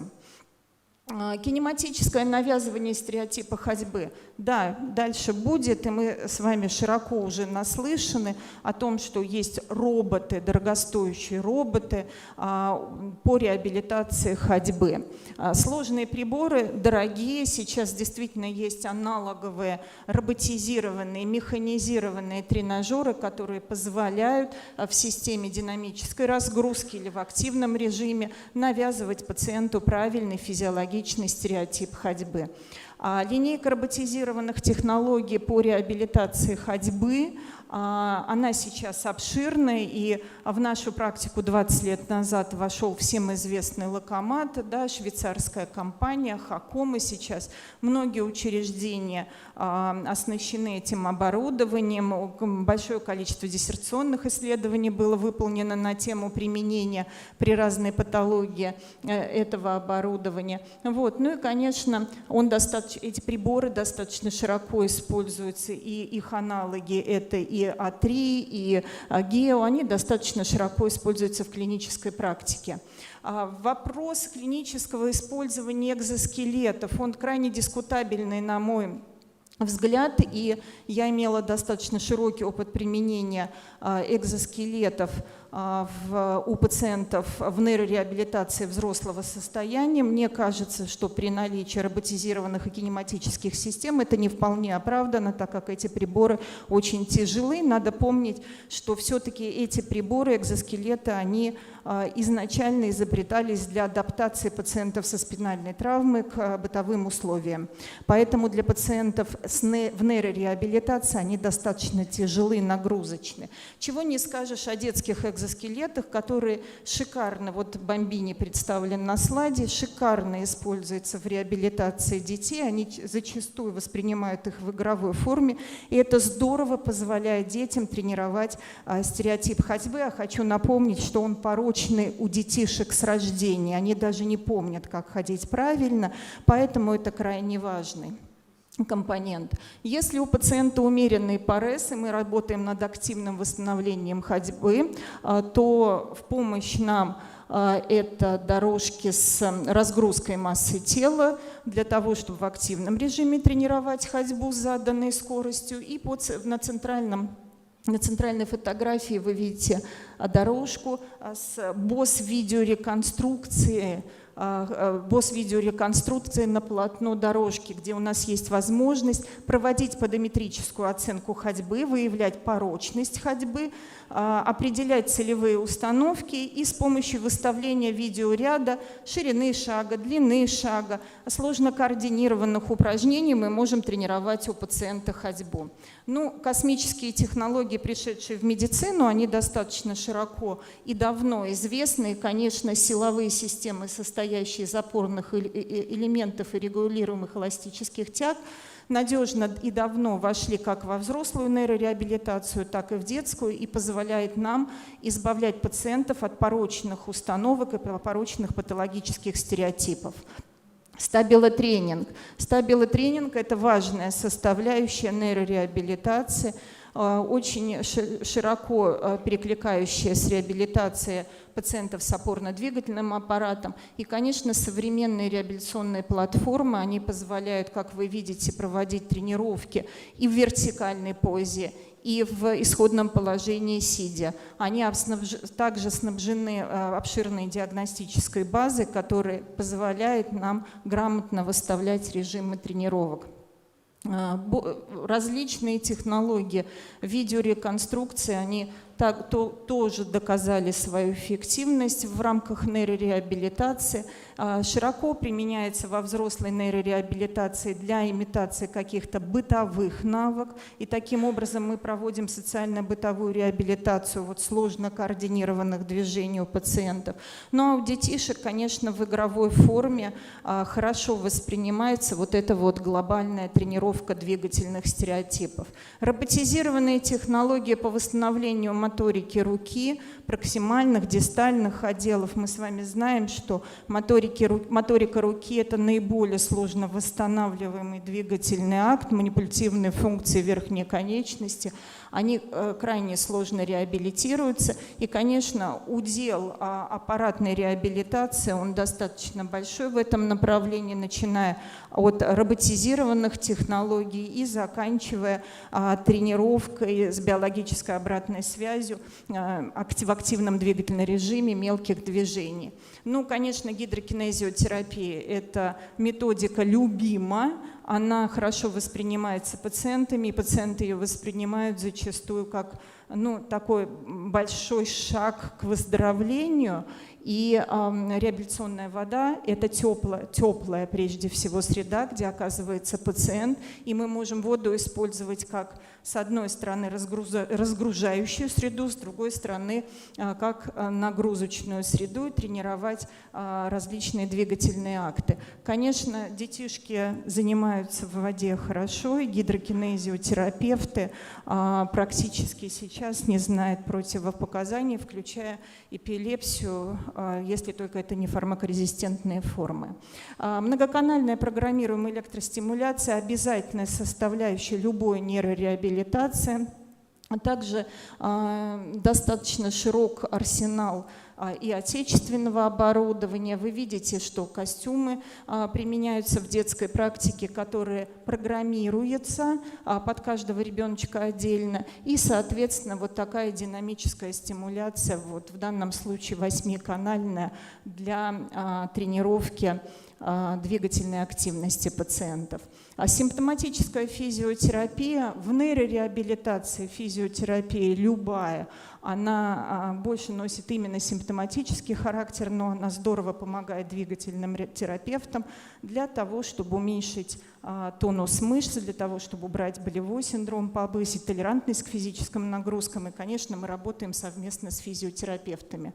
Нейрореабилитация и у детей, и у взрослых отличается тем, что это не только двигательная реабилитация и физиотерапия. Удел работы когнитивных психологов и дефектологов в случае детей в рамках мультидисциплинарной команды огромен. Да, и мы работаем над когнитивными тренировками, в том числе с помощью различных современных систем. Речевые практики, логопеды, специалисты по глотанию, которые работают с бульбарными нарушениями. Все это, конечно, позволяет восстанавливать и глотательную функцию, и речевую продукцию у людей и у детей. И, конечно, среди детей, особенно детей с ДЦП, большой удел пациентов, маленьких наших пациентов со слепотой и с глухотой, поэтому это всегда комплексные программы реабилитации.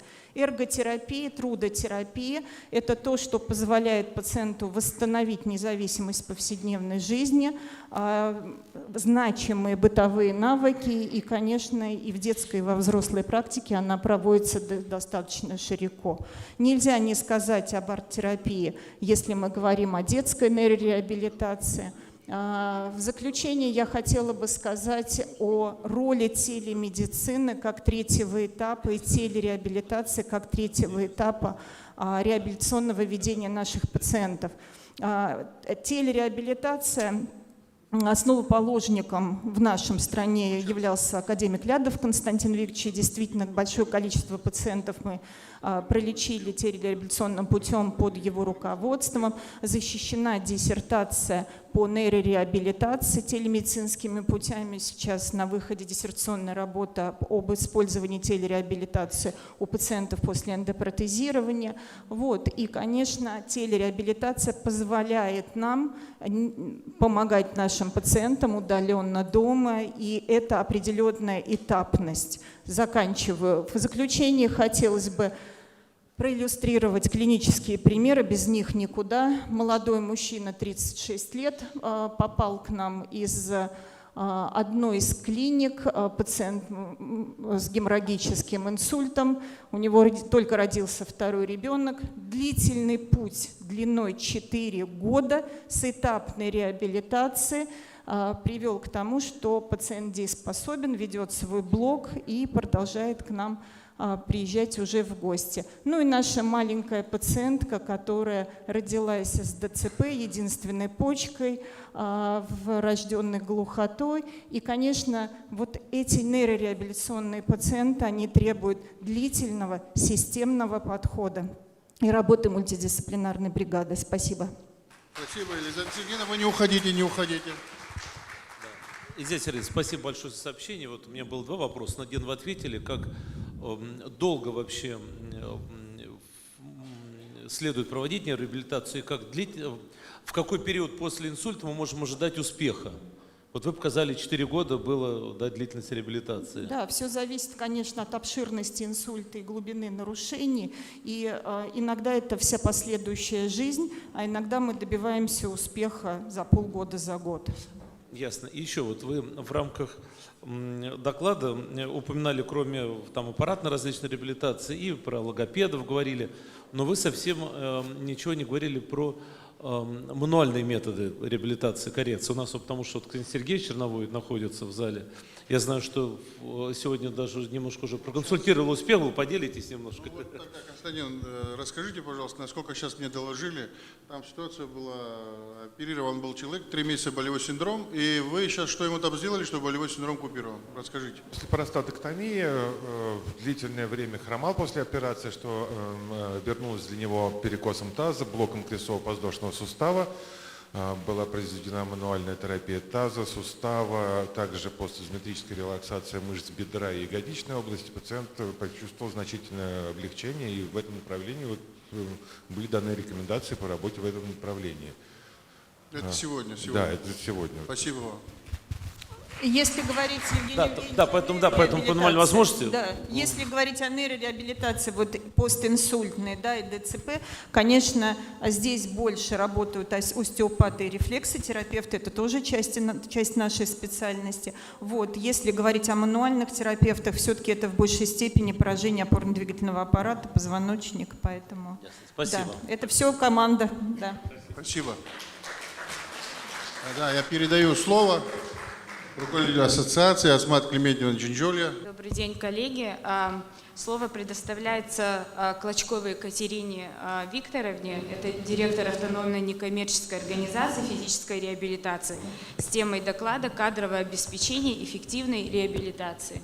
Спасибо огромное, что дали возможность выступить, но я выступаю сейчас здесь не как специалист по детской нейрореабилитации, который с 1991 года в этом поле, и по социальному подходу к реабилитации, а я выступаю здесь от имени Ассоциации реабилитологов Абхазии, потому что вот уже 4 года я дружу с теми людьми, которые здесь в Абхазии пытаются развивать реабилитационное поле.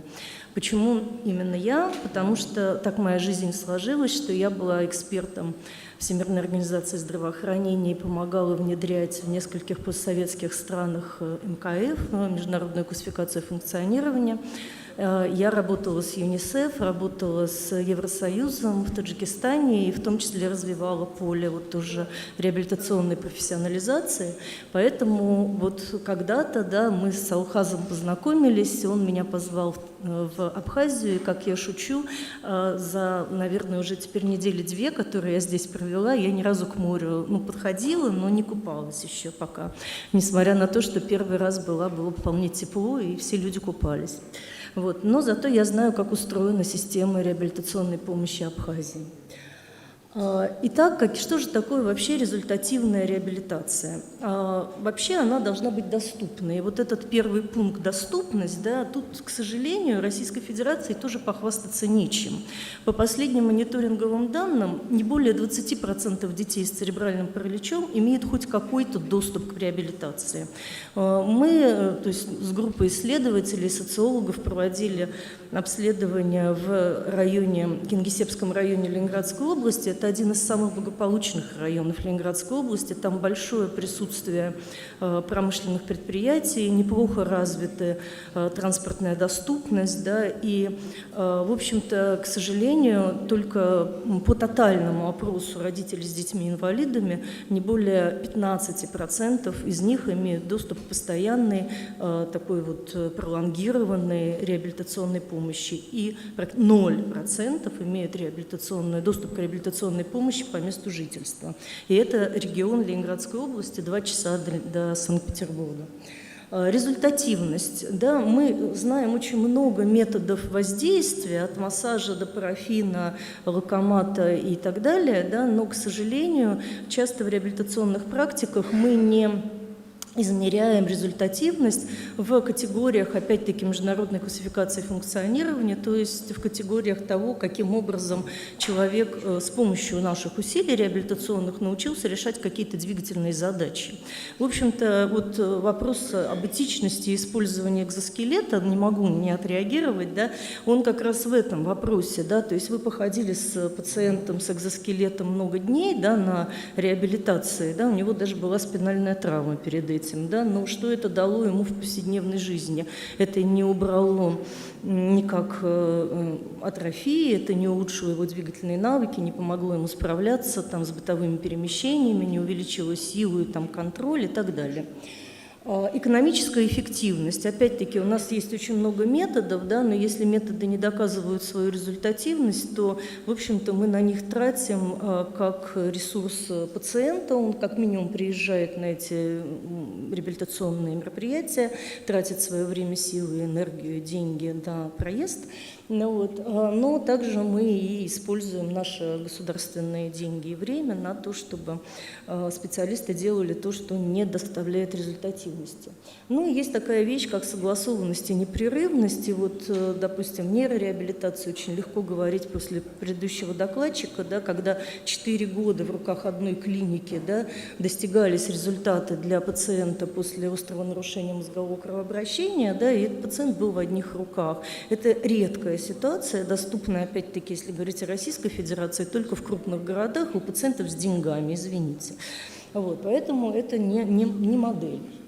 Что же дает на самом деле в мире непрерывность, доступность, результативность и так далее? Я приведу только один пример. На экране консенсус, европейский консенсус 2009 года, пока не сделали нового, оперируем этим, о согласованности методов ведения двигательных нарушений при церебральном параличе. Ну, тут не очень видно, но тем не менее, вот зеленое внизу – это функциональная реабилитация, это я, мои коллеги, физические терапевты, эрготерапевты. Вот. Дальше там разные другие методы лечения, от ортезирования, ортопедического вмешательства, баклофеновой помпы, что там еще, пероральных, центральных миорелаксантов и ортопедическая хирургия на самом верху. Вот введение этого протокола, а также протокола наблюдения за детьми с церебральным параличом, который родился в Швеции, это система CPUP, CPAP, вот, она привела к тому, что, например, в Швеции вот результативность введения протокола наблюдения привела к тому, что у детей резко снизилось количество операций костных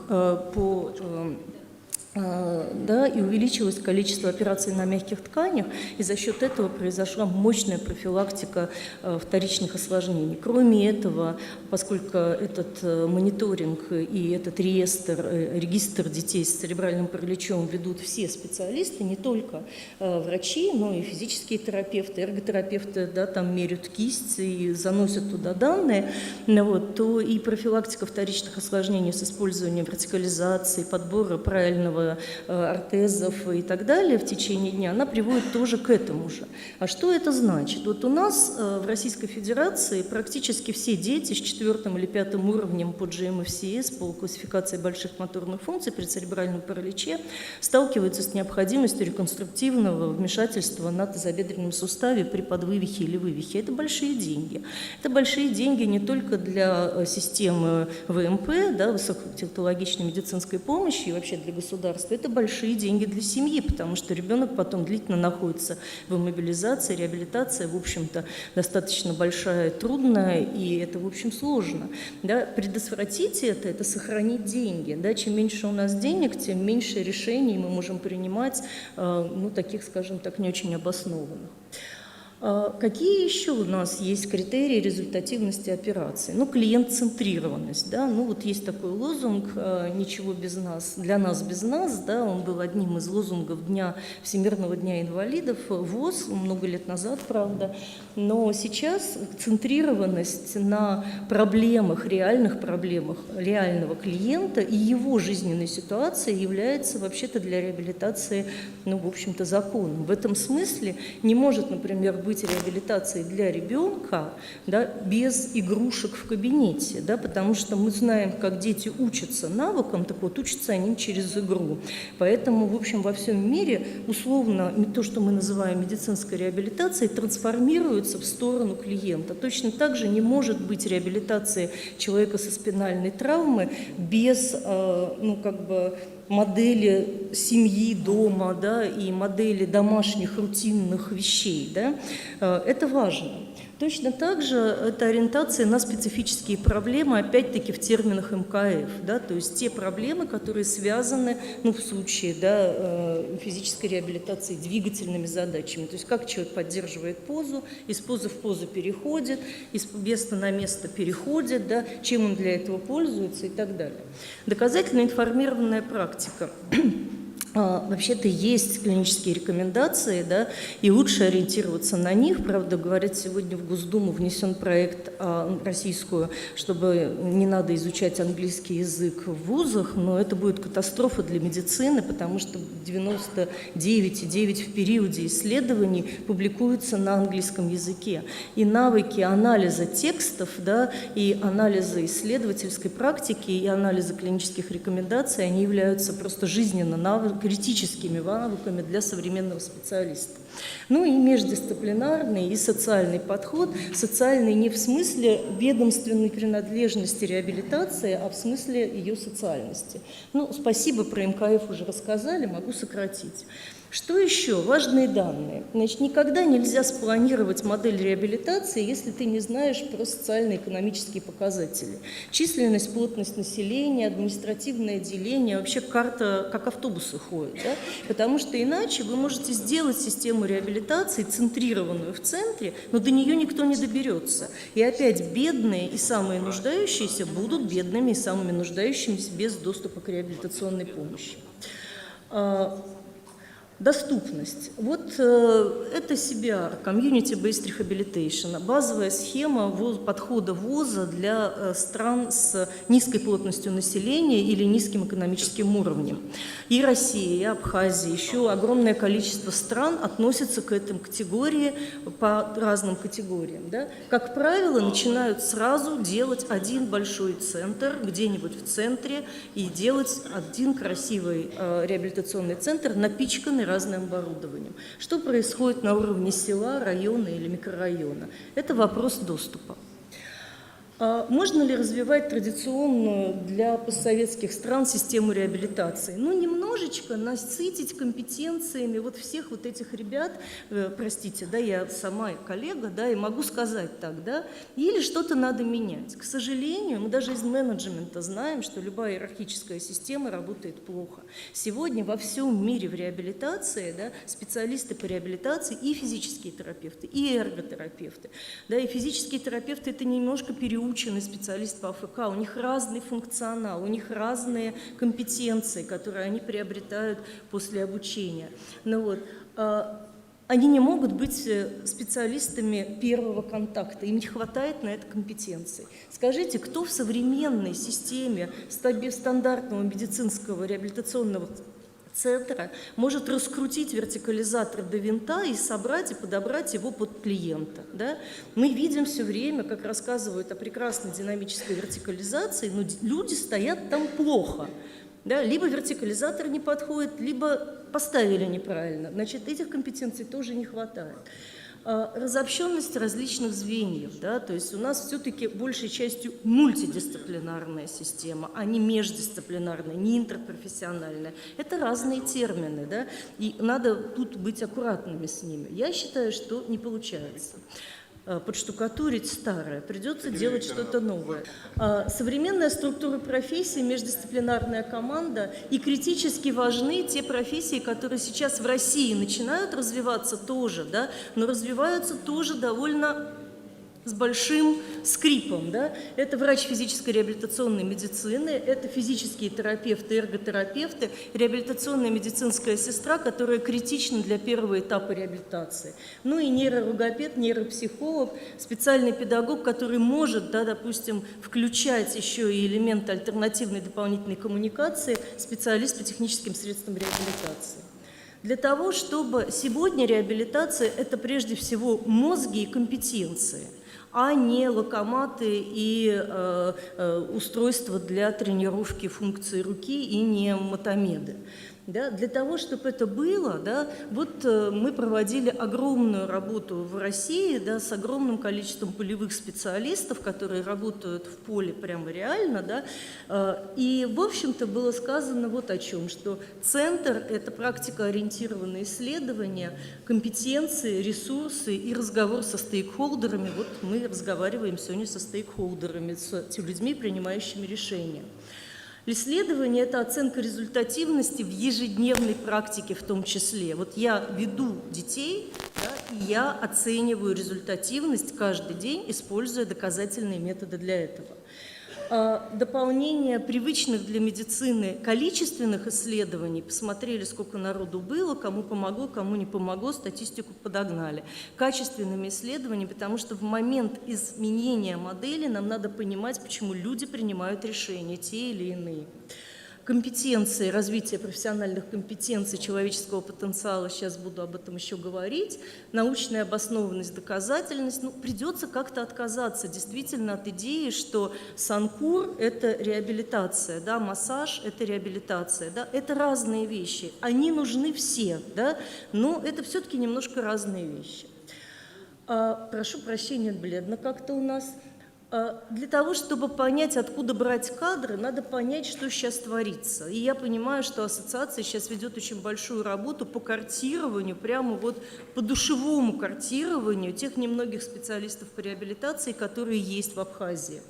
Нужно выбирать модели обучения и ключевых специалистов, и какую-то дорожную карту по развитию компетенций составлять, и понимать, где это в образовании, имеющемся в Абхазии, можно это приземлить. Ну и дальше нужно поддерживать создание там практиков, да, сообщества практиков и мониторировать, что получается. Что точно не получится? Точно не получится реализовать сразу идеальную картину. Построить медвуз, начать всех учить, не выйдет. Точно не получится решить проблему за счет образовательного туризма. То есть всех послать в Россию, пусть они там учатся. Во-первых, в России нет образовательных программ. Реально по физической терапии есть одна в Санкт-Петербурге. Ну вот сейчас мы запустим, будет 2, но это ерунда для России. Да? Второе, да, они не вернутся. Да, то есть они это многие страны проходили, посылали, они не возвращаются. Не получится добавить некоторые компоненты, кого-то подучить. Нужно составлять базу, то есть кости, на которые потом можно наращивать что-то. Необходимо создать сейчас критически необходимые вещи. И похоже, да, что эти новые образовательные программы надо приземлять в тех учреждениях, которые сейчас образовательные существуют в Абхазии. Кроме медколледжа их нет, поэтому придется делать медколледж. По этому пути пошел Таджикистан. Они пошли по пути создания образовательных программ базовых по подготовке помощника физического терапевта, помощника эрготерапевта. Сейчас, как я выяснила, сегодня запускают реабилитационную медицинскую сестру на базе колледжа с тем, чтобы потом эти программы можно было трансформировать в программу бакалавриата. И нужно обязательно развивать базы клинической практики. Опыт многих европейских стран, части Российской Федерации, там, допустим, проектов по развитию реабилитационных служб в Санкт-Петербурге показал, что приходящий на работу или на практику образованный по-новому студент меняет то, что происходит вокруг него. И это очень здорово, то, что он это может делать, он привносит новые элементы, да, в даже старые какие-то структуры помощи. Возвращаемся опять, да, это возможно развитие, да, этого всего, да, но нужно еще наделять реабилитационными задачами тех, кто работает в медицине на местах, то есть в той медицине, где человек живет по месту жительства. И каким компетенциям надо наделять людей в центрах здоровья, в фельдшерско-акушерских пунктах, какие технологии мини-реабилитации и критически необходимые, например, реабилитации по профилактике вторичных осложнений можно туда передавать, это нужно просто составлять перечень. Когда я работала в Таджикистане, мы выбрали 4 базовых компонента, научили этим 4 базовым компонентам просто социальных работников и медсестер на местах, и это был очень хороший эффект, тут реально. Спасибо за внимание.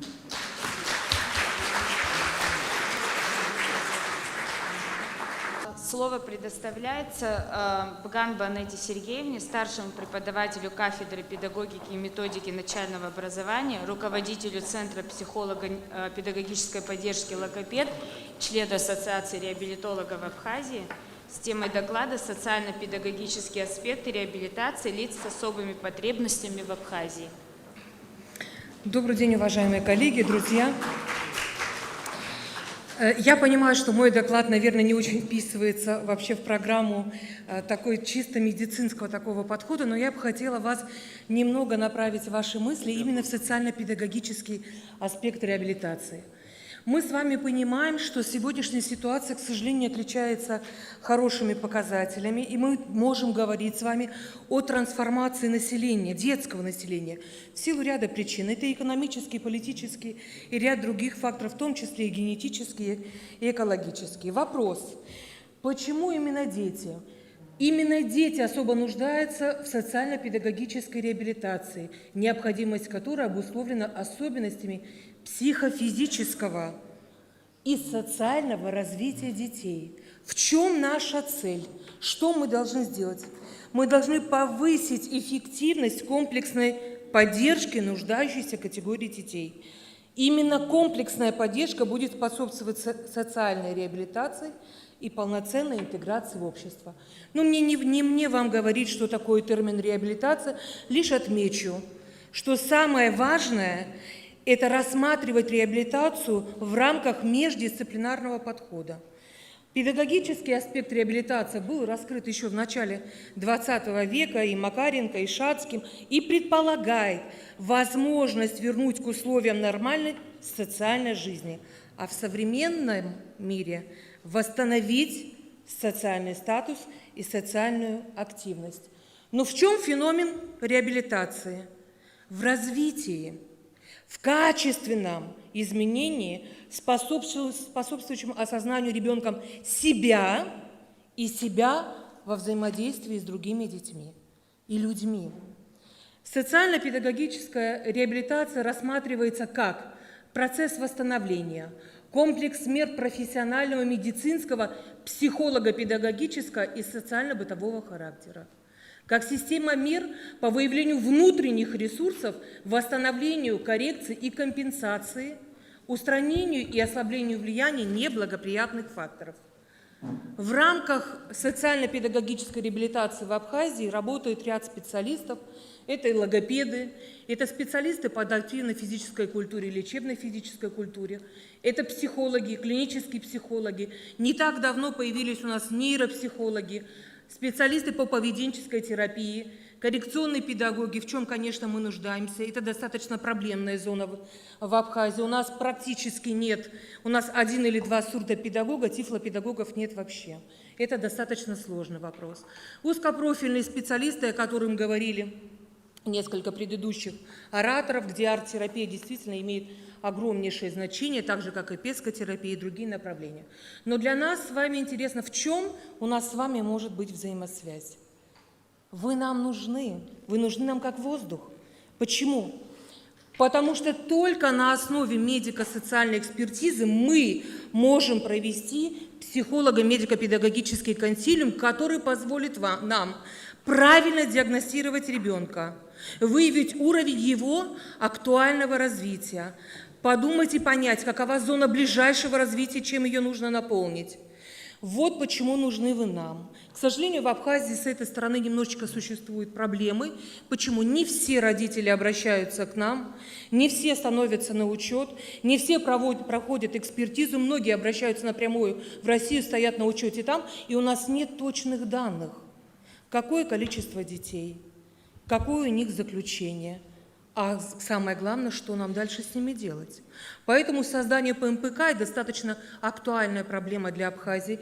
Она рассматривалась в рамках нескольких встреч, и я надеюсь, что в рамках межведомственного взаимодействия она будет создана. Какие выводы?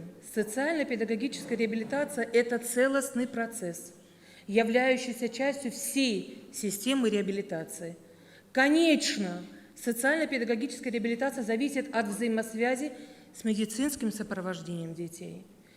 Разработанность проблемы в современной Абхазии требует дальнейшего развития. Почему? Потому что наблюдается отсутствие единства в понимании понятий. Мы по-разному трактуем понятия. Вы со своей медицинской стороны, мы со своей педагогической стороны. И вот эта вот раздельность понятий, которой нет, у нас нет закона об образовании, значит нет точного понимания, определения и что мы под ним понимаем. Далее, как мы понимаем наполняемость системы СПР? Кто туда должен входить? Что относится к системе медицины, а что относится к нам? И, конечно же, основная проблема – это специфика и сущность межведомственного взаимодействия социальных институтов в Абхазии. Это очень важный аспект, когда Министерство здравоохранения, образования и социальной защиты должны работать вместе для получения одного результата – развития потенциальных способностей личности каждого человека, проживающего в нашей республике. Доклад мой короткий, не буду отвлекать. Итого. Следующий доклад Иванба Нара Демеевна, врач-невролог, отделение нейрохирургии, Республиканская больница, Абхазия, город Сухум.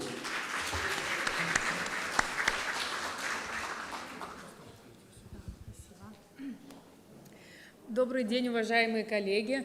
Я представлю вашему вниманию весьма интересный клинический случай из нашей практики. Речь пойдет о синдроме Гиена-Барре, поэтому небольшой экскурс на зоологическую форму. Синдром Гиена-Барре – одно из самых тяжелых заболеваний периферической нервной системы и в то же время самая частая причина острых периферических параличей в мире. При этом заболевание относится к орфанным, встречаемость составляет 1-2 случая на 100 тысяч населения в год.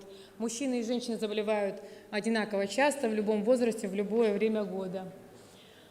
Синдром Гиена-Барре – острое заболевание с все еще не поддающимся прогнозу течением, которое потенциально угрожает жизни больного. В связи с чем все пациенты с подозрением на синдром Гиена-Барре любой степени тяжести должны быть госпитализированы незамедлительно. Госпитализация производится в многопрофильный стационар, оснащенный необходимым эндоскопическим, рентгенологическим оборудованием, реанимацией в обязательном порядке и оборудованием для проведения плазмофереза. Республиканская больница в этом плане соответствует всем требованиям. Этиология заболевания полностью не изучена, однако, как правило, синдром развивается через 1-3 недели после перенесенного инфекционного заболевания. И основными провоцирующими агентами считают кампилобактер июни, микоплазма пневмонии, цитомегаловирус, вирус Эпштейна-Барр, вирус гриппа, эхококсаки, вирус иммунодефицита человека. Также редкие случаи описаны дебюта синдрома Гиена-Барре после вакцинации, после ряда хирургических вмешательств, в том числе искусственного прерывания беременности, после переохлаждения и на фоне полного благополучия. На этом слайде изображен патогенез синдрома Гиена-Барре, антигенная схожесть оболочки инфекционного агента с элементами ганглиозидами миелиновой оболочки периферического нерва обуславливает выработку аутоантител, атакующих периферический нерв по типу молекулярной мимикрии. Выделяют несколько форм синдрома Гиена-Барре. Наиболее часто встречается острая воспалительная демиелинизирующая полинейропатия в 85% случаев, острая моторная аксональная нейропатия около 5%, острая моторная сенсорная нейропатия с такой же частотой, синдром Миллера-Фишера около 3% и прочие формы, парапаретическая, сенсорная, фарингоцервикобрахиальная и острая пандизавтономия около 1% каждая. Однако первые 3 формы клинически дифференцировать практически не представляется возможным, только с применением электронейромиографии игольчатой. Но важно отметить, что лечение пациента от формы никак не зависит.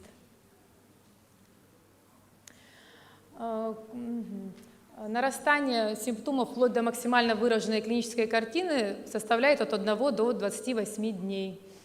Снижение или отсутствие рефлексов отмечается в первые дни заболевания. Классический вариант синдрома Гиена-Барре характеризуется симметричным распространением двигательных и чувствительных нарушений по восходящему типу, от дистальных отделов к проксимальным отделам конечностей. Нарушение чувствительности носит полиневротический характер и чаще всего страдает глубокая чувствительность, суставно-мышечное чувство и вибрационная чувствительность. Среди черепно-мозговых нервов наиболее часто поражается лицевой нерв с развитием прозапореза ипсилатеральной и каудальная группа черепно-мозговых нервов с развитием бульбарного синдрома. Вегетативные нарушения проявляются, как правило, гипергидрозом, брадикардией, тахикардией, нестабильностью артериального давления, как гипокатак и гипертензия характерны, и, возможно, развитие брадиаритмии вплоть до необходимости установки водителя ритма. Болевой синдром может стать одним из первых симптомов, носит нейропатический характер. И, увы, возможно развитие пареза дыхательной мускулатуры, которая диктует необходимость перевода пациента на искусственную вентиляцию легких. Именно клинические критерии остаются ведущими в постановке диагноза. То есть тщательный неврологический осмотр и сбор анамнеза позволяют поставить диагноз у постели больного.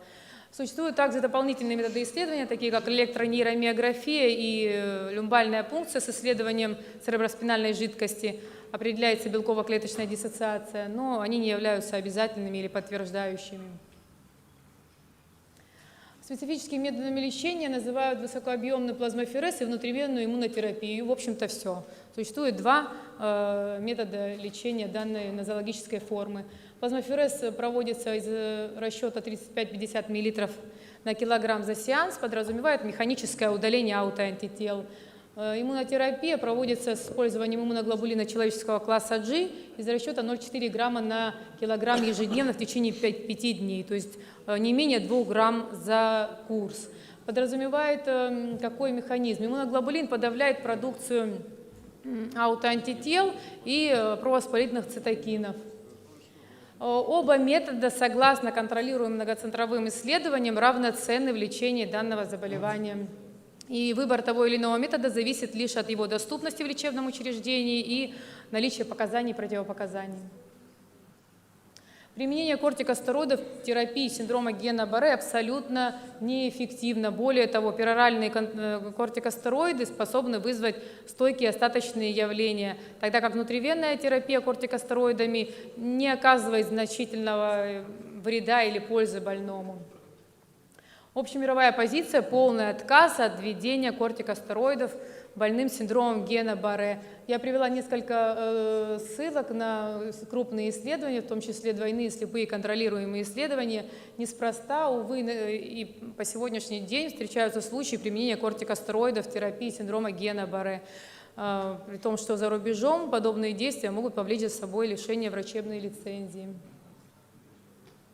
Это небольшое лирическое отступление. В левом углу слайда всем известное фото трех лидеров стран антигитлеровской коалиции 1945 года. И лишь в 2003 году было доказано, что 32-й президент Соединенных Штатов Франклин Рузвельт был прикован к инвалидному креслу вследствие перенесенного синдрома Гиена-Барре, а не, как считалось ранее, полиомиелита.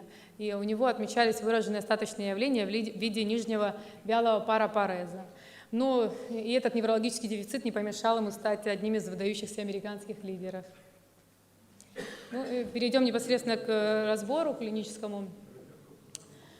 Больной К, 83 лет, обратите внимание на возраст, 10 февраля был госпитализирован в реанимационное отделение республиканской больницы с жалобами на нарастающую слабость и боли в конечностях, затруднение глотания. Заболел 5 дней назад, когда при попытке встать с постели почувствовал слабость в ногах. На следующее утро появились боли, слабость нарастала изо дня в день, распространялась на верхние конечности, отмечалось повышение артериального давления, чего ранее не наблюдалось у пациента. И на 5-й день он начал поперхиваться водой, то есть появились нарушения глотания. В этот же день он был доставлен бригадой скорой медицинской помощи в приемное отделение республиканской больницы. Со слов больного, около месяца назад перенес ОРВИ. Из-за сопутствующих заболеваний язвенная болезнь желудка и двенадцатиперстной кишки, дивертикул мочевого пузыря. В соматическом статусе особо примечательного ничего не было. Мочеиспускание учащенное, но это было связано с урологическими проблемами, он наблюдался у уролога в течение нескольких лет. В неврологическом статусе у пациента выявлено поражение лицевого нерва, бульбарный синдром, нижняя вялая параплегия, верхний глубокий вялый парапарез, нарушение глубокой чувствительности в стопах. То есть лицо асимметрично, не глотает, речь дизартрична, гнусавит, движений в конечностях практически нет. Из дополнительных методов обследования обращала на себя внимание только кардиограмма, выявившая синусовую брадикардию. В остальном была норма, я не стала вносить результаты на слайд. Диагноз был установлен клинически, звучал как синдром Гиена-Барре, тяжелая форма. Лечение пациента сводилось к проведению мембранного плазмофереза из расчета 35 мл на килограмм за сеанс. Пациенту было проведено 4 сеанса мембранного плазмофереза через день. Центрифужный метод не пригоден для лечения синдрома Гиена-Барре, так как основным критерием эффективности терапии является одномоментное удаление большого объема плазмы, в данном случае около 2 литров за сеанс. Хотелось бы отметить, что кабинет плазмофереза был оборудован в республиканской больнице в том же 2017 году, буквально за месяц до госпитализации пациента. И на сегодняшний день нами проводится более 100 сеансов плазмофереза в год, преимущественно по поводу аутоиммунных заболеваний, аллергических реакций, экзоэндогенных интоксикаций. Уход за больным включал стандартные манипуляции, в полной мере был обеспечен средним медперсоналом отделения реанимации. Пациенту в день госпитализации был установлен назогастральный зонд ввиду развития бульбарного синдрома с целью профилактики аспирации и обеспечения адекватного питания. Пассивная гимнастика и массаж были начаты в первые сутки поступления в реанимации с привлечением нашего квалифицированного специалиста по физической реабилитации Черняк Евгения Евгеньевича. Он же практиковал с пациентом комплекс упражнений для мимической мускулатуры и массаж лица ввиду наличия прозапореза. Психологическая поддержка не требовала вовлечения специалиста, его и не было в нашем штате, но пациент был достаточно оптимистичен, сотрудничал с медперсоналом, был настроен, невзирая ни на что, на выздоровление.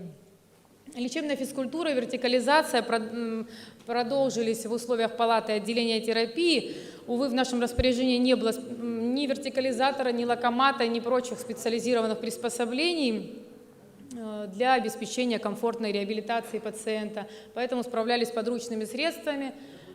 Поэтапное восстановление функции ходьбы осуществлялось с применением ходунков, трости повышенной устойчивости позже. Но хочу отметить, что регресс неврологического дефицита поражал своей стремительностью.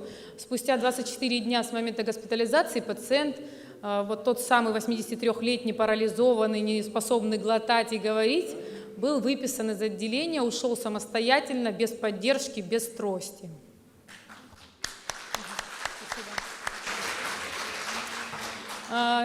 Я бы хотела сказать, что мы рассмотрели отдельный частный случай редкого неврологического заболевания с благоприятным исходом. Однако в целом в республике крайне востребовано отделение ранней реабилитации, реабилитационный центр, оснащенный современным оборудованием. В настоящее время мы вынуждены направлять пациентов с выраженным неврологическим дефицитом за пределы республики, а именно в Российскую Федерацию для прохождения комплекса реабилитационных мероприятий на должном уровне, с применением тех самых современных технологий. Однако это обстоятельство сопряжено с рядом трудностей, таких как немалые материальные затраты, сложности в преодолении расстояния пациентам, необходимость сопровождения порой медицинского. И в связи с этим, конечно, мы возлагаем большие надежды, что первый Абхазский медицинский форум станет такой отправной точкой для стремительного развития медицинской реабилитации в Абхазии.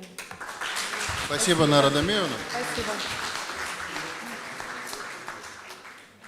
Следующий докладчик Ардзенба Илона Батуна, врач-кардиолог, врач ультразвуковой диагностики, отделение ангиологии и сосудистой хирургии Республиканской больницы, кандидат медицинских наук, Республика Абхазия, город Сухум. Пожалуйста.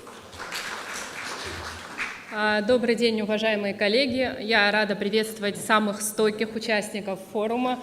Особенно волнительно приветствовать представителей Сеченовского университета, в стенах которого прошли счастливые студенческие годы.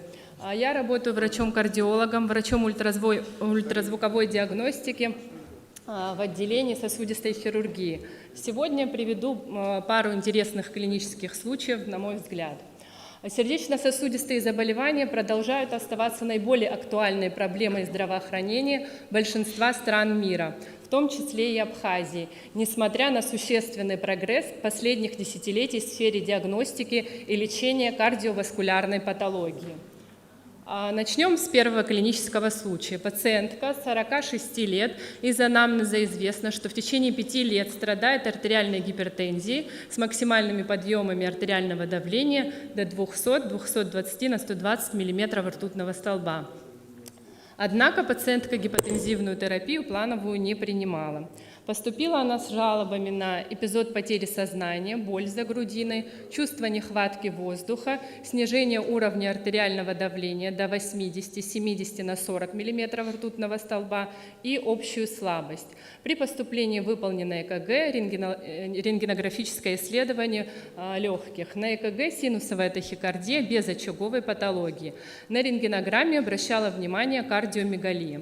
Пациентке было выполнено ультразвуковое исследование, где была выявлена сепарация листков перикарда, то есть наличие жидкости в полости перикарда, дилатация, расширение восходящего отдела аорты, нижняя полая вена была расширена, не спадала, стенки правого желудочка и правого предсердия коллабировали, что является признаком тампонады сердца.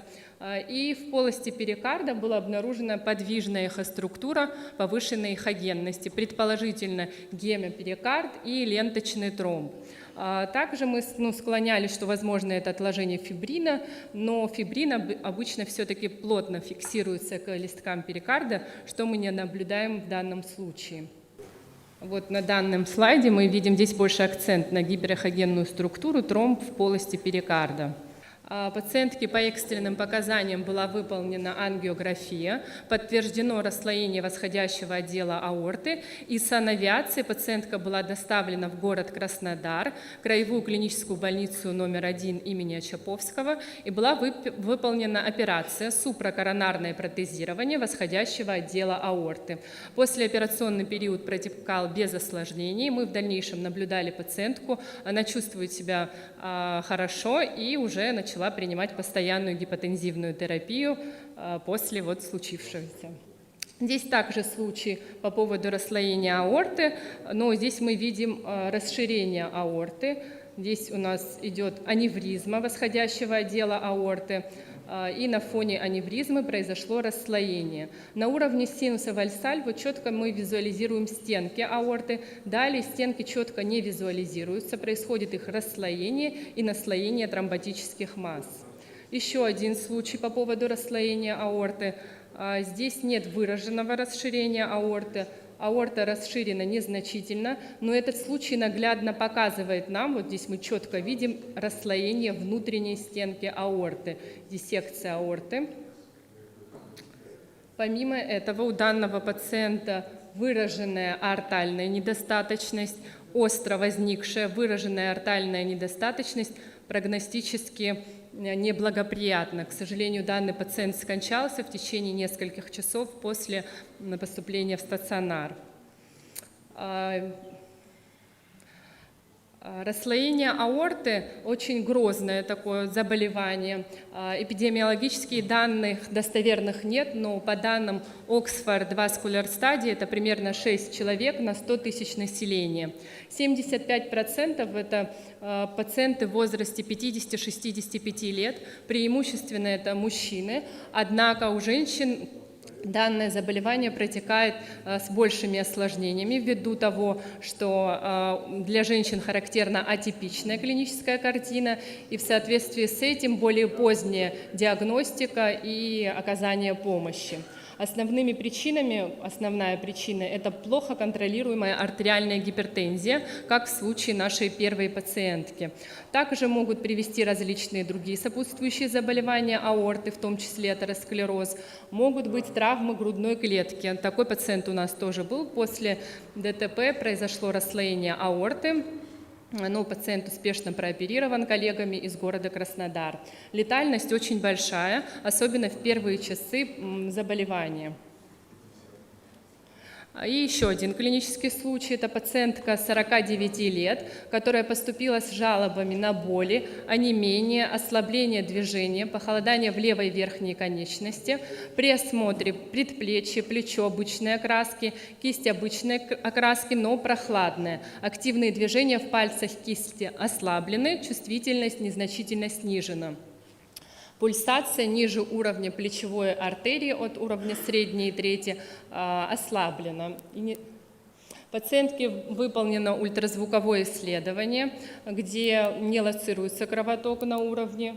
От уровня плечевой артерии по ЭКГ значимых нарушений ритма и проводимости нет, острой очаговой патологии нет.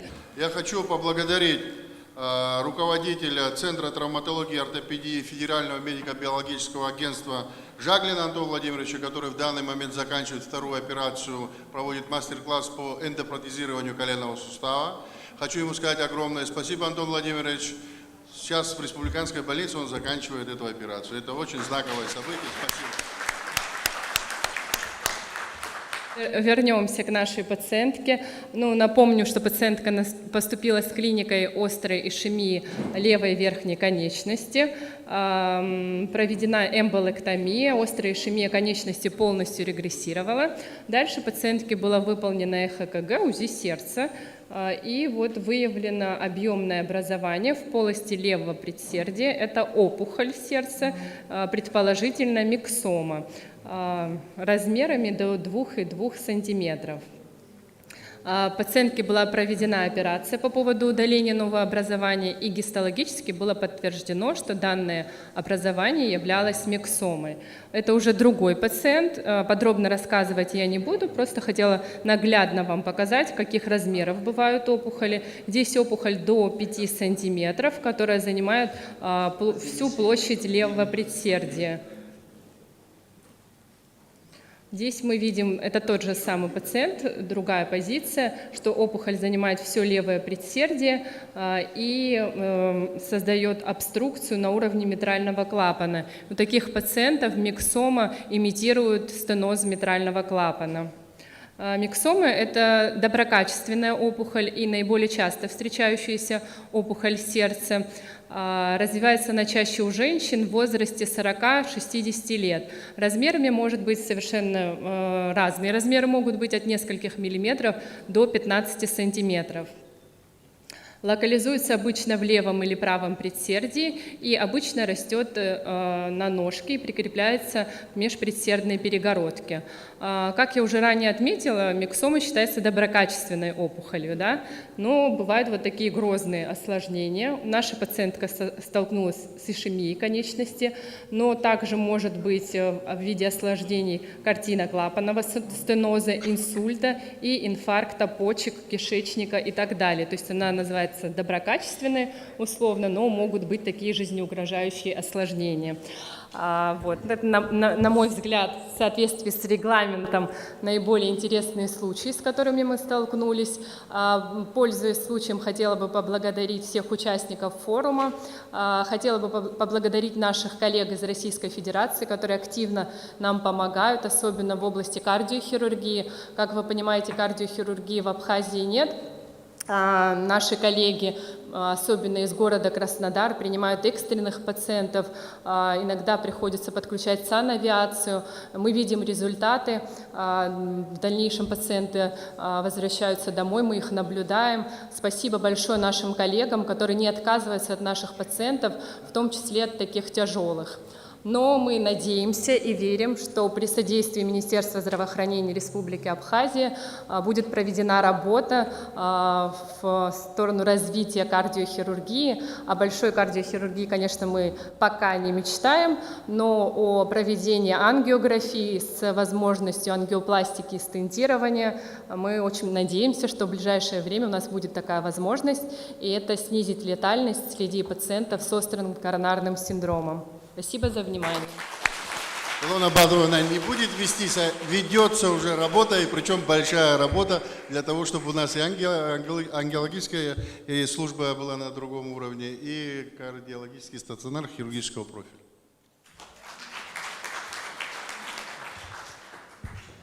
Сегодня республиканская больница, 3 доклада подряд, правильно я понимаю? Значит, профилактика мочекаменной болезни после оперативного вмешательства. Шоува Андрей Бесланович, заведующий урологическим отделением, республиканская больница, кандидат медицинских наук, Абхазия, город Сухум. Предлагаю вашему вниманию доклад по на тему метафилактика уратного нефролитиаза Андрей Бесланович, после оперативного лечения на верхних мочевых путях. Актуальность темы. Мочекаменная болезнь – это патологическое состояние организма, характеризующееся нарушением обмена веществ с образованием конкрементов мочевыделительной системы. Проблемы метафилактики и лечения мочекаменной болезни по-прежнему стоят остро, что и обусловливает актуальность на сегодняшний день. Метафилактика – это комплекс лечебно-профилактических мер, направленных на предупреждение рецидива заболевания после удаления камня оперативным путем, либо после его самостоятельного отхождения. Мочекаменная болезнь на территории Кавказского региона, наша страна также не является исключением, имеет ряд своих особенностей, которые связаны со следующими факторами. Сохранение национальных исторических традиций кухни, потребление продуктов с высоким содержанием этиологических компонентов уролитиаза, различные копчености, пряности, острая и соленая пища, высокое содержание в диете богатых белком продуктов. Также одним из предрасполагающих факторов является гиперинсоляция, что приводит к повышенному потоотделению и, как следствие, гипогидратации, еще одному фактору камнеобразования. Демонстрацией актуальности проблемы мочекаменной болезни в нашей стране являются приведенные ниже данные по оперативной активности отделения в период с 18 по 22 годы. Всего выполнено 605 операций по поводу камней верхних мочевых путей различного минерального состава. Наиболее часто встречающиеся камни – это оксалаты, ураты, фосфаты. Средний возраст пациентов, подвергшихся оперативному лечению, составил 43,3 года. Соотношение мужчин и женщин 1,6 к 1 соответственно. Виды оперативных пособий. Дистанционно-ударно-волновая нефролитотрипсия подверглись 10 пациентов, дистанционно-ударно-волновая уретеролитотрипсия 21 пациент, контактная уретеролитотрипсия 523 пациента, перкутанная нефролитотрипсия 45 пациентов, лапароскопическая уретеролитотомия, лапароскопическая пиелолитотомия 4,2 соответственно. Все указанные на предыдущем слайде операции являются малоинвазивными и высокотехнологичными. Не без гордости мы отмечаем факт полного отказа от открытых хирургических доступов при лечении мочекаменной болезни в нашем отделении с 2018 года, что явилось следствием развития малоинвазивных методов лечения мочекаменной болезни, а также совершенствования навыков хирурга.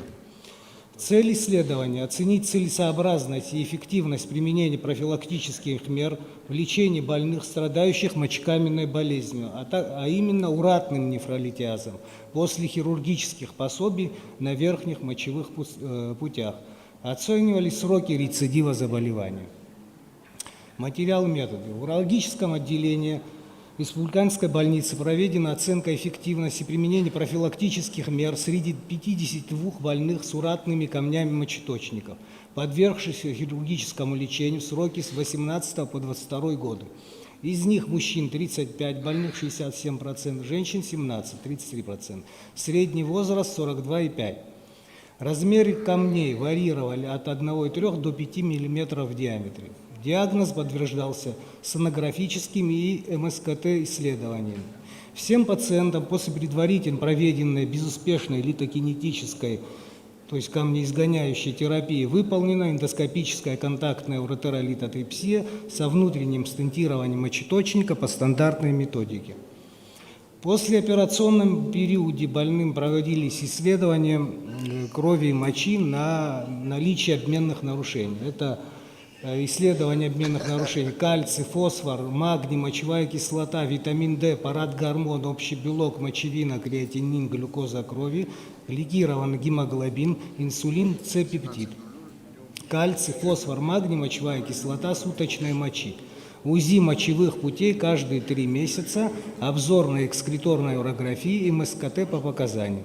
Бактериологический посев мочи на микрофлору и определение чувствительности к антибиотикам. Критериями включения в исследование явились следующие факторы. Подтвержденный химический состав камня – это урат, наличие обменных нарушений в виде гиперурикурии или гиперурикурии, приверженность к комплайенсу, то есть отношение к лечению, Критериями исключения при наличии даже уратного камня явились аномалии развития верхних мочевых путей, единственная почка, гипоплазия, подковообразная и другие аномалии, а также органические препятствия к массажу мочи по верхним мочевым путям, такие как структуры пилоуретерального сегмента, уретеровазальные конфликты, высокое отхождение мочеточника и так далее. Также были исключены пациенты с выявленными камнями в почках. После проведенного оперативного лечения больные выписывались из стационара в среднем на вторые сутки со стентом внутреннего дренирования, который амбулаторно удалялся в сроки от 7 дней до 3 недель, в зависимости от степени выраженности изменений слизистой мочеточника, вызванных конкрементом. Поскольку образование уратных камней происходит в кислой среде, одним из компонентов комплексного лечения является диетотерапия, направленная на сдвиг реакции мочи в щелочную сторону. Основные принципы диетотерапии уратных камней включают ограничение в рационе белка, жиров, главным образом за счет насыщенных, увеличение потребления жидкости до 2 литров, щелочное питье между основными приемами пищи.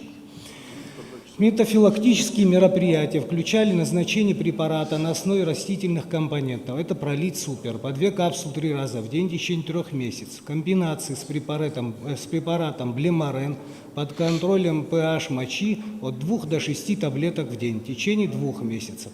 А также селективный непуриновый ингибитор ксантинооксидазы Нурик в дозе 80 мг 1 раз в день в течение 3 месяцев.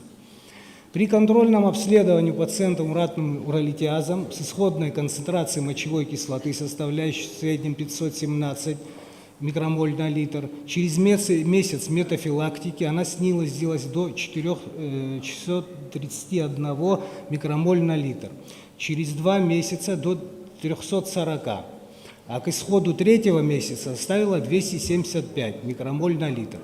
Таким образом, показатели мочевой кислоты в сыворотке крови к концу 1-го месяца лечения пришли в норму с дальнейшим постепенным снижением и снизились на 53% от исходного к концу 3-го месяца лечения, что вот продемонстрировано на этом слайде.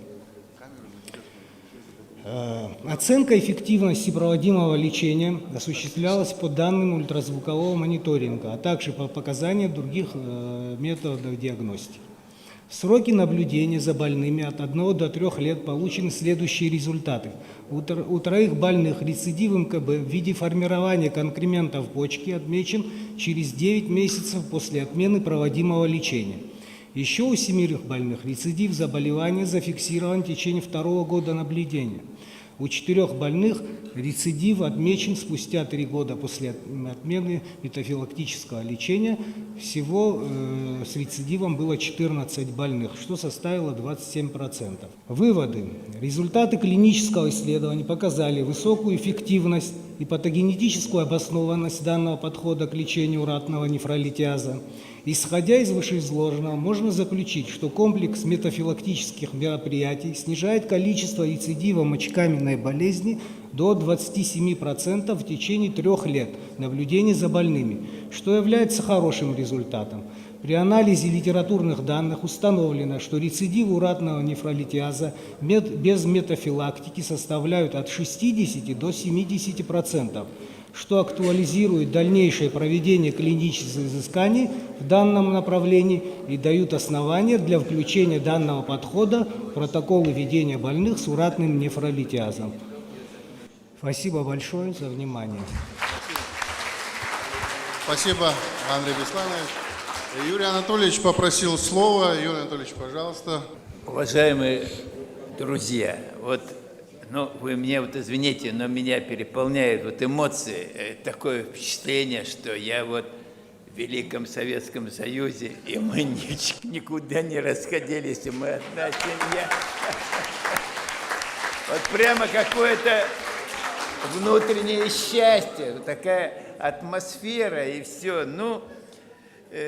Спасибо вам за это. Но есть отмеченные Президиум Российской Академии Естественных Наук люди. Вы-то, наверное, думали, что я так голову согнул немножко. Я люблю немножко поэзию. Поэтому разрешите 2 посвящения.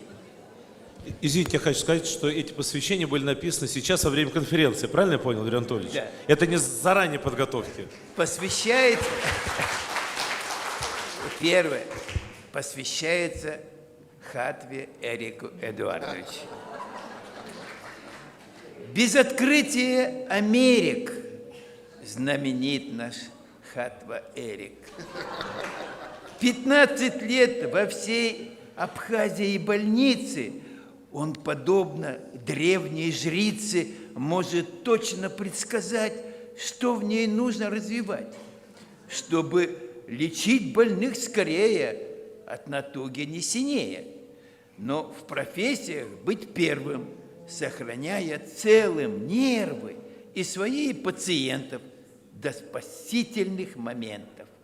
Главный врач в своей больнице, этим может он гордиться.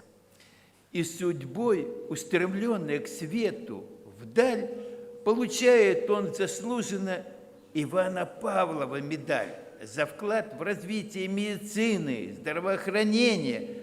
При этом улыбается слегка он от смущения. Хороший показатель человека, не прожившего пока еще полвека.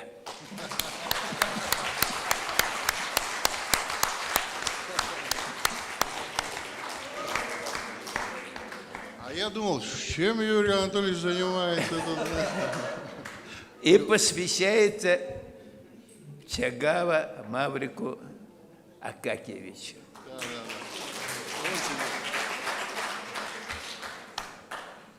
Маврик Акакиевич Чагава для врагов Республики Абхазия как отрава.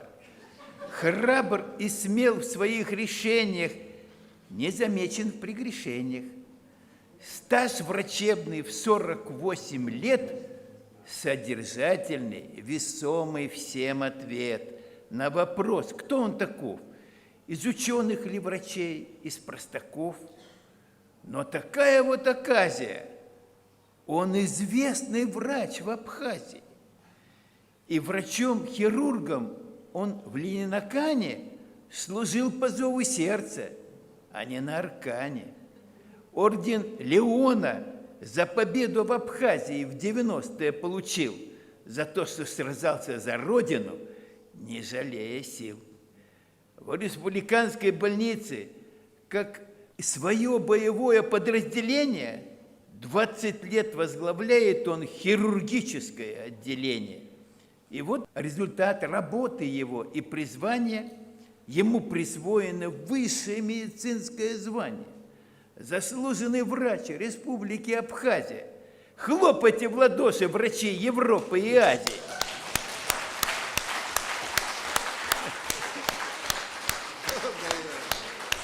А сегодня вручена ему Ивана Петровича Павлова медаль, для отливки которой в России и серебра было не жаль. Спасибо, Юрий Анатольевич. Спасибо огромное. А у меня есть здесь тоже листочек, который вы мне там дали. Я его потом заламинирую в рамочку и в кабинет повешу. Спасибо вам огромное. Уважаемые друзья, первый день первого Абхазского медицинского форума считать закрытым. Спасибо.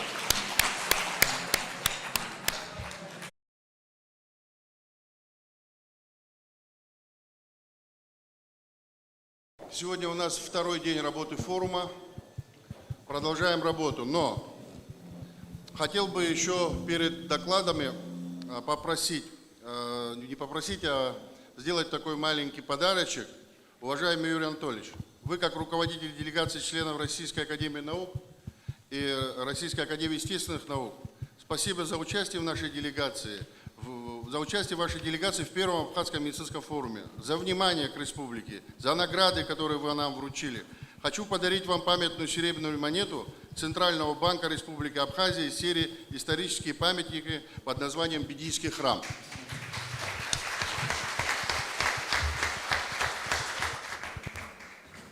Юрий Анатольевич, спасибо вам огромное. Вы, как руководитель, в составе такой большой делегации сюда прибыли. Работаем уже второй день, прекрасные доклады, прекрасные коллеги, прекрасные знакомства. Наши тоже коллеги, наше медицинское сообщество сегодня с большим энтузиазмом наблюдает, и все средства массовой информации говорят о нашем первом Абхазском медицинском форуме, что очень приятно. Также хотел Николенко Владимира Николаевича, вас как руководителя делегации Сеченовского университета, благодарю за участие и попрошу передать ректору Сеченского университета, академику Российской академии наук Глыбочка Петру Витальевичу памятную серебряную монету «Мокский храм».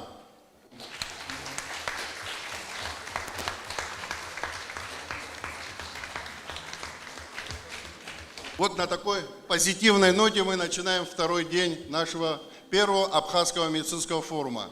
Пожалуйста, докладчики. Будко Дмитрий Юрьевич, заведующий кафедрой медицинской реабилитации и спортивной медицины Минздрава России, профессор, доктор медицинских наук, Россия, город Санкт-Петербург. Глубоковажаемый Эдуард Валерьянович, глубоковажаемый президиум, дорогие гости замечательного первого медицинского Абхазского форума. Тема, которую я сегодня хочу осветить, в высшей степени важна, актуальна и, наверное, будет сохранять еще долгое время свою актуальность. Вот через месяц, ровно 33 года назад, центральная газета «Правда» выпустила на передовой странице статью, которая касалась катастрофы. Воздушный рейс, который вылетел из Сухума 23 мая 1991 года, в салоне было 174 человека, 14 детей, и развалился при посадке в аэропорту Пулково Санкт-Петербурга. 14 человек погибло, из них 4 человека уже находясь в стационаре. Я знаю, что мы сюда приехали и тоже услышали трагическую новость для республики о том, что произошло на днях 3 серьезных дорожно-транспортных происшествия, в которых погибли в том числе и один молодой житель Абхазии, молодая девушка. А это трагедия. Это трагедия для республики. И разрешите мне присоединиться к тем словам соболезнования, которые были вынесены в адрес этих семей. Что нам делать, как медикам, для того, чтобы спасти жизни пострадавших вот с таким механизмом травмы? Это сочетанная травма, это политравма. И вы видите, что, конечно, она растет, при которой будут повреждены целые органы и системы тела. Она может быть автомобильная, авиационная авария, падение, кататравма и так далее. Реабилитация здесь должна быть комплексной и охватывать все звенья, и в том числе все этапы реабилитации для восстановления функций. И у нас, вот я хотел с вами поделиться опытом, который в Мариинской больнице. Это наша основная клиническая база педиатрического университета. Она в 2022 году была включена в федеральный проект, вы видите, вот распоряжение правительства. И был создан центр медицинской реабилитации в 2021 году. На базе чего?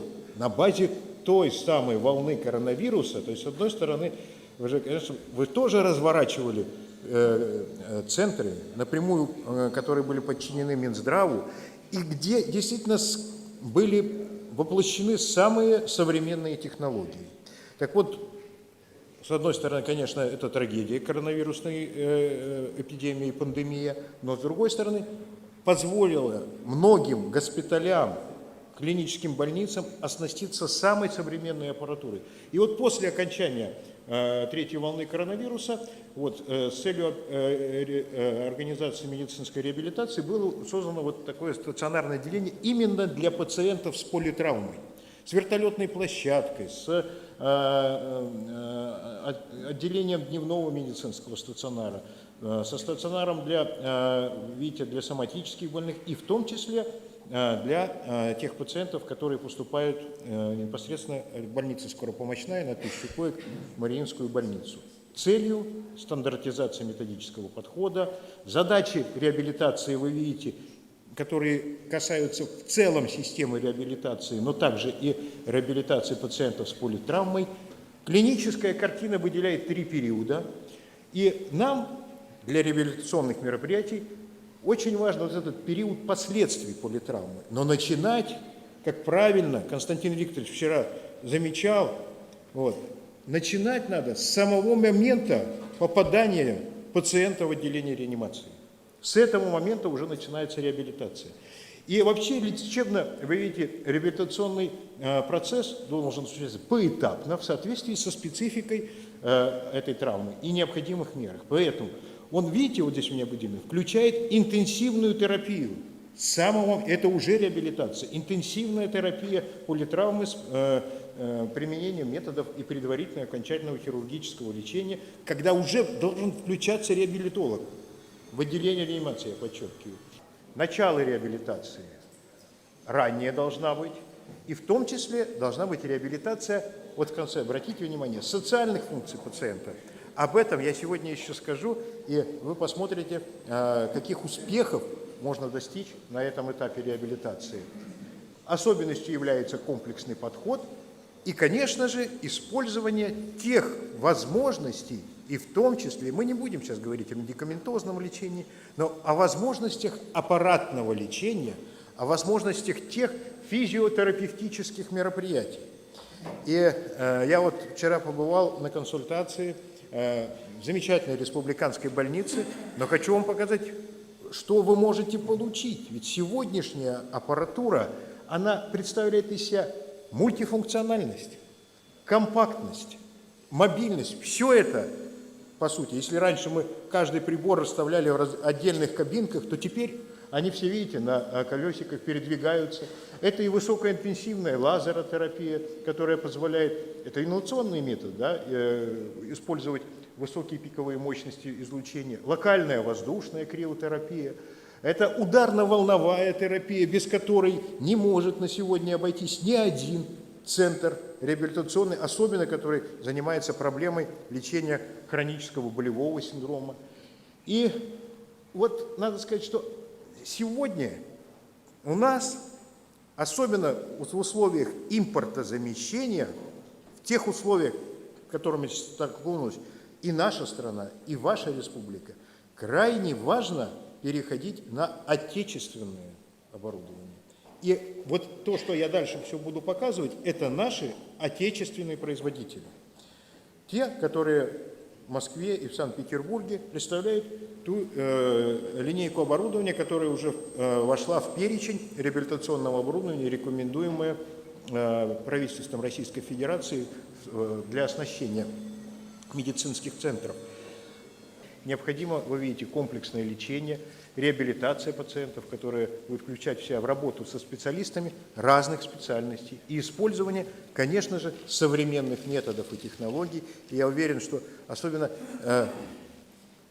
в Республике Абхазия эти методы обязательно должны появиться, потому что они отечественные, они разработаны на территории Российской Федерации, и их надо внедрять.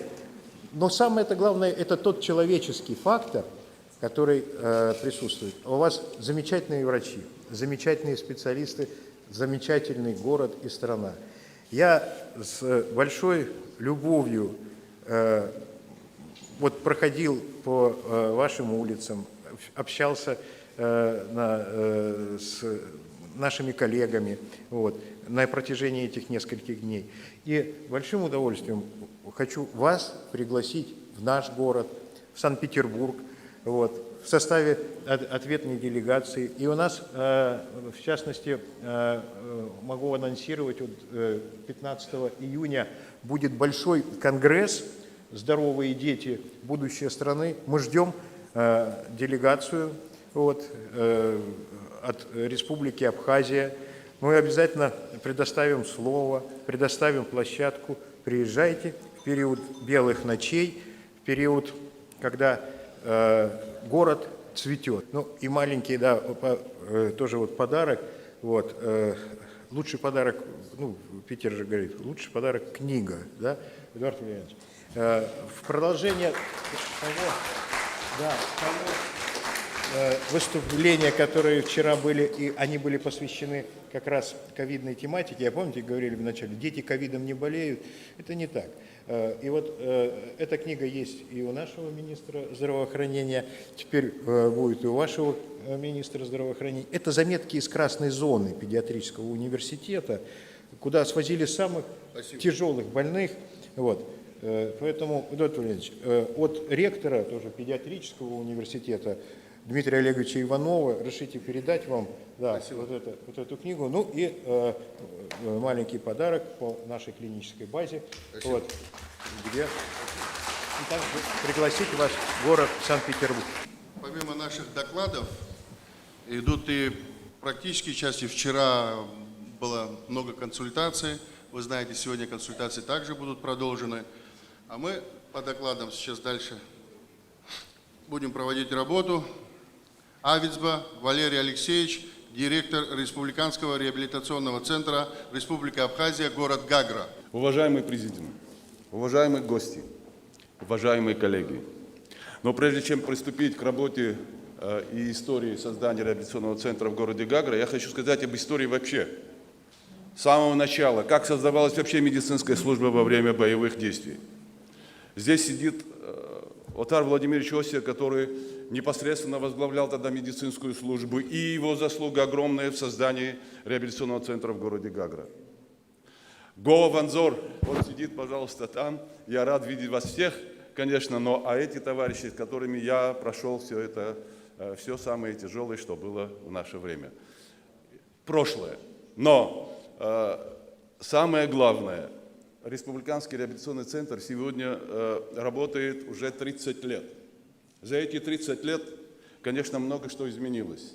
Мы начинали именно в здании, которое было почти разрушено. Поверьте, это было на самом деле так, потому что есть слайды, я просто не взял с собой, снимки есть, в каком оно было состоянии. Но это был климато-бальнеологический реабилитационный центр 4-го главного управления Минздрава Грузии. Оснащен был он великолепно, но учитывая то, что там заседало более 90 человек воинов, пришлось обстреливать его и пушками, и минометами, и крупнокалиберными пулеметами, и плюс еще и стрелковым оружием. То есть живого места практически не было. Нужно было выкурить вот этих бойцов оттуда. И погибло возле, к сожалению, немало наших бойцов, которые освобождали город Гагра. И учитывая то, что было разрушение, у нас возникла мысль о том, что можно ее все-таки восстановить. И восстановили своими силами. Представьте себе, шла война, и, конечно же, в то время просить что-то, помочь материально, финансово, это было невозможно. Откровенно говоря, всем было понятно, что и получить тоже эти финансовую поддержку тоже было невозможно. Но коллектив взялся, как монолит, взялся и своими руками за 6-7 месяцев восстановил все структуры. Запустил бассейн на морской воде, подвел воду, электричество. И мы приняли в мае 1993 году первых пациентов. Представьте себе, тогда это было для нас вообще, реабилитация, это была очень серьезная проблема, потому что никто практически не мог знать, с чего надо начинать. Но было достаточно то, что сами пациенты были готовы заниматься на этих же тренажерах, которые мы имели, плавать в этом же бассейне. У нас были психоневрологи, психиатры, терапевты, кардиологи, хирурги, травматологи. И вот, понимаете, как само собой она начала развиваться. И те пациенты, которые уходили от нас, сразу шли, это же во время войны, и сразу же уходили на, так сказать, на фронт с оружием в руках. И, конечно же, мы видели результат этой работы, и видим и сейчас. Но прошло 30 лет. Изменилась немножко сегодня сама программа реабилитации. Постарели уже те войны, которые в свое время, которым было всего 20, 25, 30 лет, им сегодня 60 и за 60, поэтому наслоились те заболевания, которые сегодня уже как бы реабилитация должна быть несколько уже другого плана. То есть что медикаментозное вышло на первое место. Это внутривенные капельные вливания, это, к сожалению, и психотропные средства иногда приходится применять, потому что есть, к сожалению, люди, которые не совсем адаптируются к обществу, не могут адаптироваться до сих пор. Но есть люди, которым просто и социально, понимаете, некуда идти. И этих людей тоже мы держим. И сегодня у нас на базе имеются все практически нужное медицинское оборудование для реабилитации вот этих больных. Я сейчас не буду останавливаться и зачитывать, и не отнимать у вас время, но могу одно сказать, что очень много позитивных явлений после того, как они выписываются они ходят в производство, работают, и в год 2 раза, 1 раз они все равно получают реабилитацию у нас. И, в общем-то, и не представляют жизни. Вот поверьте, если кто-то захочет пообщаться с ними, он может приехать и посмотреть, в каких условиях они находятся. Плюс их отзывы, это, по-моему, самая лучшая оценка вообще нашей деятельности. Но одно главное, мы к ним относимся как к своим братьям. И братьям, и сестрам, и вообще, вот понимаете, как к своим родным. Мы уже так привыкли за 30 лет. Наш персонал настолько уже сблизился, что они уже, когда уходят, говорят, знаете, что трудно, говорит, от вас уходить, а многие вообще остаются. И это тоже вообще-то так, уже как бы законно, и остаются, и живут, проживают, и мы с ними работаем, и пытаемся как-то вот адаптировать их за пределы реабилитационного центра, к миру, к жизни их адаптировать. Ну, где-то удается, а где-то нет. Это наша жизнь, никуда от этого мы не денемся. Но я хочу остановиться подробно на протезировании, потому что это очень серьезная проблема. Проблема в каком плане? Проблема в реабилитации. Человек, который потерял нижнюю конечность, скажем, вот он возвращается к жизни тогда, когда получает протез функционально обеспечивает ему дальнейшую жизнь. И мы освоили технологию протезирования по технологии от-то-бок. Это одна из прогрессивных технологий, я думаю, коллеги знают, кто занимается протезированием. И, в общем-то, здесь на месте трудно было поверить, что мы сможем организовать протезирование. Это не такое простое явление. И модули мы получаем через Министерство здравоохранения, которое поступает через Российскую Федерацию.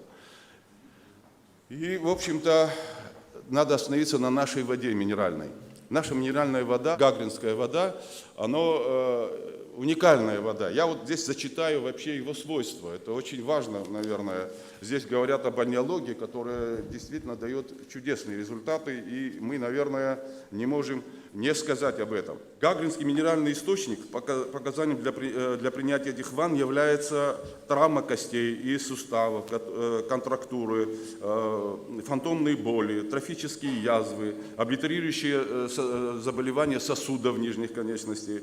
И является минеральной водой термальной, сероводородной, сульфатно-кальциевого, магниевого, с содержанием кремния. Мы замечаем, когда они принимают ванны при контрактурах, да, очень видно, что вот эти мышцы и суставы начинают разрабатываться гораздо легче, и, так сказать, результат как раз налицо, и причем, как говорится, на кончике иглы, если так вот выразиться по-медицински.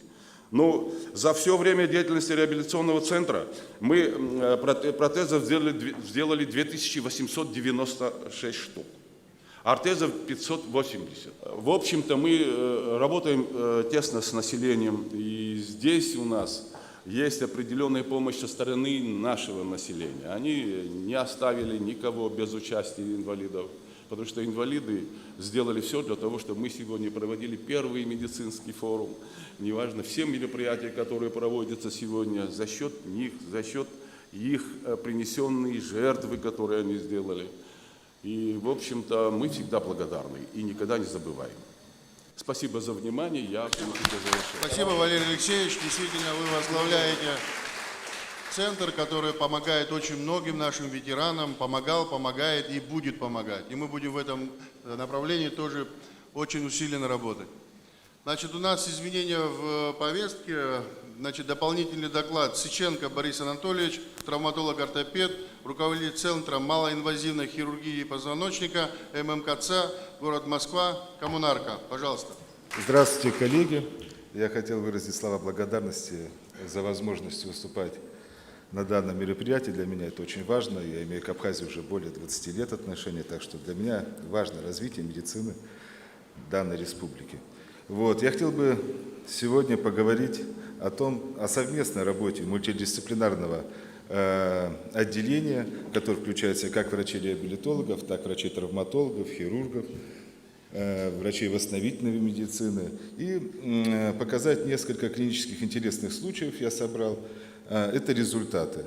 Результаты оперативного вмешательства – это в том случае, когда уже консервативное лечение оно не помогает. И я уверен и убежден в том, что какие бы ни были бы проблемы с позвоночником, да и вообще в медицине, какая бы ни была проблема, если возможно избежать операции, значит надо это избегать. Хотя я травматолог, я оперирую каждый день, я оперирую много. И пациенты есть в этом зале. Борис Анатольевич, я оговорился, когда произносил вашу фамилию. Фамилия Сыченников. Борис Сыченников, да. Я оговорился. Был такой профессор Сыченников, он был проректором Первого меда, создал единую методическую систему образования в Советском Союзе. Это мой дед. Спасибо. Я хотел заострить свое внимание сегодня на эндоскопической хирургии позвоночника. И с приходом эндоскопии в мою жизнь я оперировал открыто, оперировал много, оперировал с установкой металлоконструкции, но с приходом эндоскопической хирургии я сократил инструментацию порядка на 80%.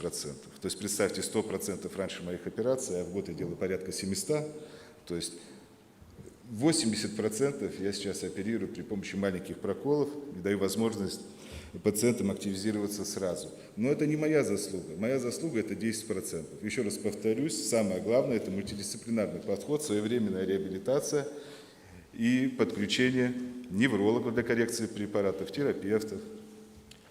Раньше была возможность оперировать только парамедиальные грыжи с ростом кривой обучаемости. Для нас сейчас не имеет абсолютно никакой разницы, в какой локализации находится грыжа. Она может быть на уровне диска, она может быть с краниальной, с каудальной миграцией. Нет разницы, объем грыжи, все поддается и все удаляется при помощи эндоскопии. Интересный клинический случай – это рецидив грыжи диска.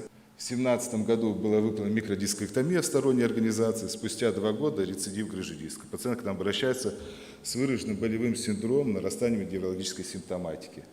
У нас есть МРТ справа, это где мы видим рецидив грыжи диска. Для каждого хирурга есть четкое понимание, что идти по рубцово-спаечному процессу от ранее проведенной операции – это большая проблема. И с чем она связана? С повреждением невральных структур. Поэтому мы выбрали в данном случае эндоскопический метод, трансфораминальный доступ. Видите, сверху у нас разрез после микродискоктомии, а внизу у нас прокол порядка 5 мм.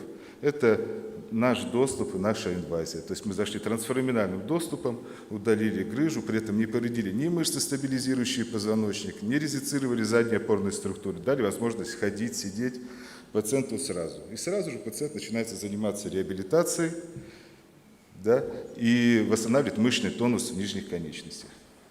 Вот результат после эндоскопической операции. Мы видим, что в просвете позвоночного канала грыжи диска нет. И вот напоминание. Слева с грыжей, справа после операции. Грыжи нет. Слева это этот же пациент до операции. Видите, установочный кифосколиоз, вынужденное положение, консервативное лечение больше полугода. А справа через 2 часа после операции.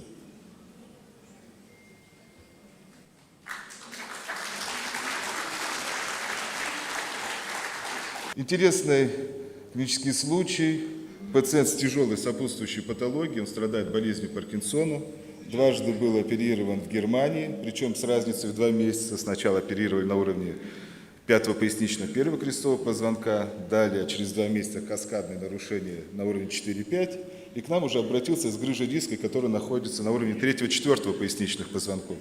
Ну, мы видим, что качество пациента резко снижено. Что мы видим по снимкам? Огромный грыжа диска, который занимает 80% позвоночного канала, и неправильно установленная металлоконструкция в Германии. Причем мы смотрим, что винт у нас проходит через позвоночный канал с правой стороны, а напоминаю, боли слева. А вот так это выглядит на КТ. Помните знак, да, проезд или там остановка запрещена? Ну, здесь напоминает. В данном случае, напоминаю, боль, простите, справа, а винт установлен некорректно слева. Так выглядит металлоконструкция, установленные ранее в Германии. Напоминаю, болезнь Паркинсона, и в чем особенности? Выраженный мышечный тонус в поясничном отделе позвоночника. За счет этого, когда мы нарушаем уровень в пояснице, то это идет каскадно, данная проблема. Так можно дойти до самых ушей. А здесь мы видим, мы установили эндоскопический порт, и при помощи специального микрохирургического инструмента мы забираем грыжу диска. А так выглядит пациент в послеоперационном периоде.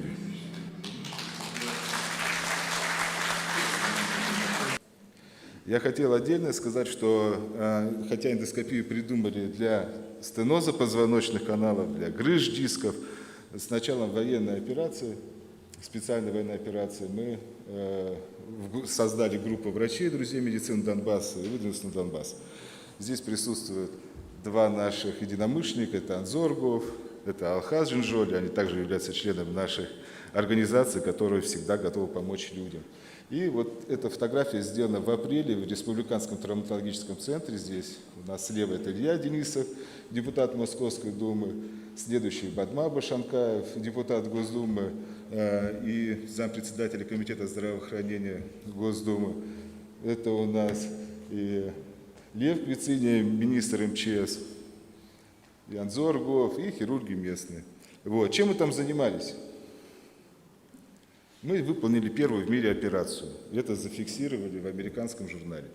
В мартовские события, мы прибыли до 2 марта, мы выполнили операцию на уровне 1-2 шейных позвонков. Видите, осколок от снаряда, он находится на уровне 1-2 шейных позвонков, не было повреждения твердой мозговой оболочки, была компрессия спинного мозга и тетрапорез. Был выбор идти открыто, был выбор запустить эндоскопию. И я был уверен, что это получится, и она была сделана в мире и впервые, и мной впервые, и зафиксирована впервые. Хотя за 2 недели до этого меня исключили из ассоциации североамериканских хирургов, но тем не менее нашу статью с удовольствием они приняли, потому что подобного еще никто в мире не делал. И в конце своего доклада я хотел сказать, что, безусловно, есть реабилитологи, безусловно, есть люди, которые создают важные очень инструменты для восстановления пациентов. Есть хирурги, есть неврологи, есть люди терапевтического профиля. И важен успех, а успех будет тогда, когда мы будем все вместе, когда мы будем выполнять одно дело, выполнять одни задачи. В этом зале я вижу много прекрасных глаз, которые все делают для того, чтобы помочь нашим пациентам. Главные компоненты врача – это холодная голова, горячее сердце и теплые руки. У вас это все есть, так что у нас вместе все получится. Всем спасибо. Хотел бы уточнить, на каком оборудовании вы работаете по эндоскопии в коммунарке? В коммунарке Джоймакс, в семейной Джоймакс, в Донецком республиканском травматологическом центре при поддержке Народного фронта мы сейчас тоже закупили Джоймакс, а до этого было на Шторце. Хорошо. И вот то ранение С1, которое вы оперировали, первое в мире, неврология там дальше? Был тетрапорез, был тетраплегия, перешел в тетрапорез. То есть появились движения. Я могу больше сказать, что мы видим разное, и я могу признаться, что этот пациент, он был пленный ВСУшник. И я хотел сказать следующее, что мы всегда должны быть врачами, и мы всегда должны, для нас не должно быть, кто по нации, кто по цвету кожи, какое вероисповедание. Наша задача – помочь человеку, который находится перед нами. Мы ему помогли, и я уже последнее видео, я его не скопировал, где-то видел ВКонтакте, у него брали уже показания, то есть он полностью восстановился. Нет, с точки зрения медицины, по неврологической симптоматике, какой прогресс? Вот Да, в этом формате она, я конечно, хотел она уточнить. регрессировала. Еще вопросик, пожалуйста. Раз вы говорите, что вы эндоскопически делаете операции, а вы сталкивались с такими случаями, когда это невозможно сделать технически, там, допустим, уже были оперативные вмешательства, рубцовые ткани там, и так далее, или вы все равно пойдете, зайдете и сделаете? Так? Это так. Ну, я могу сказать, что здесь есть коллеги из России, которым мы знакомы, которые приезжают к нам на обучающий курс, который мы проводим, и к нам в гости. Пожалуйста, если кому-то интересно, можете приехать в любое время. Вот. Я могу сказать, что я сделал более 3000 эндоскопических операций, и в самом начале, то, о чем вы говорили, у меня всегда был инструмент для открытой хирургии. Всегда. И много раз я о нем вспоминал во время операции, но терпение и труд все перетрут. Я никогда не переходил на открытую хирургию, если начинал эндоскопически. Спасибо вам большое. Спасибо за отличный, очень познавательный доклад. Так, следующий докладчик Чернышова, зам главного врача, Московский центр восстановительного лечения, кандидат медицинских наук, Россия, город Москва. В первую очередь, позвольте поблагодарить. Выступать здесь перед вами сегодня – это огромная честь. Огромная честь то, что выделили гинекологам место, такие блестящие хирургические, фундаментальные доклады. Начать свое выступление я хотела бы с истории, как родился реабилитационный центр в структуре, спасибо большое, в структуре клиники, где мы работаем под руководством Константина Викторовича. Я гинеколог, я онколог, я в реабилитацию пришла волей судеб, это параллельная профессия, параллельная любовь. Началось все с истории пациентки, о которой я прибежала рассказывать Константину Викторовичу. У меня на приеме была женщина, которая находилась в стойкой ремиссии по поводу рака молочной железы. И обычно сидящие здесь доктора, те, кто работает с онкологическими пациентами, они знают, что на этом приеме мы уже не ожидаем слез, мы не ожидаем истерики, мы не ожидаем тяжелых психоэмоциональных реакций. И вдруг среди абсолютно спокойного чистого неба у пациентки случилась истерика. Она заплакала, зарыдала, я попыталась ее успокоить, и когда она уже пришла в себя, я не спрашиваю, что случилось, у вас все стабильно, у вас хорошие анализы. Она меня посмотрела и говорит: доктор, вы сохранили мне жизнь, но жить я не хочу. Для меня это был шок, я попыталась с ней разговориться, я говорю: почему, что с вами случилось?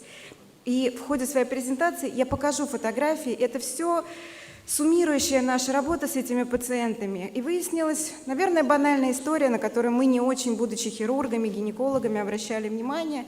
Пациентка после обширной операции на молочной железе, пациентка с подавленной функцией яичников, у нее гормонзависимая опухоль. Она молодая женщина, от нее уходит супруг. Она пытается строить свои отношения с другим мужчиной, и он опять-таки, наверное, не напрямую указывая ей на ее не совсем стопроцентное физическое соответствие, на ее тяжелый, безусловно, это тяжелейший для нее был переход в менопаузу в столь раннем возрасте, что не могло не отразиться на ее психоэмоциональном состоянии, на ее поведении в семье, на ее поведении в работе.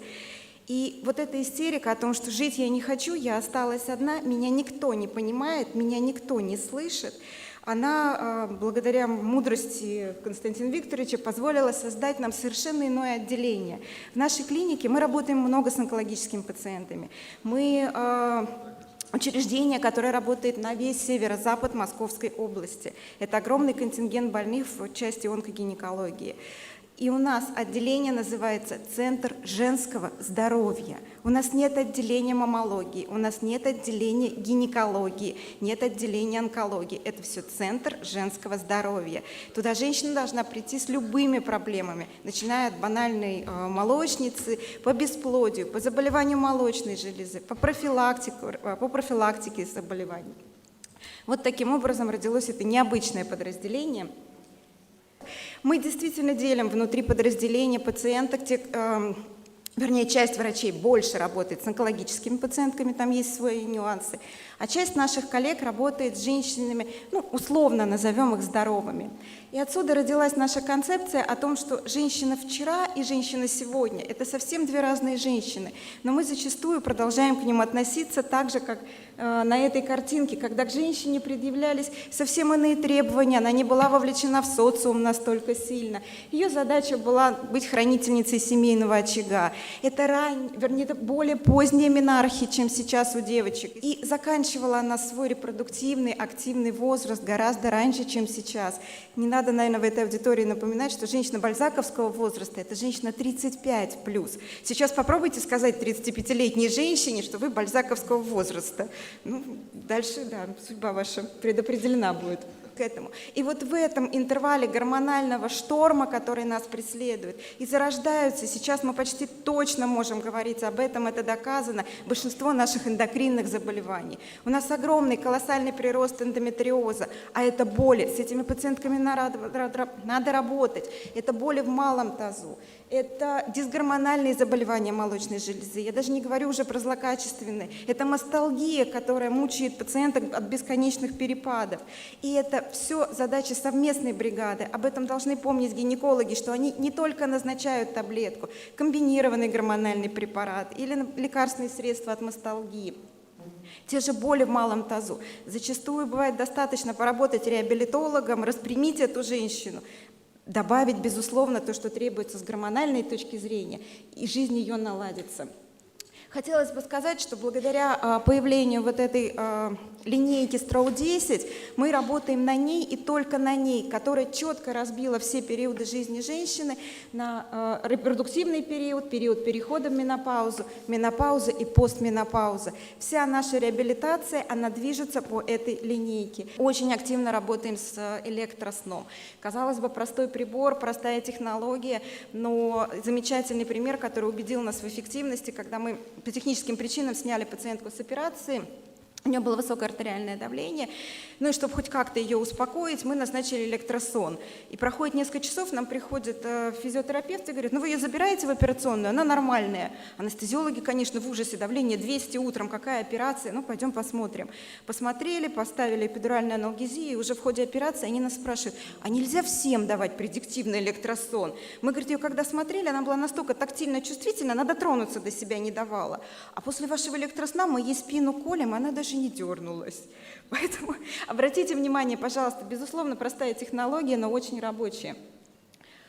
Мезодиэнцефальные модуляции очень хорошо работают при вегетативных симптомах менопаузы, когда пациенты говорят, что мы не можем справиться со своими приливами, потому что это нарушение уже гипоталямо-гипофизарной работы. Очень помогают сконцентрироваться. Небольшой процент, но процент, порядка 5-7% получающих лечение по поводу рака молочной железы – это артралгии с соответствующей реабилитационной поддержкой. Почему так подробно на этом останавливаюсь? Самая важная наша задача, чтобы эти симптомы не явились причиной отмены, чтобы пациентка продолжила свое жизнесохраняющее лечение. Очень обидно бывает, когда пациенты уходят с лечения именно из-за побочных явлений. Мы работаем активно с ЛФК, мы работаем с лимфодренажем. И наша основная задача, еще раз повторюсь, рак молочной железы, чтобы наша пациентка не осталась за кадром. Да, у нее все хорошо, она по анализам, по рентгенам, по КТ, по МРТ замечательно идет. Но при этом, если она не хочет жить, то, наверное, надо что-то делать. Еще раз, маммологи, химиотерапевты, хирурги, радиологи, но среди них нет реабилитолога, нет человека, который сконцентрирует на себе те нужды и проблемы. Не буду останавливаться, было короткое исследование о том, когда начинает реабилитацию. Мы опрашивали своих коллег-онкологов. Большинство врачей ответили с началом лечения. И вот эту картину я хотела бы подарить всем присутствующим, чтобы в вашей душе было как можно больше весеннего настроения. Даже пациентки с заболеваниями, чтобы обязательно чувствовали себя женщинами благодаря вашей работе. Спасибо огромное.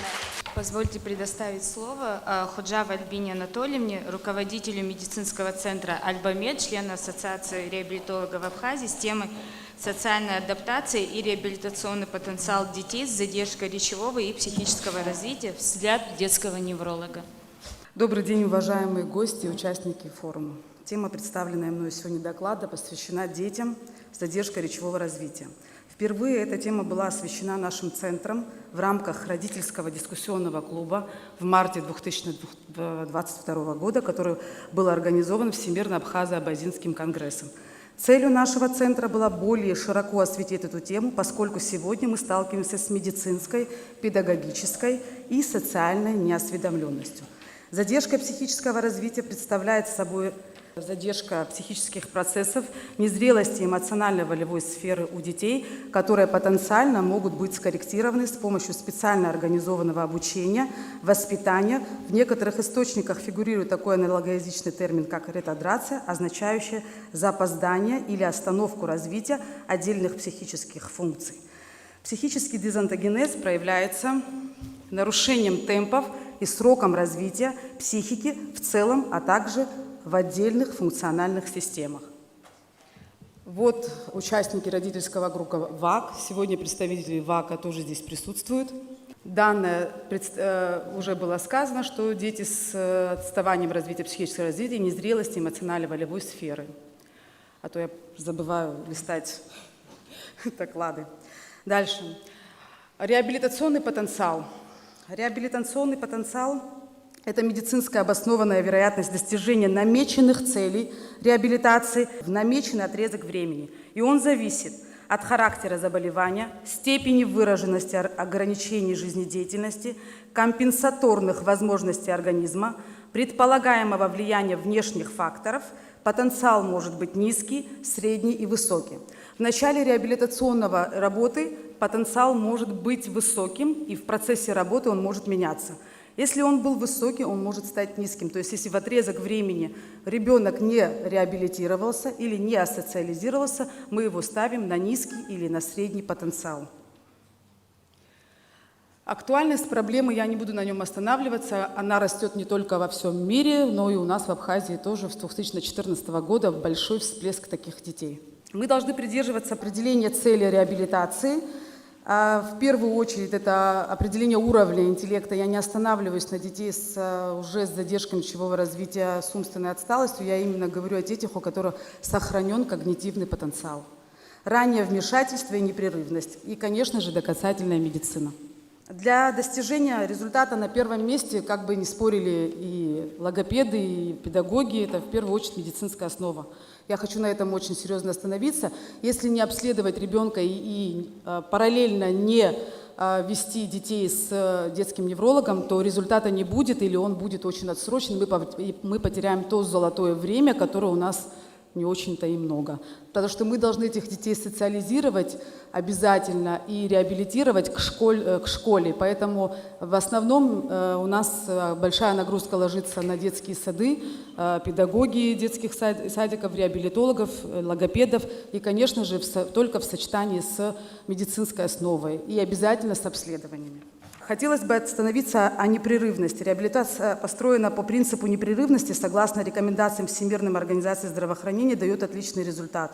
Развитие навыков и функций организма эффективно, когда проводятся регулярные последовательно. Так как известно, что у обычных людей привычка формируется в течение 21 дня, у здорового человека, поэтому у детей с задержкой речевого развития непрерывность имеет очень актуальную и весомую значимость. Какие рекомендации? Рекомендация. Выработка ассоциации между детскими неврологами, логопедами, нейропсихологами, дефектологами. В принципе, так как была создана 2 месяца тому назад ассоциация реабилитологов, мы смогли практически достигнуть, объединить всех реабилитологов, дефектологов и детских неврологов вместе. Медикаментозное лечение в сочетании с нейрофизиологической терапией, что, собственно, осуществляется нашим центром. Развивать компенсаторные навыки. Это хобби, таланты, поднять самооценку, сблизиться с сверстниками. В данном случае это нужно обратить внимание именно педагогам детского сада. Составить график занятий с логопедом одновременно с неврологом. Школа и дошкольные учреждения должны защищать от ярлыков и оскорблений, вовремя разглядеть симптомные тревоги. Психологическая и социальная поддержка родителей, создание родителей, это тоже имеет немаловажную роль. Ассоциация реабилитологов была создана, была создана группа, где объединили всех родителей, которые состояли под группой самостоятельно, чтобы можно было более серьезно освещать проблему родителей, которые сталкиваются в обществе, в медицине и в реабилитации, и они могут обмениваться опытами. Создание инклюзивной образовательной среды как условие развития и социальной адаптации детей с особыми образовательными потребностями является тоже немаловажным фактором. Немножко остановлюсь на нашем центре. Наш медицинский центр «Альбамед» существует 3 года. Он был создан при поддержке министра здравоохранения Республики Абхазия.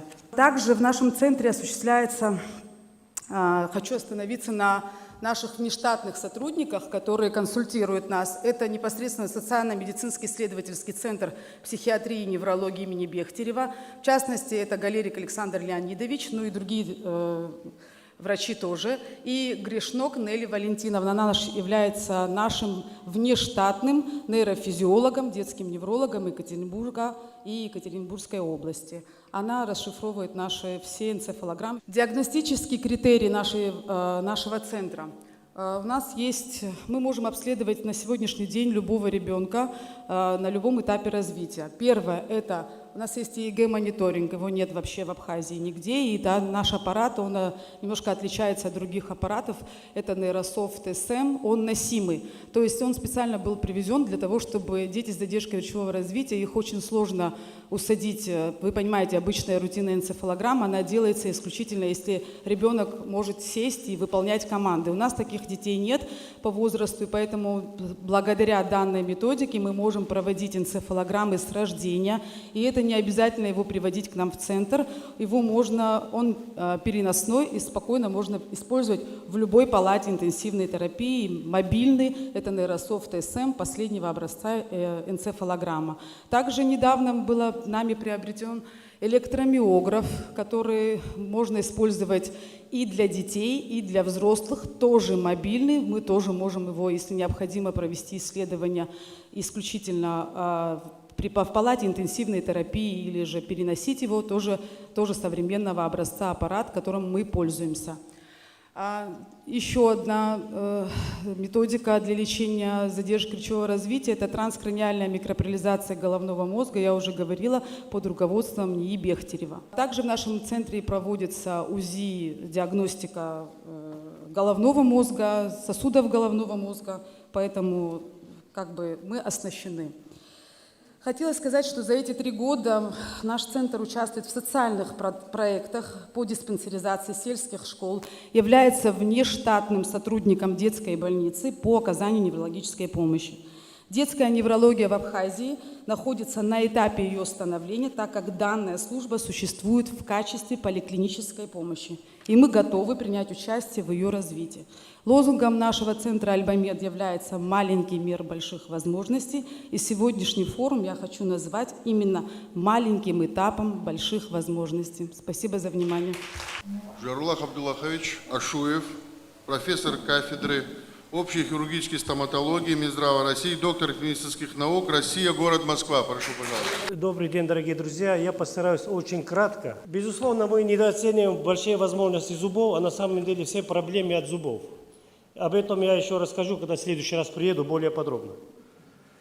Вот на что влияют зубы? На речь, на иммунитет, на болезни желудка и кишечника. Дальше продолжать не буду, потому что время ограничено. Что такое имплантат? По-моему, сейчас нет такого человека, кто не знает, что такое имплантант.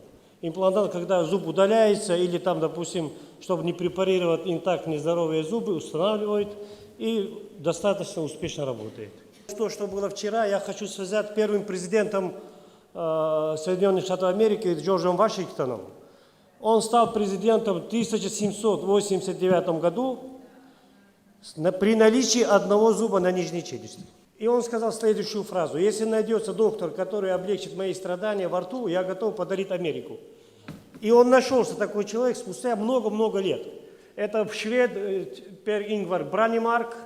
Он ввел в медицину такое понятие, как остеоинтеграция, и он обосновал, что не надо бояться инородного тела, инородное тело, титан, в том числе, речь идет об титане, является биоинертным, биотолерантным материалом. Дальше. Вот видите, на этом $1 Вашингтон очень грустный. Если бы он улыбался, возможно, он был бы на $100. По мнению немецкого профессора Тилмана Фрича, в кариозной полости находится очень много стрептококков. А они имеют прямое влияние на сердце и на кровоток. В связи с этим делаем вывод: с кариесом человек не может прожить долго и счастливо. Это на самом деле доказанный факт, дорогие коллеги. Я сам посещал эту клинику в Германии. Это правда.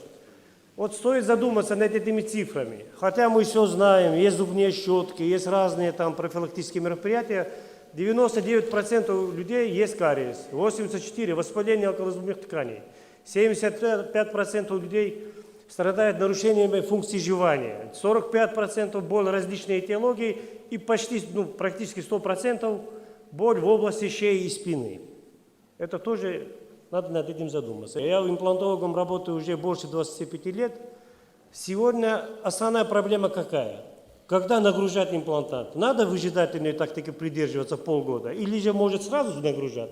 Я полностью поддерживаюсь такой тактики. Это я проводил экспериментальную работу на животных, и это на всякий случай, чтобы не уснули. Бадминтонная волна летит со скоростью 493 км в час. Поэтому я рекомендую вам играть в бадминтон, потому что утром на пробежку никто не пойдет, а поиграть в бадминтон захотите все. Вот я был в Балтиморском университете Америки, был поражен реабилитацией людей, которым практически удалили челюсть. Посмотрите, на 10-е сутки он уже как выглядит. Я ничего подобного у нас, к сожалению, при всем уважении нашей медицине, такого я не вижу. А вот там я увидел, просто был поражен, это просто гениально. Лицо собрали. Сегодня какая проблема еще? Вообще человек умирает от токсичности организма. А токсичность в основном идет через рот. Поэтому сейчас в последнее время имплантологи, они разработали новый материал, оксид циркония. А цирконий вообще не выделяет никаких мономеров, не окисляется во рту. Я вам скажу, у меня очень много должников пациентов, я им без денег ставлю, они деньги не приносят. Я мог бы квартиру в Москве купить. Вот так выглядит работа, посмотрите.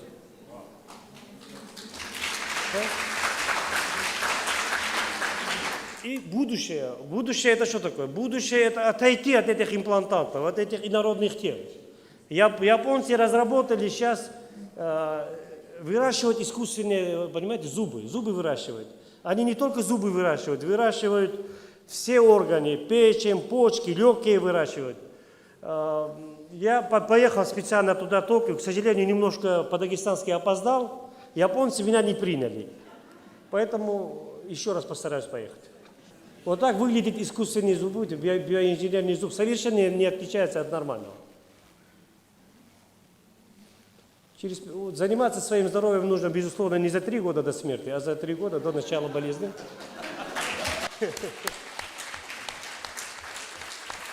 Спасибо. Абджалах Абдалович, я извиняюсь. Значит, коллеги не знают, вы, наверное, единственный в мире поющий стоматолог. Да. Вы еще не знаете, как он поет. А на 7 языках. Ну, может, спеть тогда один куплет? На лакском языке поет. А говорит, что в скором времени будет петь на абхазском языке, хочу это тоже услышать. Я вам обещаю.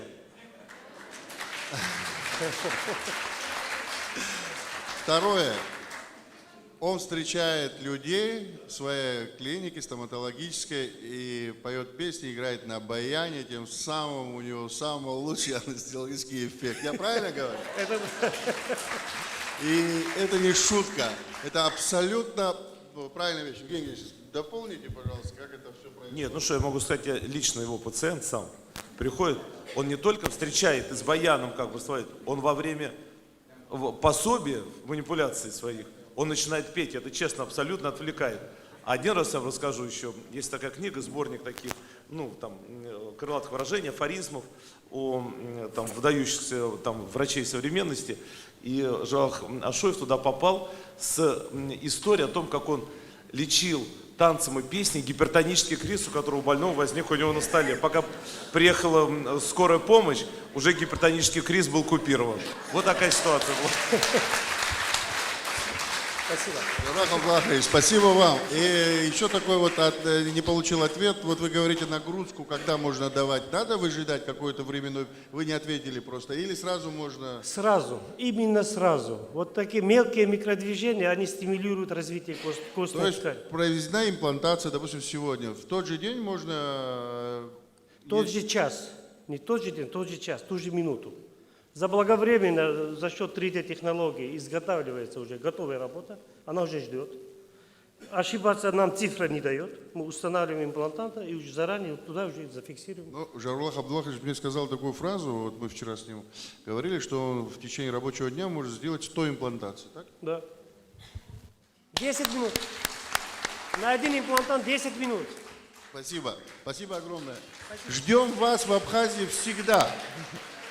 Терновой Константин Сергеевич, заведующий отделением медицинской реабилитации, Центра медицинской реабилитации, доцент кафедры травматологии, хирургии и катастроф, моя родная кафедра, которую я заканчивал, первый Московский медицинский университет имени Ивана Михайловича Сеченова, кандидат медицинских наук, Россия, город Москва. Пожалуйста.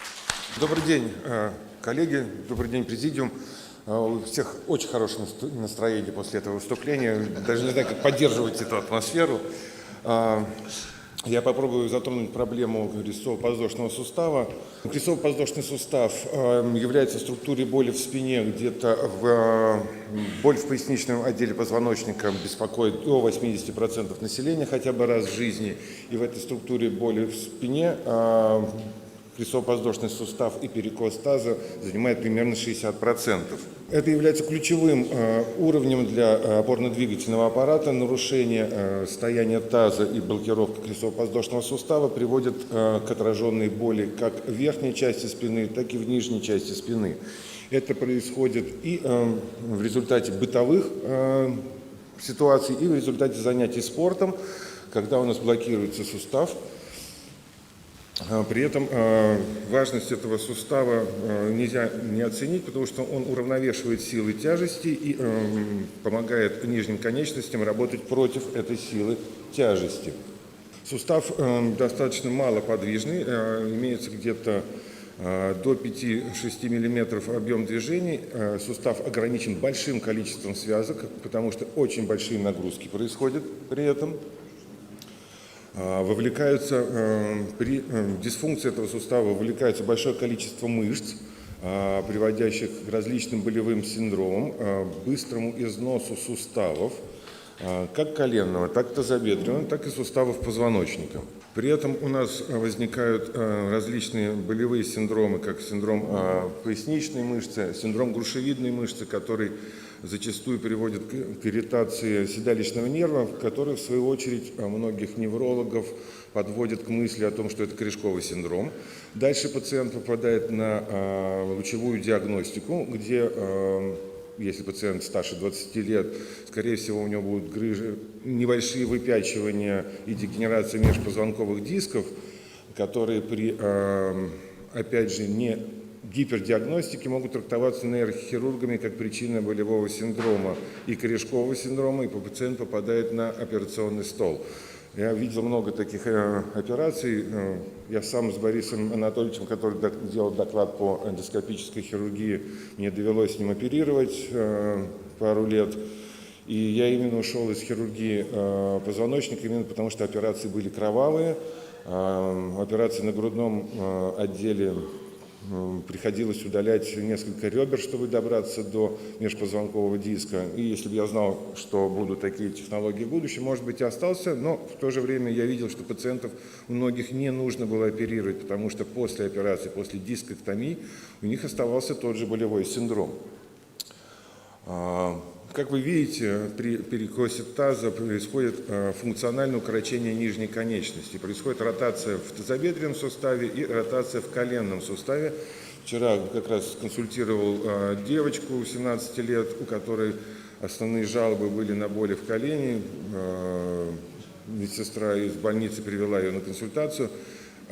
После восстановления геометрии таза ее нога распрямилась и боль из колена ушла, потому что, как вы видите на этом снимке, вот что происходит с коленным суставом. Происходит его ротация и увеличивается контакт между хрящами. Дальнейшее нарушение и недиагностика состояния таза и крестцово-подвздошного сустава очень быстро приносит к износу, как я сказал, и в тазобедренном суставе, и в поясничном отделе позвоночника. Как вы видите, здесь на снимке достаточно грубая деформация. Вчера тоже был пациент, массажист на консультации. У него коксартроз, артроз тазобедренных суставов в 3-4 степени. Он боится идти на операцию, он даже не стал еще на очередь. И он очень сильно хромает. У него заблокирован таз, и 2 года такой боли и хромоты приводит к тому, что у него будет колоссально разбит поясничный отдел позвоночника. И после этого у хирургов уже станет вопрос, а что оперировать в первую очередь? Мы будем оперировать тазобедренный сустав или мы будем оперировать поясничный отдел позвоночника? Это совершенно разные операции, их невозможно провести симультанно. Это все влияет на ходьбу. И мы занимаемся реабилитацией крестово-подвздошного сустава различными методами. Это в основном начиная от мануальной терапии, остеопатии и лечебной физкультуры, направленной на восстановление проприорецепции в нижней конечности. Обследуем пациента на наличие дисфункции у него нижневисочно-челюстного сустава и отсутствие зубов, потому что это может быть причиной, которая повлекла нарушение осанки и, как следствие, блокировки таза. Но таз приходится разблокировать. Таз достаточно большая структура, и самостоятельно, например, если есть у нас блок фасеточных суставов в грудном отделе позвоночника, при некоторых движениях, особенно при плавании, он может быть разблокирован самостоятельно. Таз нуждается в большом рычаге, то есть без рук мануального терапевта таз самостоятельно не разблокируется ни при каких обстоятельствах. Восстановление проприорецепции. У некоторых пациентов таз блокируется длительное несколько раз за жизнь, а у некоторых постоянно. Это связано, что есть слабость мышечного корсета в поясничной, в ягодичной области. И мы делаем тренировку проприорецепции, укрепляя мышцы ягодичной области, восстанавливаем походку. И мы можем в нашем центре оценить походку не только визуально, но и с помощью различных аппаратов, которые позволяют это все зафиксировать и не на словах говорить, что походка у пациента улучшается. Вот эта гимнастика очень важная.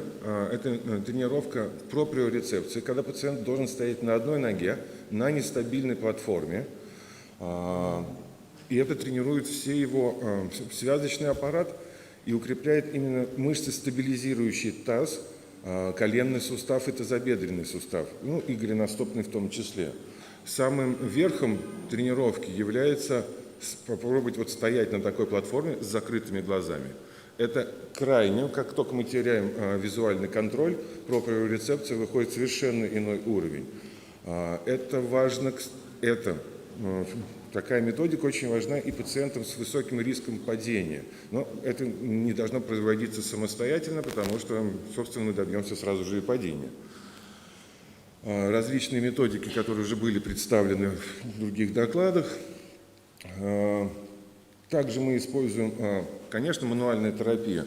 Даже Наполеон Бонапарт страдал от болей в крестово-подвздошном суставе, и перед некоторыми битвами его личный врач проводил мануальную терапию. Также мы делаем блокады непосредственно в крестово-подвздошный сустав, но и также к местам прикрепления всех ягодичных мышц, и включая грушевидную мышцу тоже. Также мы иногда используем препараты гомеостеометрической терапии у пациентов, которым противопоказано введение гормональных средств, у пациентов с сахарным диабетом, либо с выраженной гипертонической болезнью. Конечно же, не применяется ударно-волновая терапия, чтобы достать триггерные точки в мышцах ягодичной области. Различные методики постизометрической релаксации мышц в сочетании с аппаратным массажем. И вот 3 сценария развития нелеченного крестово-подвздошного сустава мы можем добиться наличия грыж в поясничном отделе позвоночника и ускорить разрушение тазобедренного сустава. У нас проведена была работа, у нас было 60 пациентов, которые шли на замену тазобедренного сустава, и им производилась мануальная терапия, потому что все они хромают, и все они оттягивают момент наступления операции, у всех блокируется тазобедренный сустав, крестово-подвздошный сустав, и мы проводили мануальную терапию непосредственно на операционном столе, когда пациенту уже была сделана анестезия, мышцы были расслаблены, проводилась мануальная терапия, потому что крайне сложно проводить мануальную терапию после того, как стоит имплант тазобедренного сустава. На этом, наверное, все.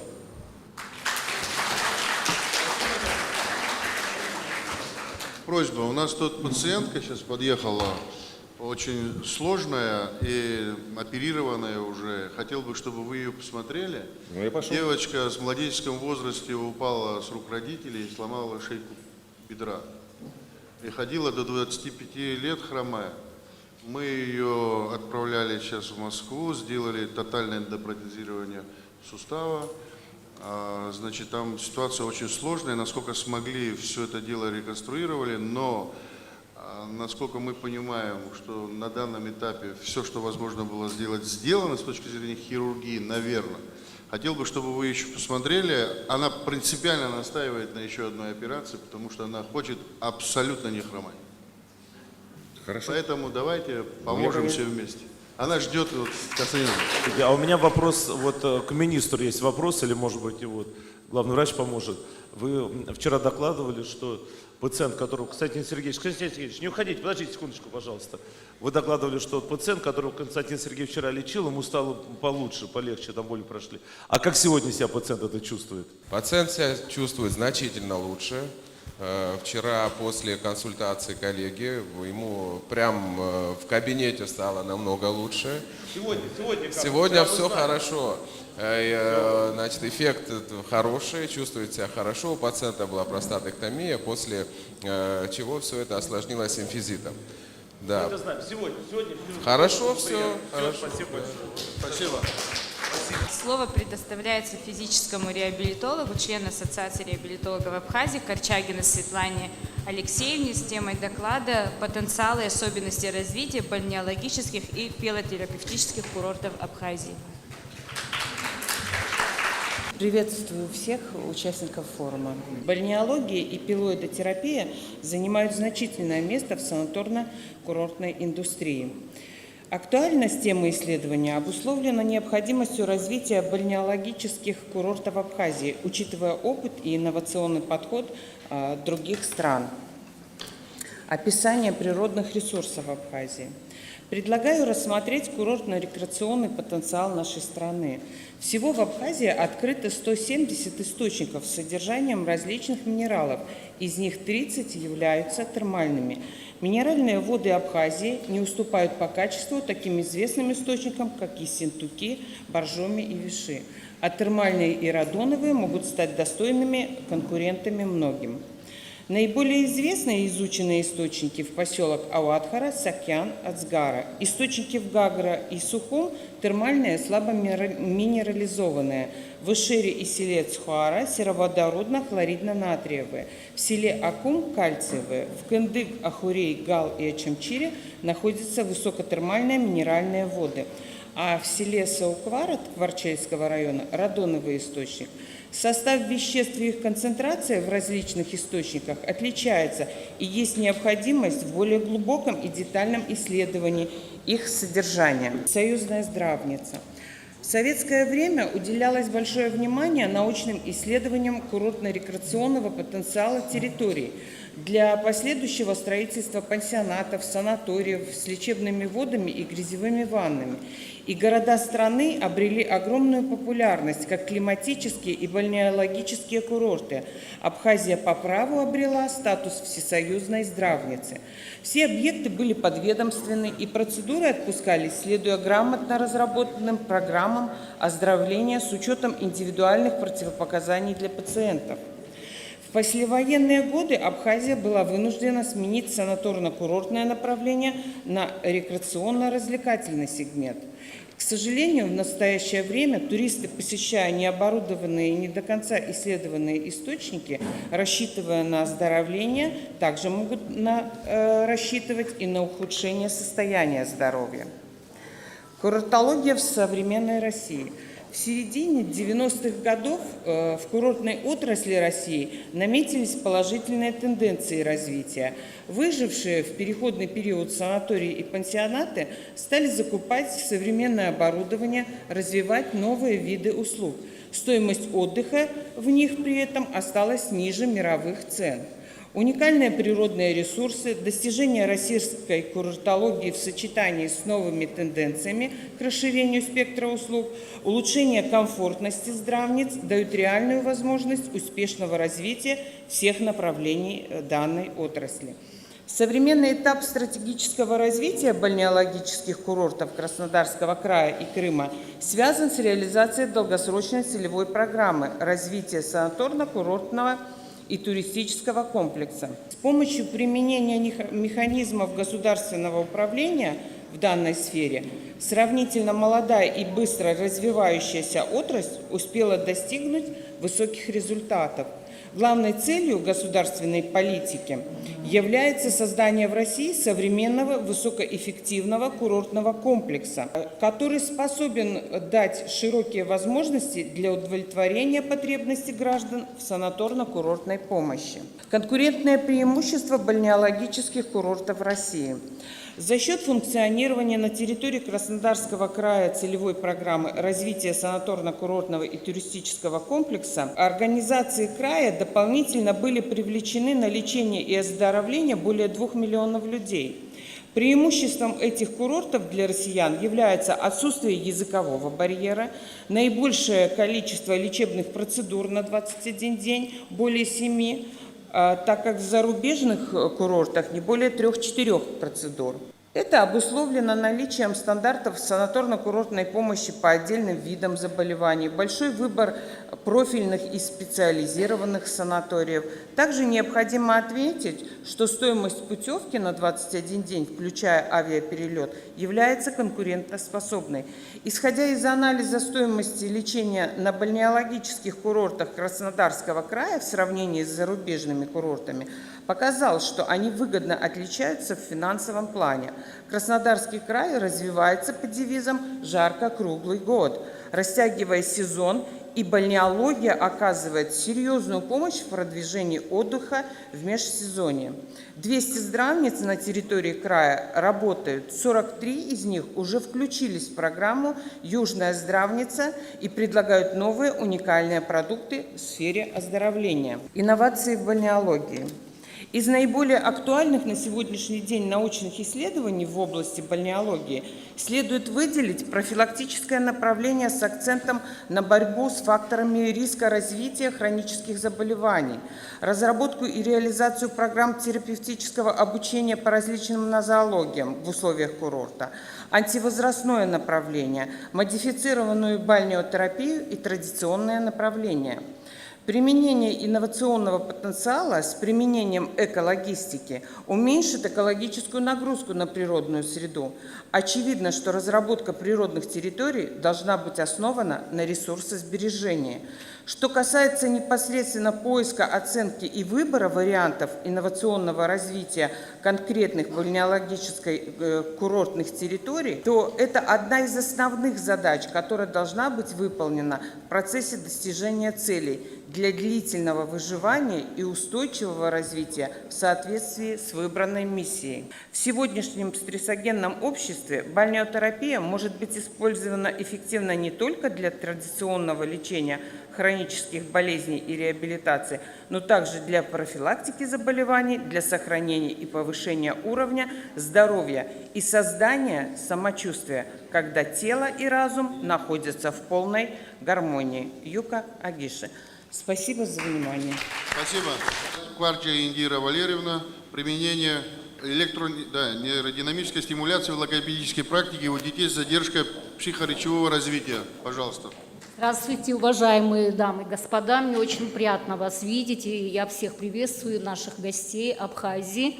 Сегодняшняя моя тема, касающаяся именно нейросенсорной интеграции с применением динамической электростимуляции при задержке психоречевого развития, актуальна на сегодняшний день в нашей реабилитологии у нас в Абхазии.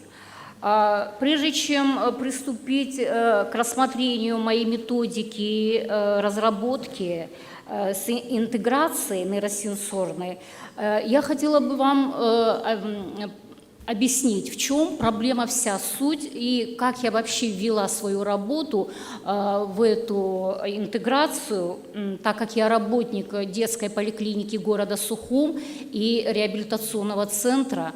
Мое дело, касающееся именно специфики реабилитации с детьми с задержкой психоречевого развития, а также органическими нарушениями детьми. Это необходимая часть, то, что актуален на сегодняшний день. В целом, наша система здравоохранения должны рассматривать процесс, на каком уровне надо доступно вводить все эти нюансы реабилитации, чтобы оно было интегрировано. Мы имели дело, и в частности я, ездили в лучшие реабилитационные центры Казахстана с организацией Old Vision'овской программой, с нашими очень даже знатными специалистами узкого профиля и врачами-педиатрами, а также руководителем и координатором наших поездок была Рита Басария, которая вела на эту систему программу реабилитации в нашу педиатрическую работу с ограниченными процессами с детьми, имеющими интегративный характер.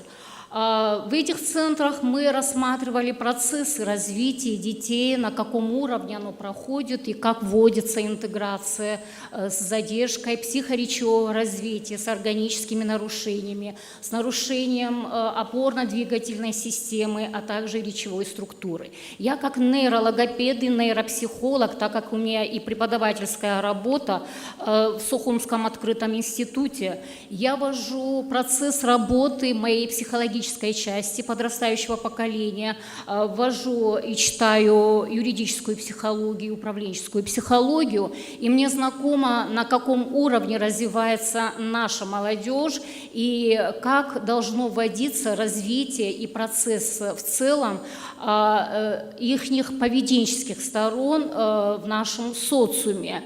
Конечно, моя нейрологопедическая работа, то, что я касаюсь именно с клинической стороны, я как клинический работник медицинского профиля в медицинском учреждении реабилитации ввожу определенную методику, которая является на сегодняшний день технологичной и методичной, и имеет уникальный метод разработки, касающийся именно с патологиями речевой деятельности у детей.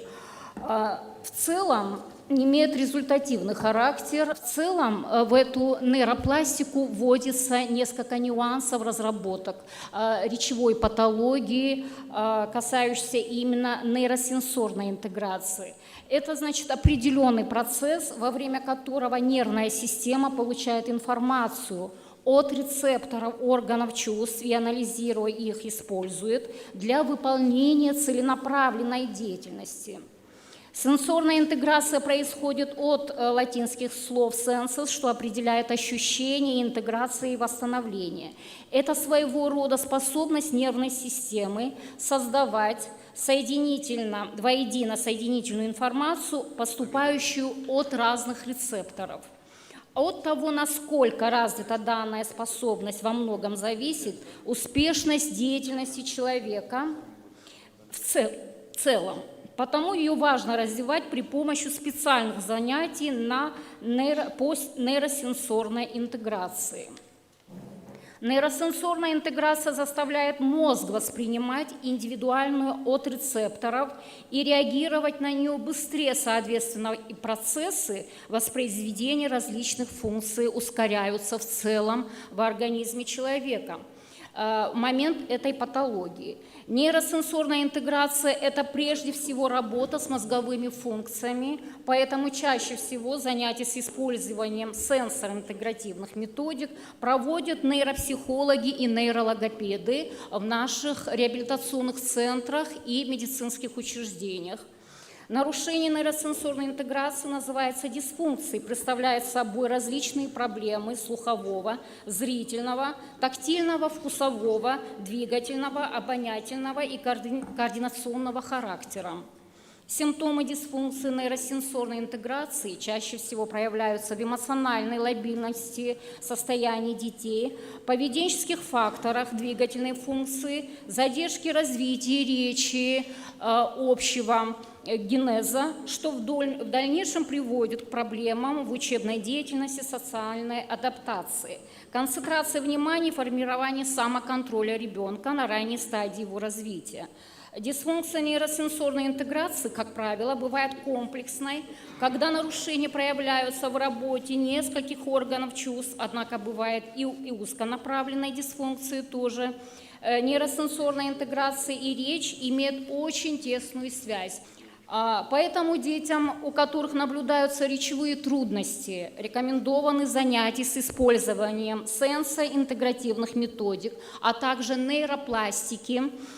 При синдроме дефицита внимания с гиперактивностью, то, что очень характерно на сегодняшний день и остается еще нерешимой проблемой у подрастающего поколения и растущих детей, эта проблема еще до конца не решена и имеет актуальный характер. То, что мы и должны посодействовать вместе с врачами, неврологами, педагогами, социальными работниками, нейропсихологами, и имеет важный характер в развитии, становлении здорового генофонда Абхазии, а также и расстройство аутистического спектра, то, что растет на сегодняшний день очень быстро, с каждым годом увеличивается число с этими проблемами, аномалиями. Детские церебральные параличи с нарушением дизорфической формы деятельности речевой патологии и синдром Дауна. Все эти моменты органики очень актуальны на сегодняшний день и еще не до конца разработано и изучено нашими учеными, медиками и социологами, психологами и логопедами. Но я думаю, что в дальнейшем все это будет разрабатываться и рассматриваться на научном уровне.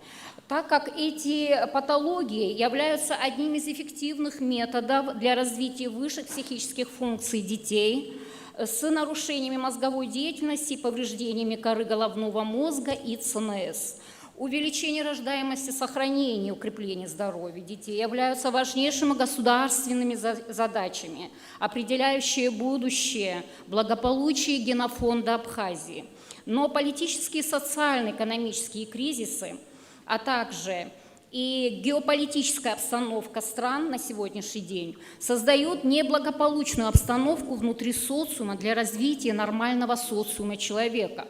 В общей структуре заболеваемости новорожденных первое место по-прежнему занимают отдельные состояния, возникающие в перинатальном периоде, внутриутробные гипоксии и асфиксии при родах, болезни нервной системы у детей первого года жизни, перенесенную перинатальную гипоксию занимают в структуре. В целом третье место у детей с функциональными органическими расстройствами нервной деятельности системы, формирующиеся нарушения других органов и систем, в частности, сочетанные или изолированные расстройства в патологии речи также, так как по данным Центра патологии речи, я привожу и московские, потому что я сотрудничаю также в режиме онлайн, и в целом мои наставники, мои педагоги, это Татьяна Михайловна Томилина и Елена Евгеньевна Шевцова. С их рекомендациями, данными я, конечно, ввожу московскую программу в мою технологичную часть нейропластики и логотерапии в процессе логомассажа, где я и проходила практику в этих логопедических центрах «Логопед плюс». С речевыми нарушениями выявлена минимальная мозговая дисфункция, то, что и неврологи ставят ММД. Несмотря на обширный арсенал эффективных методов терапии, проблема коррекционно-восстановительного лечения в настоящее время не решена у нас в Республике Абхазия. Для лечебного воздействия лечения по реабилитации детей с данной патологией эту разработку нейропластики в целом было еще разработано в 60-х годах прошлого столетия, и был разработан метод черезкожной динамической нейростимуляции аппаратами DENS. DENS-терапия, то, что применяется на сегодняшний день на современном уровне, и лицензирован этот метод лечения. Значит, в моей практике нейропластики и логотерапии, помимо логомассажа, я ввожу также и зондовую, значит, терапию, соответственно, ротовой полости языка у детей с задержкой речевой патологии, задержкой речевого развития, дизартрическими формами при нарушениях любой патологии речи, связанной именно с ЦНС. А также точечное воздействие, применяю технологичную часть, значит, китайской терапии суджок, рефлексогенные зоны ушной раковины, а также акупрессуру. Суджок-терапия на эластичном кольце, который воздействует на мелкую моторику и на сенсорные ощущения в целом детям, у кого есть органические нарушения мелкой и крупной моторики. Время логопедических коррекционных мероприятий с применением электронейростимуляции составляет 2-3 курса, а при каких-либо глубинных нарушениях высших функций психики могут назначаться и более 3-4 раз курсов лечения в год по 10-15 дней. Метод коррекции с применением электронным нейростимуляторным воздействием улучшает процесс речевых расстройств, патологии речи. Благодарю за внимание. Спасибо. Пожалуйста, Верхотурова, главный врач ООО «Водолечебница Абхазия», город Гагра. Прошу вас. Уважаемые коллеги, уважаемый президиум, я приветствую. Итак, бальнеотерапия гагрской сероводородной водой как эффективный метод санаторно-курортного лечения. После капитального ремонта и реконструкции в 2022 году вновь начала работать бальнеолечебница в Гагре. Это было значимое событие для Абхазии и для гостей республики, которые планируют приехать на санаторно-курортное лечение. Речь идет о полной реконструкции и капитальном ремонте знаменитой Гагрской водолечебницы, площадь которой составляет более 3000 квадратных метров. Работа Гагрской водолечебницы, где проводились оздоровительные процедуры 60-х годов с сероводородом и лечебной грязью, была приостановлена в 2010 году. В настоящее время в лечебнице одномоментно принимают 42 сероводородные ванны, как это и было в советское время. Реконструкция проводилась с учетом всех требований по стандартам Роспотребнадзора, было закуплено специальное бальнеологическое медицинское оборудование, ванны были приобретены нескольких размеров с учетом разного телосложения и веса пациентов.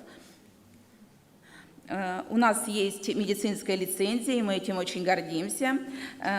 Всего более чем 30 видов медицинской деятельности. Санаторно-курортное лечение, основанное на воздействии природных факторов и бальнеологических методов лечения, является эффективным средством для лечения и профилактики широкого спектра заболеваний.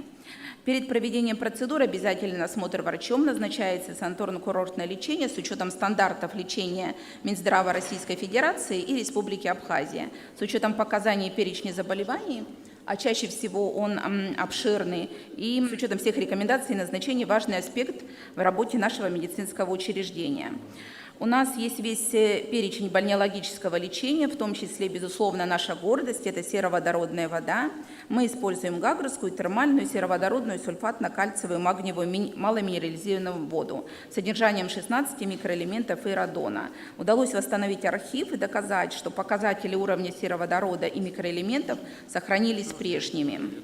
Прохождение лечебных процедур рекомендуется при заболеваниях костно-мышечной, сердечно-сосудистой, нервной, мочеполовой системы. Существуют противопоказания, они тоже стандартные, как и при любой бальнеологии. Сероводородные ванны являются частью комплексной терапии санаторно-курортного лечения при многих заболеваниях. И данная процедура – идеальный выбор для лечения всех процедур. Большинство пациентов ощущают улучшение самочувствия еще во время процедуры, но иногда после 2-3 процедуры отмечается ухудшение. Это тоже стандартная бальнеологическая реакция, про которую мы говорим, что выздоровление через обострение. Это состояние носит кратковременный характер и не требует полной отмены процедур. Через 2-3 недели после окончания лечения заметен эффект, и он может держаться до 2-3 лет. Курс сероводородных ванн рекомендуется повторить, но не ранее, чем через 6 месяцев. Помимо лечебных ванн у нас предоставлен весь спектр бальнеологических процедур. Это гидромассаж, душ Шарко, подводное вытяжение позвоночника, бассейн, грязелечение, лечебный массаж и так далее. Дополнительно у нас представлен весь спектр, это и консультации специалистов. В нашем холдинге несколько отелей с наличием медицинских баз и с наличием медицинской лицензии. Мы гордимся сотрудничеством со многими отелями Абхазии, которые привозят к нам на лечение своих гостей. Ежегодное санаторно-курортное лечение, рекомендованное и проведенное грамотными специалистами, значительно улучшает качество жизни. Мы приглашаем всех в гости и надеемся на сотрудничество. Спасибо, во-первых, всем докладчикам, всем нашим гостям форума, всем участникам форума. Вот сейчас у нас такая миссия, небольшая, маленькая. У нас такой скромный дар для нашего глубоко уважаемого академика Рахманина. Глубоко уважаемый Юрий Анатольевич, позвольте от лица коллектива руководителю делегации членов Российской академии наук и Российской академии естественных наук, председателю секции биомедицины Российской академии естественных наук вручить вам вот этот скромный подарок. На картине отражена прекрасная природа наша, и мы очень надеемся, что, глядя на нее, вас будут посещать приятные воспоминания о посещении нашей Родины. Спасибо. Коллеги,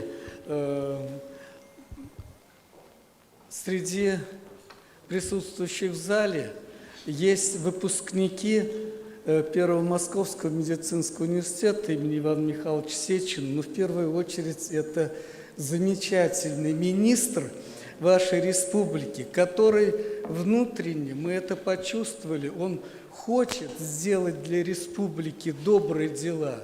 Он знает, как это сделать, и он это делает. Он живет вот с утра, весь день, вечер, он живет вот этими делами создания здравоохранения в республике и вывести ее на самый высокий уровень.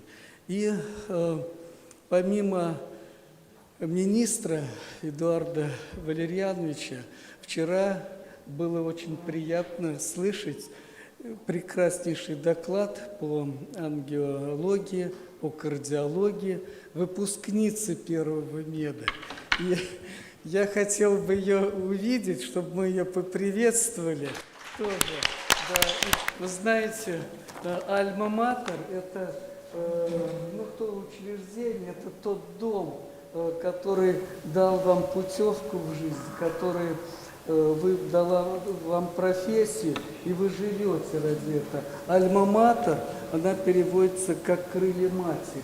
И мать своих выпускников, своих детей всегда всю жизнь оберегает. И вот вам на память вот такая вот книга о Сеченском университете. Эта книга выпущена маленьким тиражом, и она в дарственных таких наградах отписывается нашим глубоко уважаемым Петром Витальевичем Глыбочко, ректором нашего университета, чтобы вы и так помните свои лучшие годы студенческие в Москве, но это вас будет согревать.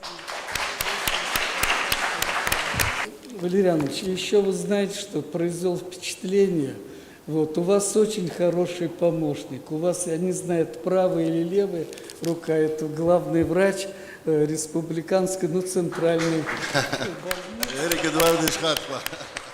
А это, знаете, чтобы вы тоже также продолжали. Уважаемые коллеги, несколько положений. Первым, мы должны констатировать, форум состоялся и прошел на высоком организационном и научном уровне. Второе, очень важное положение. Форум прошел при поддержке правительства Республики Абхазия, Абхазской академии наук, ведущих ученых и врачей Российской Федерации из Москвы, Санкт-Петербурга, Сочи, Махачкалы. В форуме приняли участие более 200 представителей различных министерств и ведомств, заслушано более 30 научно-практических докладов по основным направлениям развития медицинской науки. Заслушанные на форуме доклады и высказанные предложения позволяют сделать ряд предложений по совершенствованию оказания медицинской помощи населению, перспективам развития научных медико-биологических исследований, особому вниманию к развитию санаторно-курортного комплекса с целью широкого использования уникальных природных ресурсов и современных медицинских технологий для лечения, реабилитации и оздоровления населения. Это 3 основных направления. На основании заслушанных докладов и предложений будет подготовлена резолюция первого Абхазского медицинского форума, которая будет представлена в правительство Республики Абхазия и в организации участники форума. Это, мне кажется, надо сделать, у нас хорошие плоды, нам есть что показать. Согласны? И участники форума выражают свою благодарность правительству и особенно Министерству здравоохранения Республики Абхазия за прекрасные условия проведения форума и проявленное внимание к его участникам. Особую благодарность участники форума выражают лично министру здравоохранения Республики Абхазия Бутфа Эдуарду Валерьевичу от Абхазии и профессору, академику РАЕН Ачкасову Евгению Евгеньевичу за их невероятные усилия по организации нашего форума. Вот мои предложения. Сейчас я попрошу высказаться Евгения Евгеньевича Ачкасова, всем уже нами знакомого человека. Он обещал, что в прошлом году был 4 раза, потом 6, я думаю, сейчас 8 двигаемся, правильно? Посещение. Пожалуйста. Глубоко уважаемый президиум, уважаемые коллеги, мы закончили работу форума. Я надеюсь, что все получили настоящее такое удовольствие от общения, от прослушанных докладов. Доклады, несмотря на то, что проходили многие таким и с чувством юмора даже, да, в целом носили, да, все посмотрели на Журалха Абдуллаховича. Вот. Но, конечно, в целом надо признать, что доклады были очень такие высоконаучные, которые нам представил и академик Рахманин, академик Раулов, фундаментальные, базовые доклады. Были стратегические выступления, сделанные академиком Пузиным, член-корреспондент Академии наук Быковым. Доклад прозвучал от академика Лядова, который вообще расставил точки, даже не точки, а задал направление развития реабилитации в Республике Абхазия с учетом опыта, приобретенного в Российской Федерации, акценты на необходимость проведения ранней медицинской реабилитации на ранних этапах уже. И, конечно, это все очень важно и нужно. И знаете, коллеги, хотел поделиться, что своим таким впечатлением личным, форум прошел на таком хорошем организационном уровне, с насыщенностью, с хорошим представительством. Я вчера с утра это говорил, и сейчас я еще раз убедился. Я даже, сейчас говоря, так сижу, задумался. В Москве, да, в Москве там большое стечение народу, большой форум собирается. Честно, в других регионах даже России, я не помню, я не участвовал на форуме, на который был бы организован на таком высоком уровне, в таком хорошем представительстве. Я не помню, честно говоря, сам. Поэтому, спасибо. Конечно, очень так прям, я даже немножко сам не ожидал, что получится. Поэтому действительно очень так важно. И, конечно, может быть, не все присутствующие знают, что еще до открытия форума Эдуард Валерьянович провел совещание с членами российской делегации, с докладчиками, и были обсуждены вообще направления развития здравоохранения в Абхазии, не только реабилитации, и все имели возможность высказаться о свои предложения, которые, в общем-то, я так понимаю, что и лягут в основу резолюции. Вот. И сегодня будет обсуждаться вот на встрече с премьер-министром.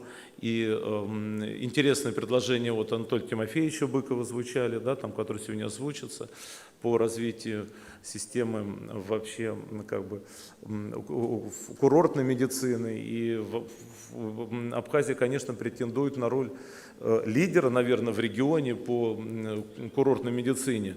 Поэтому это очень важно и видятся такие хорошие перспективы. И, конечно, вот мы все ждем вместе с вами, я точно так же жду, как и вы все, что нам скажет уважаемый министр дальше, как мы будем двигаться. Мы сегодня собрались, пообщались, форум называется первый. А что дальше? Будет ли второй и когда будет? Мы все ждем этого. Я, честно говоря, второй, будет и разные форумы. Я, честно говоря, так же, как вы, не знаю. Я вот имел отношение к организации первого форума, больше пока я ничего не знаю еще, как это будет выстроено, что, поэтому, конечно, узнать. И, знаете, вот в заключение своего выступления я хотел сказать, опять повториться о том, в чем я говорил. Этот форум, при всем уважении к высокому академическому собранию, к высокому министерскому поддержке, правительственной поддержки форума, он бы не состоялся, если бы не роль Ассоциации реабилитологов Абхазии. Это я говорю вам абсолютно искренне. Потому что диалог возник в рамках форума, это диалог профессиональных сообществ. То, что это вот сверху все вот административные все эти аспекты, но общение было профессиональное, врачебное. А диалог профессиональный может быть между профессиональными организациями. И именно благодаря созданию этой ассоциации тематика форума была определена – медицинская реабилитация. Поэтому я вот еще раз вас поздравляю с тем, что вы в этом году вообще созданы. Ассоциацию реабилитологов России, вас поздравляю с этим. Благодарю вас за сотрудничество. И я считаю, что первые шаги сотрудничества, они очень хорошие, такие результативные. И вы, в общем-то, пример для всего врачебного общества Абхазии. Они теперь за вами идут все, вы первые. Пусть они теперь создают такие профессиональные объединения. Я вас поздравляю. Большое всем спасибо. В общем-то, вот такие это мои мысли и пожелания по предложению по включению в резолюции. Спасибо. Я хотела бы сказать от лица Ассоциации реабилитологов, во-первых, огромное спасибо за организацию этого форума. Для нас это огромная честь. Мы на самом деле существуем всего 2 месяца. У нас много работы, много идей, и мы готовы работать. Мы сегодня получили, все доклады были просто замечательные, мы получили много информации. Нам есть над чем подумать, есть над чем работать, поэтому огромное вам спасибо. У нас большое сообщество медицинское, нас поддерживает наш министр, и это самое важное. Поэтому огромное вам спасибо, и я надеюсь на дальнейшее сотрудничество. Спасибо. Хотел бы предоставить слово Алхасу Тхагушу. Мы плавненько будем переходить в режим дискуссии, до круглого стола. Может, коллеги хотят там позадавать вопросы, мы на эти вопросы ответим. В формате круглого стола. Только не затягивай, пожалуйста, потому что у нас через 20 минут встреча уже у премьер-министра. Поэтому давайте, Алхас, в этом формате. Да, но я не буду повторяться. Мы все под большим впечатлением, честно говоря, от докладов, от такого уровня гостей. Огромный поклон, большое спасибо вам за то, что вы нам столько внимания уделили. Я бы хотел сказать вот по поводу того, что мы здесь слышали много докладов, и везде у российских наших коллег почти везде как бы рефреном звучало, что раннее как бы вмешательство. Вот это вот как бы связка медицины и реабилитации, это то, чего нам категорически не хватает. И то, над чем мы задумались вместе, Ассоциация реабилитологов с Минздравом, чтобы с помощью наших коллег из России вот эту связку, чтобы мы могли живую иметь. Потому что, к сожалению, на сегодня мы можем констатировать, что тема реабилитации вообще, она у нас во многих сферах в зачаточном состоянии. И нам нужно много чего сделать в этом направлении. И, как верно говорилось, это колоссальное упущение для нас, для страны, которая позиционирует себя как курортная, и огромный потенциал возможный. Будет, конечно, очень жаль, если у нас не будет продолжения. Я уверен, что мы сможем как бы вот ту планку, которую сегодня здесь задали, да, это, конечно, будет не так легко как бы поддержать, но мы должны будем стараться это делать. Спасибо огромное всем, друзья, всем, кто здесь присутствовал. Спасибо. Я хотел бы одну предложить идею. Я говорил уже Эдуарду Валерьяновичу, но я хотел бы, чтобы у него была поддержка, он был уверен в постановке этого вопроса. Коллеги, я прошу поднять руки тех, кто хочет, желает, чтобы в Республике Абхазия имела свой медицинский факультет или медицинский университет. Кто за это? По две руки. У вас есть полномочия первого Абхазского медицинского форума. Двигайтесь вперед. Спасибо. Спасибо. Уважаемые коллеги, хотел бы от вас выслушать, какие есть пожелания, может, ваши какие-то идеи, для того, чтобы это все в режиме не монолога было, а диалога. Пожалуйста, кто коротко какие-то тезисы сказать хочет, какие-то вопросы есть, пожалуйста. Интегральная медицина сейчас имеет большое значение. Нельзя рассматривать человека по частям. Идет и психология, и реанимация, реабилитация в целом человека. Если болит нога, то у человека болит не только нога, но и какие-то эмоциональные проблемы. И, в принципе, надо относиться к человеку как к единому целому. К сожалению, только сейчас мы стали к этому подходить. Долгое время мы разделяли медицину на разные части тела. И сейчас реабилитация включает в себя тот момент, что мы объединяем человека и психологию как единое целое. Хотелось бы, чтобы центры, сейчас, в принципе, в Абхазии очень много в связи с, видимо, запросами появились частные центры, чтобы они работали с государственными учреждениями и, может быть, как-то и входили уже в государственную структуру. Спасибо, услышали. Член-корреспондент Российской Академии, Здесь Академии очень наук. хорошие пожелания были открыть университет медицинский. Я думаю, что на данном этапе это будет сложно, потому что вы сами понимаете, какие должны быть базы клинические. А вот институт курортологии, вот это реально, реально. Коль скоро у нас пошло в сторону профобразования, мне тоже кажется, мы с коллегами в Ассоциации реабилитологов обсуждали, нам нужно обязательно, скажем, такое звено, как физические терапевты и эрготерапевты. Это те люди, которые, в общем, обеспечивают процесс физической реабилитации. И вот в рамках колледжа мы могли бы эту тему, например, реализовать. Такое среднее звено, чтобы у нас было. Это Спасибо. Принято. Спасибо. Принято. Уважаемые коллеги, как говорил Горбачев, начать это иногда не так сложно. Важно и тяжелее продолжить. Вот. Кто за то, чтобы это не закончилось первым абхазским медицинским форумом, а был второй, третий, четвертый, пятый? Прошу поднять руку. В продолжение как раз вот этих слов и вот этих пожеланий я хотел бы анонсировать школу мастерства по физической реабилитации где-то в начале октября. Давайте, чтобы мы не откладывать в долгий ящик. Принимаем. Я думаю, что здесь, конечно, много учреждений, которые обучают врачей, с которыми сотрудничает Министерство здравоохранения Республики Абхазия. Это не только Сеченский университет, но Сеченский университет готов предложить хорошие образовательные программы в плане подготовки и специалистов, о которых вы говорили. И даже если вы сказали на самом деле о новых специалистах, которые появляются в соответствии с новым порядком оказания помощи по медицинской реабилитации, который принят в Российской Федерации чуть более около 2 лет назад. И, конечно, сейчас эти специалисты начинают готовиться.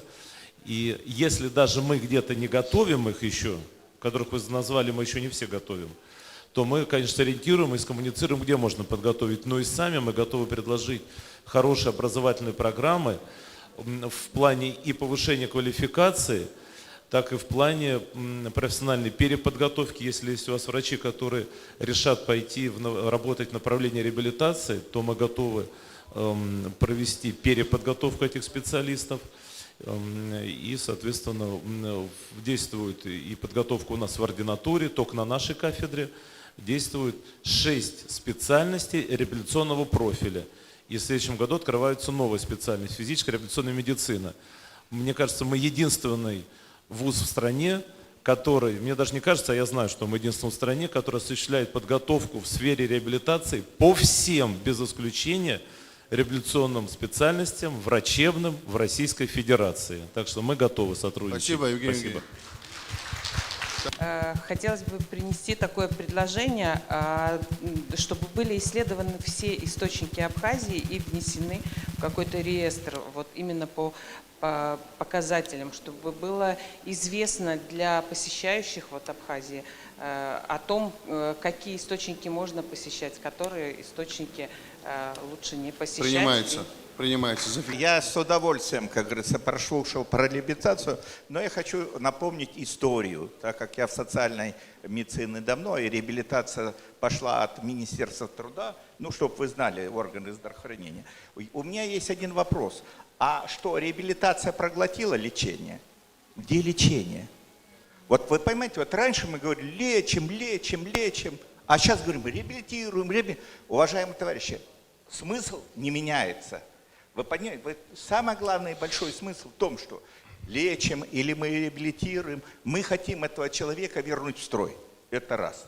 Второй момент. Мы хотим одну специальность, вторую, третью. Дорогие товарищи, в 1996 году для службы медико-социальной экспертизы было предложено как это очень много говорят, такие вот специалисты, и была сделана специалист по медико-социальной реабилитации, который съедал всех специалистов. Но что получилось? Так как Министерство здравоохранения является профильным по назначению специальностей, оно длительно, долго согласовывало.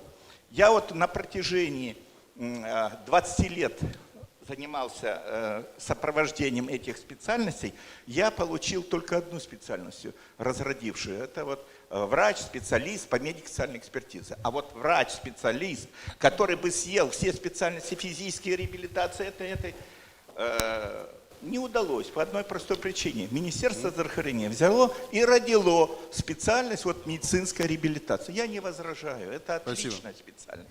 Но, уважаемые коллеги, рано или поздно, хотим или не хотим, вы все прекрасно сталкиваетесь с тем, что когда человек полностью проходит все способы лечения и реабилитации, и ему это не помогает, и он становится инвалидом, что вы будете с ним делать? Вот для этого возникает наука, специалист по медико-социальной экспертизе. Он должен обладать такими навыками и умениями, что этого человека он мог удержать в социуме. Поэтому спасибо большое. Спасибо, Сергей Дискуссий Николаевич. может вообще много, но думайте об этом. Спасибо. Спасибо. Значит, тогда, резюмируя наш сегодняшний диалог, хочу сказать и поблагодарить, во-первых, многоуважаемых российских специалистов. Юрий Анатольевич, во главе всей делегации, спасибо вам огромное. Да, Радзей Табу. Второе, я хотел бы поблагодарить моих коллег. Да, у Российской Федерации, академиков, вы очень крутые, вы такие киты, доклады, но наши не хуже доложились. Наша молодежь, наши все докладчики. Я абхазец, поэтому буду отстаивать абхазскую сторону. Конструктивно. Я про что говорю? После академика тяжело докладывать врачу. Справились ребята, все молодцы. Да, нам надо многому учиться, да, нам много делать нужно. Мы признаем, что у нас есть много и ошибок, и блок ошибок, которых вообще системно надо исправлять. Говоря о курортологии, бальнеологии, о реабилитации. А вот наша встреча перед открытием форума, она кардинально изменила и темы ваших докладов, и вообще всю концепцию, вообще стратегию. И когда наши докладчики показывали, какие операции проводятся на территории Республики Абхазия, некоторые уважаемые люди были впечатлены, и они, оказывается, с элементом недооценки приехали в республику. 100%. И в этом мы тоже будем прогрессировать. Мы будем докупать оборудование, учиться у вас в Российской Федерации, приезжать.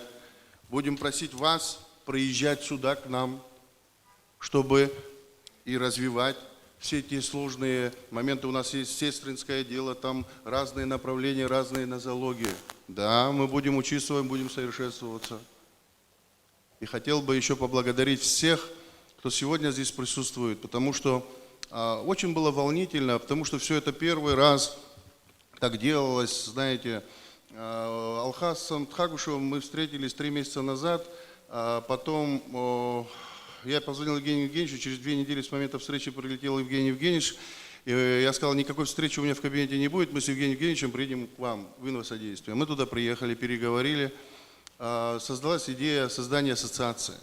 Была создана ассоциация, и потом родилась идея форума у меня лично, да, вот с Евгением Евгеньевичем мы проговаривали, и идея стартовать и сделать форум в Министерстве здравоохранения издал приказ 3 апреля. Мы за 21 день сделали форум. С такой командой Минздрава, и с такой командой сотрудников, всех лечебных учреждений, волонтеров, вообще всех, которые принимают участие. Да, было волнительно, да, первый раз, но в первый день места не было, люди стояли здесь, второй день, да, опять заполненный зал. Сейчас у нас встреча с премьер-министром, у нас информационно СМИ заполнила все. Вот сидит у нас Ирина Шотна, руководитель абхазского отделения. Ирина Шотна, спасибо огромное, персонально стоит здесь ПТП, который освещает все наши доклады.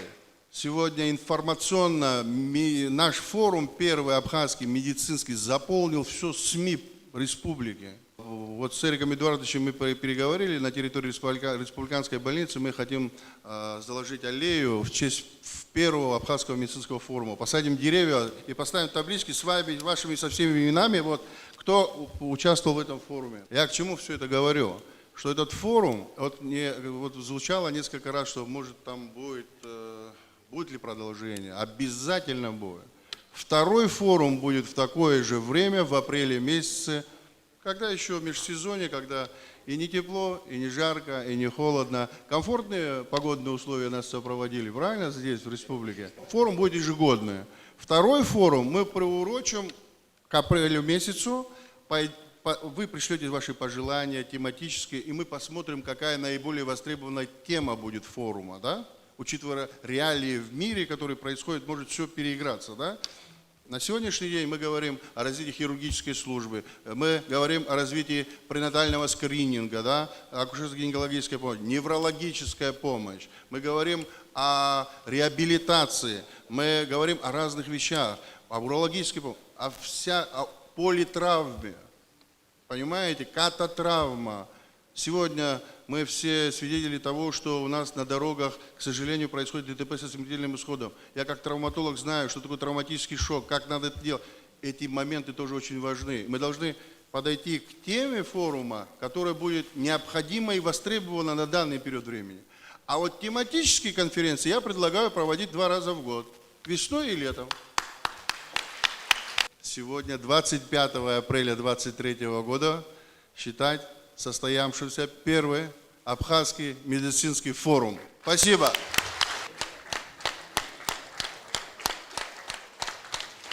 Спасибо всем.